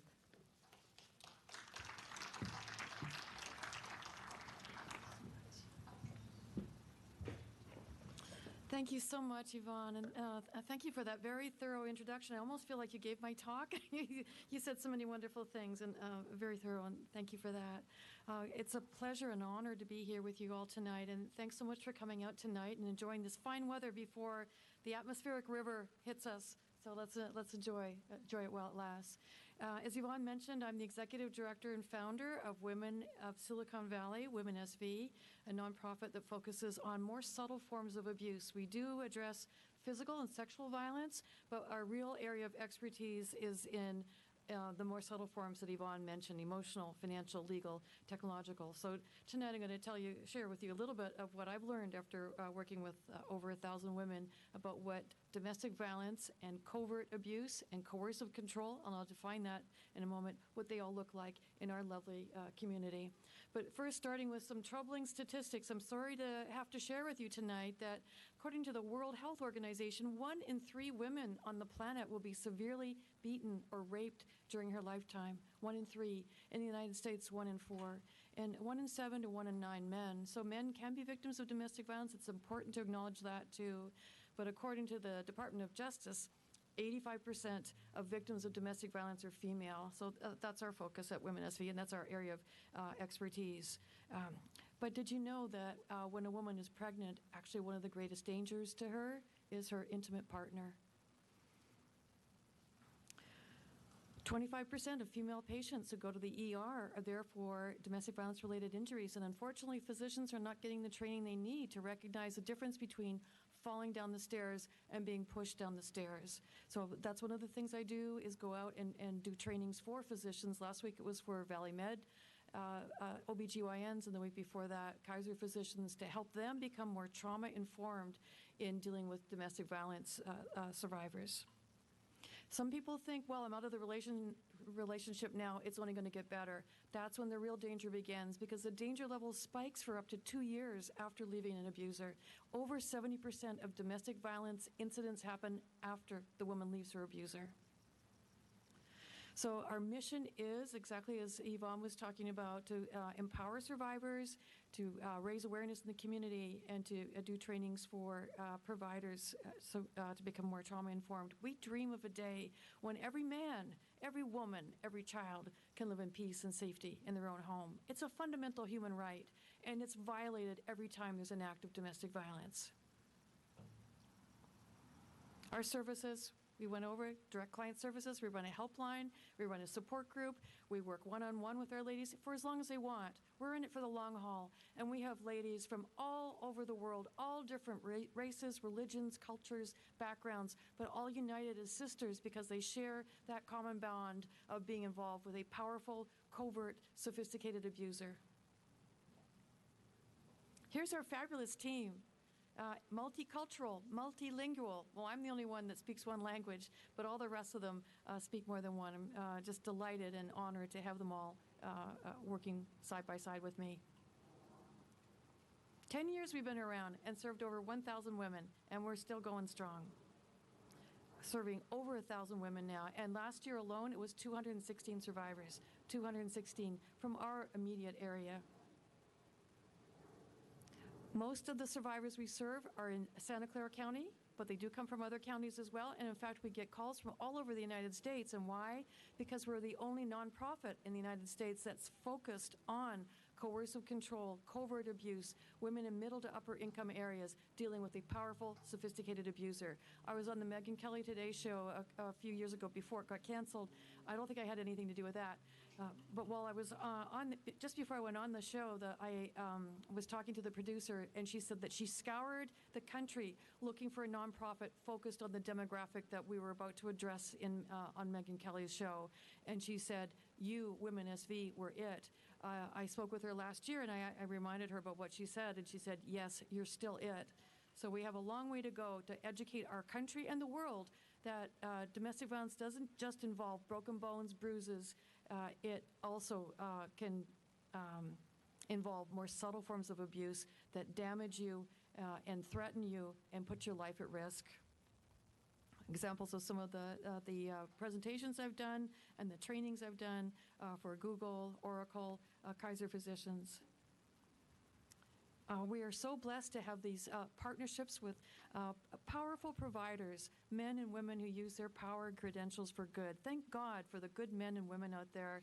I'm so blessed to have really an army of supporters protecting us as we work to protect our survivors. Our clients at Women SV, we call them our ladies because we establish that personal relationship with them that lasts for as long as they want. It's not a one and done. Do you need a restraining order or a shelter? We are here for you for as long as you want us to be. So our ladies are engineers, doctors, lawyers, psychologists, entrepreneurs, CEOs, religious leaders, stay-at-home parents. Their partners, their abusive partners, are engineers, doctors, professors, lawyers, psychologists, entrepreneurs, CEOs, religious leaders, stay-at-home parents. My dad was a physician, and I have tremendous respect for physicians, but I think it's one of the ultimate acts of evil when a physician takes his medical knowledge and uses it to threaten and hurt and sometimes even kill his intimate partner. So that's our focus on these more subtle forms of abuse: emotional, financial, legal, technological, and other forms of coercive control. I keep using that term. What does it mean? It's a pattern, not a one-off, because it's hard to prove. It's a pattern of controlling, isolating, and threatening behavior. We mentioned some examples, the emotional abuse. It ranges from everything from gaslighting, getting inside your partner's head, trying to convince them that they didn't hear correctly what you actually said, trying to make them doubt their memory, their perception of what happened, their perception of reality over time, causing them to doubt their own sanity. So that's at one end of the spectrum, that emotional abuse, gaslighting, and it ranges from that all the way to non-fatal and fatal strangulation. And here's another disturbing fact. Over 35% of our survivors that we work with at Women SV have experienced non-fatal strangulation at the hands of their intimate partner, their doctor, psychologist, religious leader, therapist, intimate partner. Coercive control is a lethality risk, right up there with owning a gun and ending the relationship. It's a liberty crime. According to Evan Stark, Dr. Evan Stark, who wrote the book, Coercive Control, How Men Entrap Women in Personal Life, because coercive control tends to be a gender-based crime. That doesn't mean women can't be controlling. Yes, they can. And men can be victims of coercive control, and women can be very controlling parents as well. We do want to acknowledge that. But on the whole, typically, it tends to be an act perpetrated by abusive men towards their intimate partners. Why does Evan Stark call it a liberty crime? Because it robs an individual of their fundamental human right to live in peace and safety in their own home. And I call it the ultimate form of identity theft because it robs them of who they once were before getting into this relationship. Their sense of spontaneity, freedom, happiness, creativity, everything comes under attack and gets worn away over time. The good news is, that was a lot of bad news. Here's the good news. As of January of this year, a new law has gone into effect in Family Code. It's Family Code 6320. You can look it up online, and we can thank Senator Susan Rubio for creating a law to protect survivors from coercive control. And it can be grounds for a restraining order, which if violated can become a criminal act. So God bless Senator Susan Rubio. God bless domestic violence survivor, Senator Susan Rubio. Family Code 6320, you can look it up, and here's the language in the law online. What it does is it expands the definition of domestic violence by expanding the definition of disturbing the peace to include things like unreasonably interfering with a person's free will and, thank you, Dr. Stark, personal liberty. By isolating the other partner from friends, or the other party from friends, relatives, or other sources of support, cutting her off from her friends, depriving her of basic necessities, hiding the car keys so she can't get to work, hiding her medication, so, especially if she's got a chronic or life-threatening illness, controlling, regulating, monitoring her partner's movements. You'll see it's not the gender isn't referred to in this in the law, and that's so they could get the law passed. They took the his, her out of it. But according to Dr. Stark, we do want to acknowledge that it's primarily a gender-based crime. But this controlling behavior, making her FaceTime on the way to work, FaceTime during her lunch, and FaceTime all the way home, so he can be sure she's not fooling around with somebody else at work. Micromanagement of activities that are related to duties around the house, the way she cooks, the way she cleans, the way she looks after the children. One of our ladies has a 10-page document on how to do the laundry.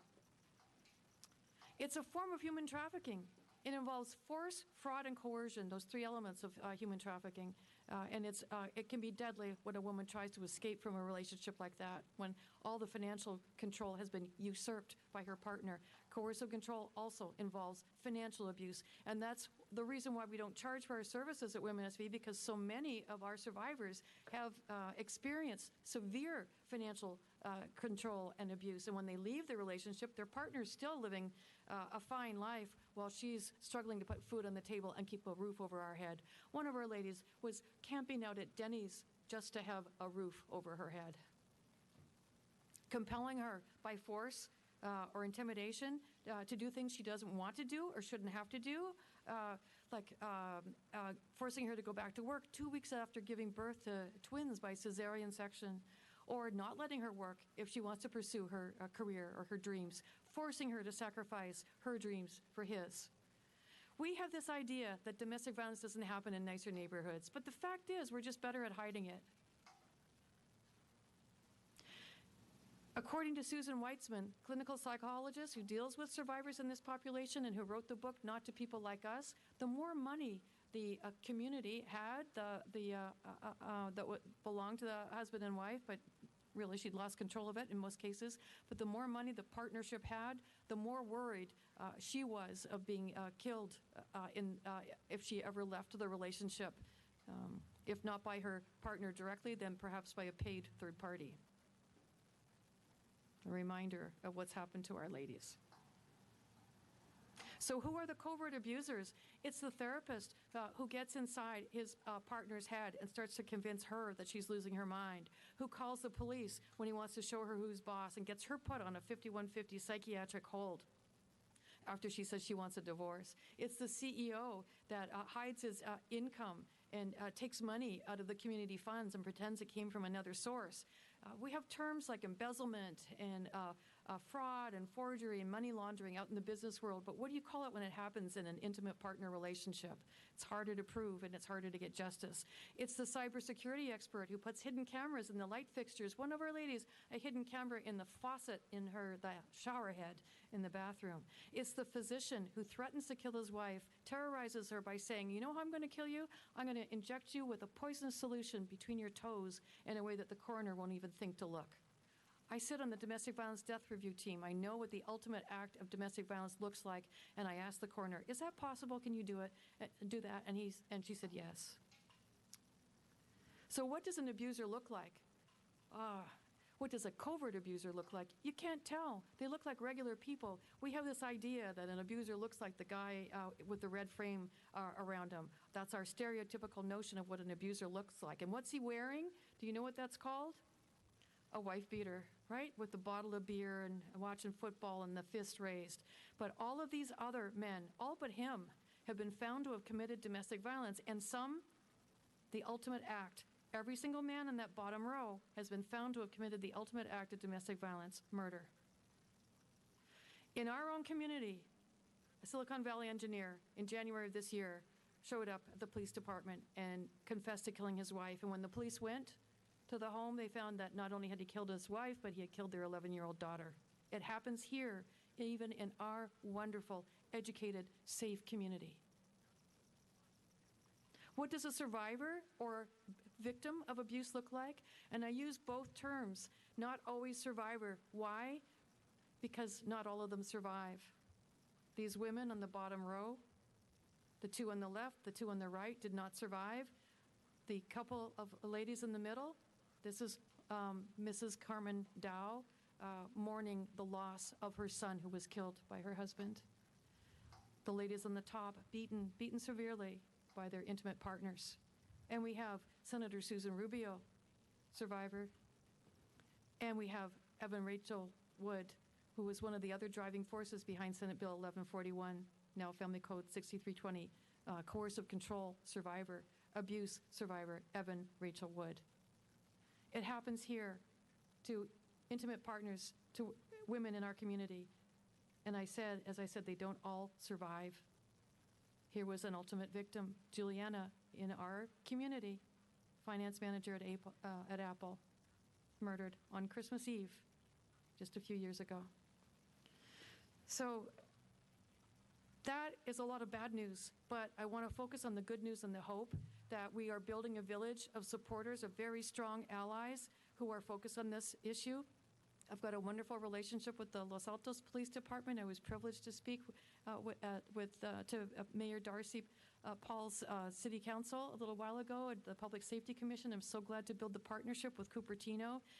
As time goes by, we build more and more partnerships because that's what it's all about. Our community, our town, our county, our country, our world banding together to recognize that domestic violence knows no boundaries. It can happen to anybody. It could happen to you or someone you know, someone you care about. If there is someone that you care about after what I've said tonight, please join us over at the table here and talk to Masha or Sarah, our wonderful domestic violence advocates. If there's someone you care about, we can give you some brochures. We can give you resources. Please reach out and express your concern to somebody that might be suffering from this issue because you could save a life. Thank you.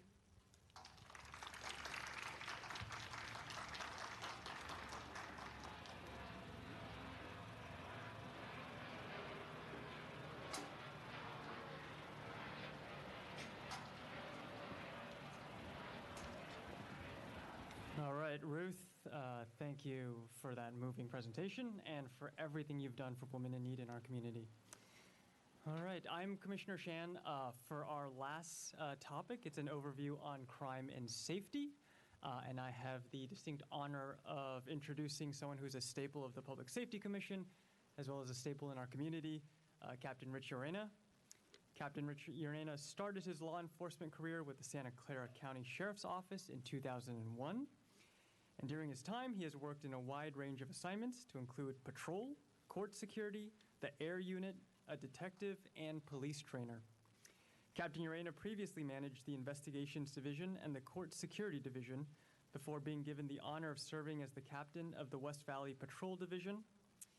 The division is responsible for public safety services in the unincorporated areas of western Santa Clara County, the cities of Cupertino and Saratoga, as well as the town of Los Altos Hills. He leads a team of 89 men and women, all focused on providing residents with the best public safety service possible. And Captain Urena holds a BA in leadership and is a graduate of the prestigious FBI National Academy in Quantico, Virginia. Captain.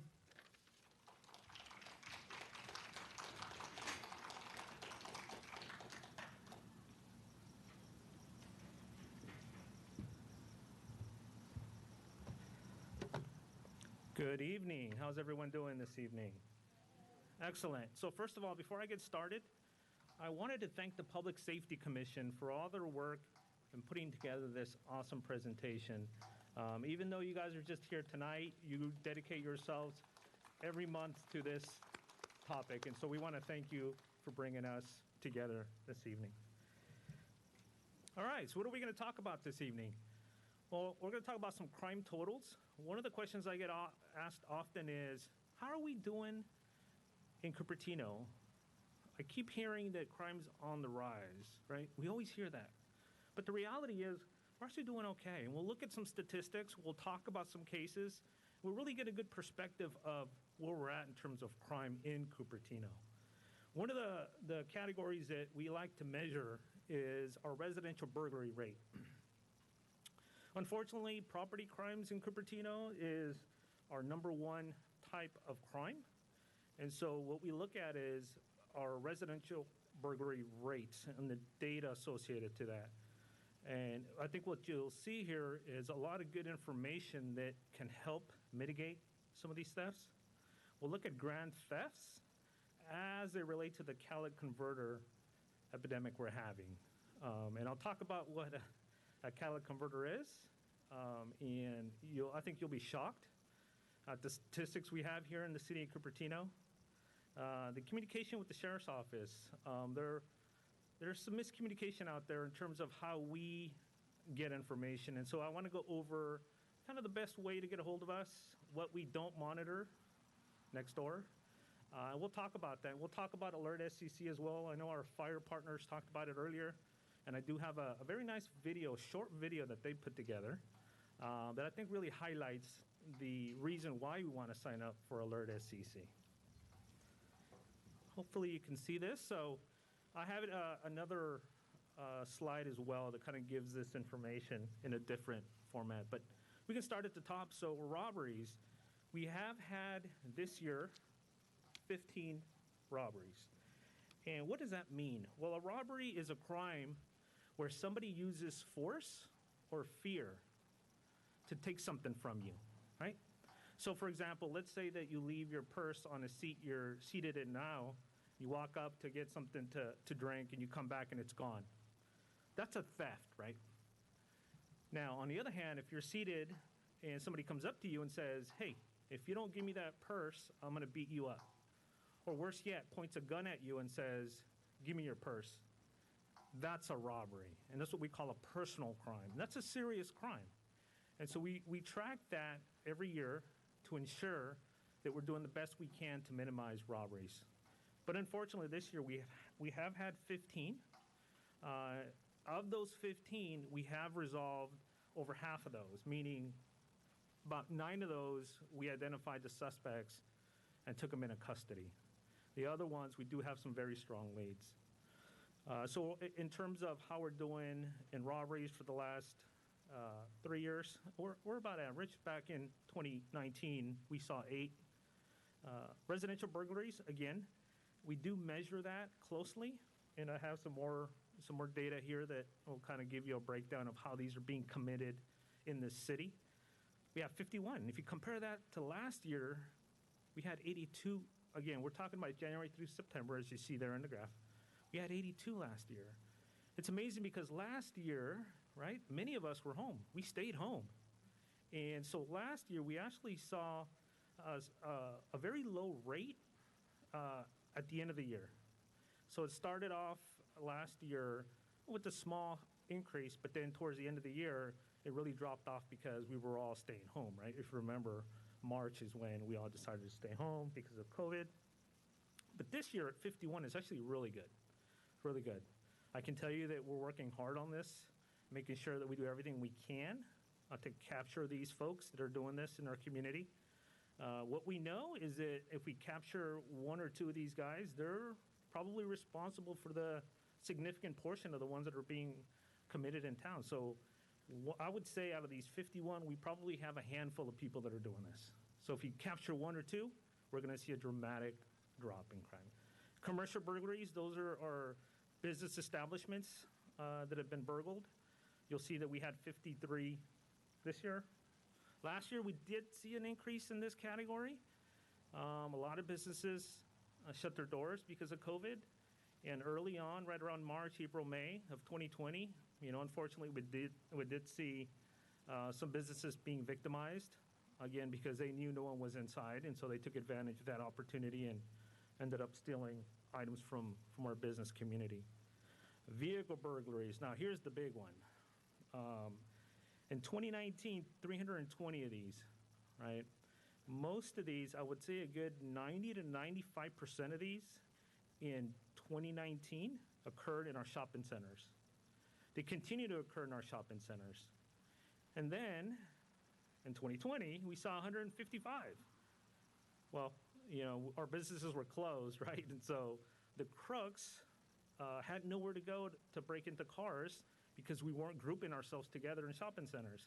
So what we started to see is crooks actually driving in the neighborhoods and breaking into cars in the neighborhood. And again, as I said, about 90% of the vehicle burglaries in 2019 were in shopping centers. You go to 2020, and then it was more like 80 to 90% occurred in our residential neighborhoods. And so we were focusing our efforts in our neighborhoods. And this year we're at 99. We have some strategies we're deploying out there to try to curb this. We'll continue to work on that. Grand thefts, 126 already this year. And you'll see what that really looks like here in another couple slides. Auto theft, that means cars that were stolen in the city, 49. Many of these are because when we get burgled, the crooks take the keys and take your car at the same time, right? And so it is important that you secure your keys when you're not at home and you're leaving your car at home. You know, put them in a drawer or something like that. Don't make it obvious, because we are seeing crooks that are breaking into a home, and after they take jewelry, laptops, electronics, small electronics, we are seeing that they're looking for car keys to take the car that's in the driveway. Vandalism, we saw 65. Identity theft, fraud, and 95. A good portion of the ID theft and fraud is related to mail theft. And so please, I ask that if you aren't picking up your mail soon after it's delivered, please do so. Please do so, especially as we get into the holiday season here, right? Many of us, I can tell you, my wife orders from Amazon probably 3 or 4 times a week, and we get packages at home. And many of us do that as well. And so it's important to make sure that you pick up that package, the mail, as soon as you can, because there are crooks out there that are driving around looking for the opportunity to take a package. Some advice on that is, if you have a neighbor that you communicate with frequently, let them know, hey, can you pick up that package, or at least can you put it in the backyard or hold on to it, or have a plan for that, because towards the end of this year, we're going to see an increase in that crime. And again, we are working on some covert operations that hopefully will bring that category down. But domestic violence, we did see 45 this year. Assaults, 20, and then sex crimes, 16. The category sex crimes is really anything and everything from, let's say, child pornography case to somebody who gets sexually assaulted. I will note that these crimes are all between people that know each other. We don't have somebody running around committing a sexual assault on residents. So these are crimes that have been brought to our attention where either relationships went sideways or there was some kind of relationship between the victim and the suspect. Here's another way to look at it. So again, January through September 2020, you compare that to January to September 2021. Robberies were down 6%. Residential burglaries were down 38%. We're comparing apples to apples here, right? What we're saying is, hey, listen, the end of the year is not here yet, but for now, this is what it looks like. Our commercial burglaries, 38% drop from the same time last year. Vehicle burglaries, 36% drop. Grand theft, there it is, 97% increase. Auto theft, 26% increase. Vandalism, 27% increase. And then you look at the rest of those categories. Identity theft, 12% decrease. Domestic violence, 13% decrease. Assaults, 44% decrease. Sex crimes, 11% decrease. So if you kind of take a snapshot of this, the city of Cupertino continues to be a safe city. And even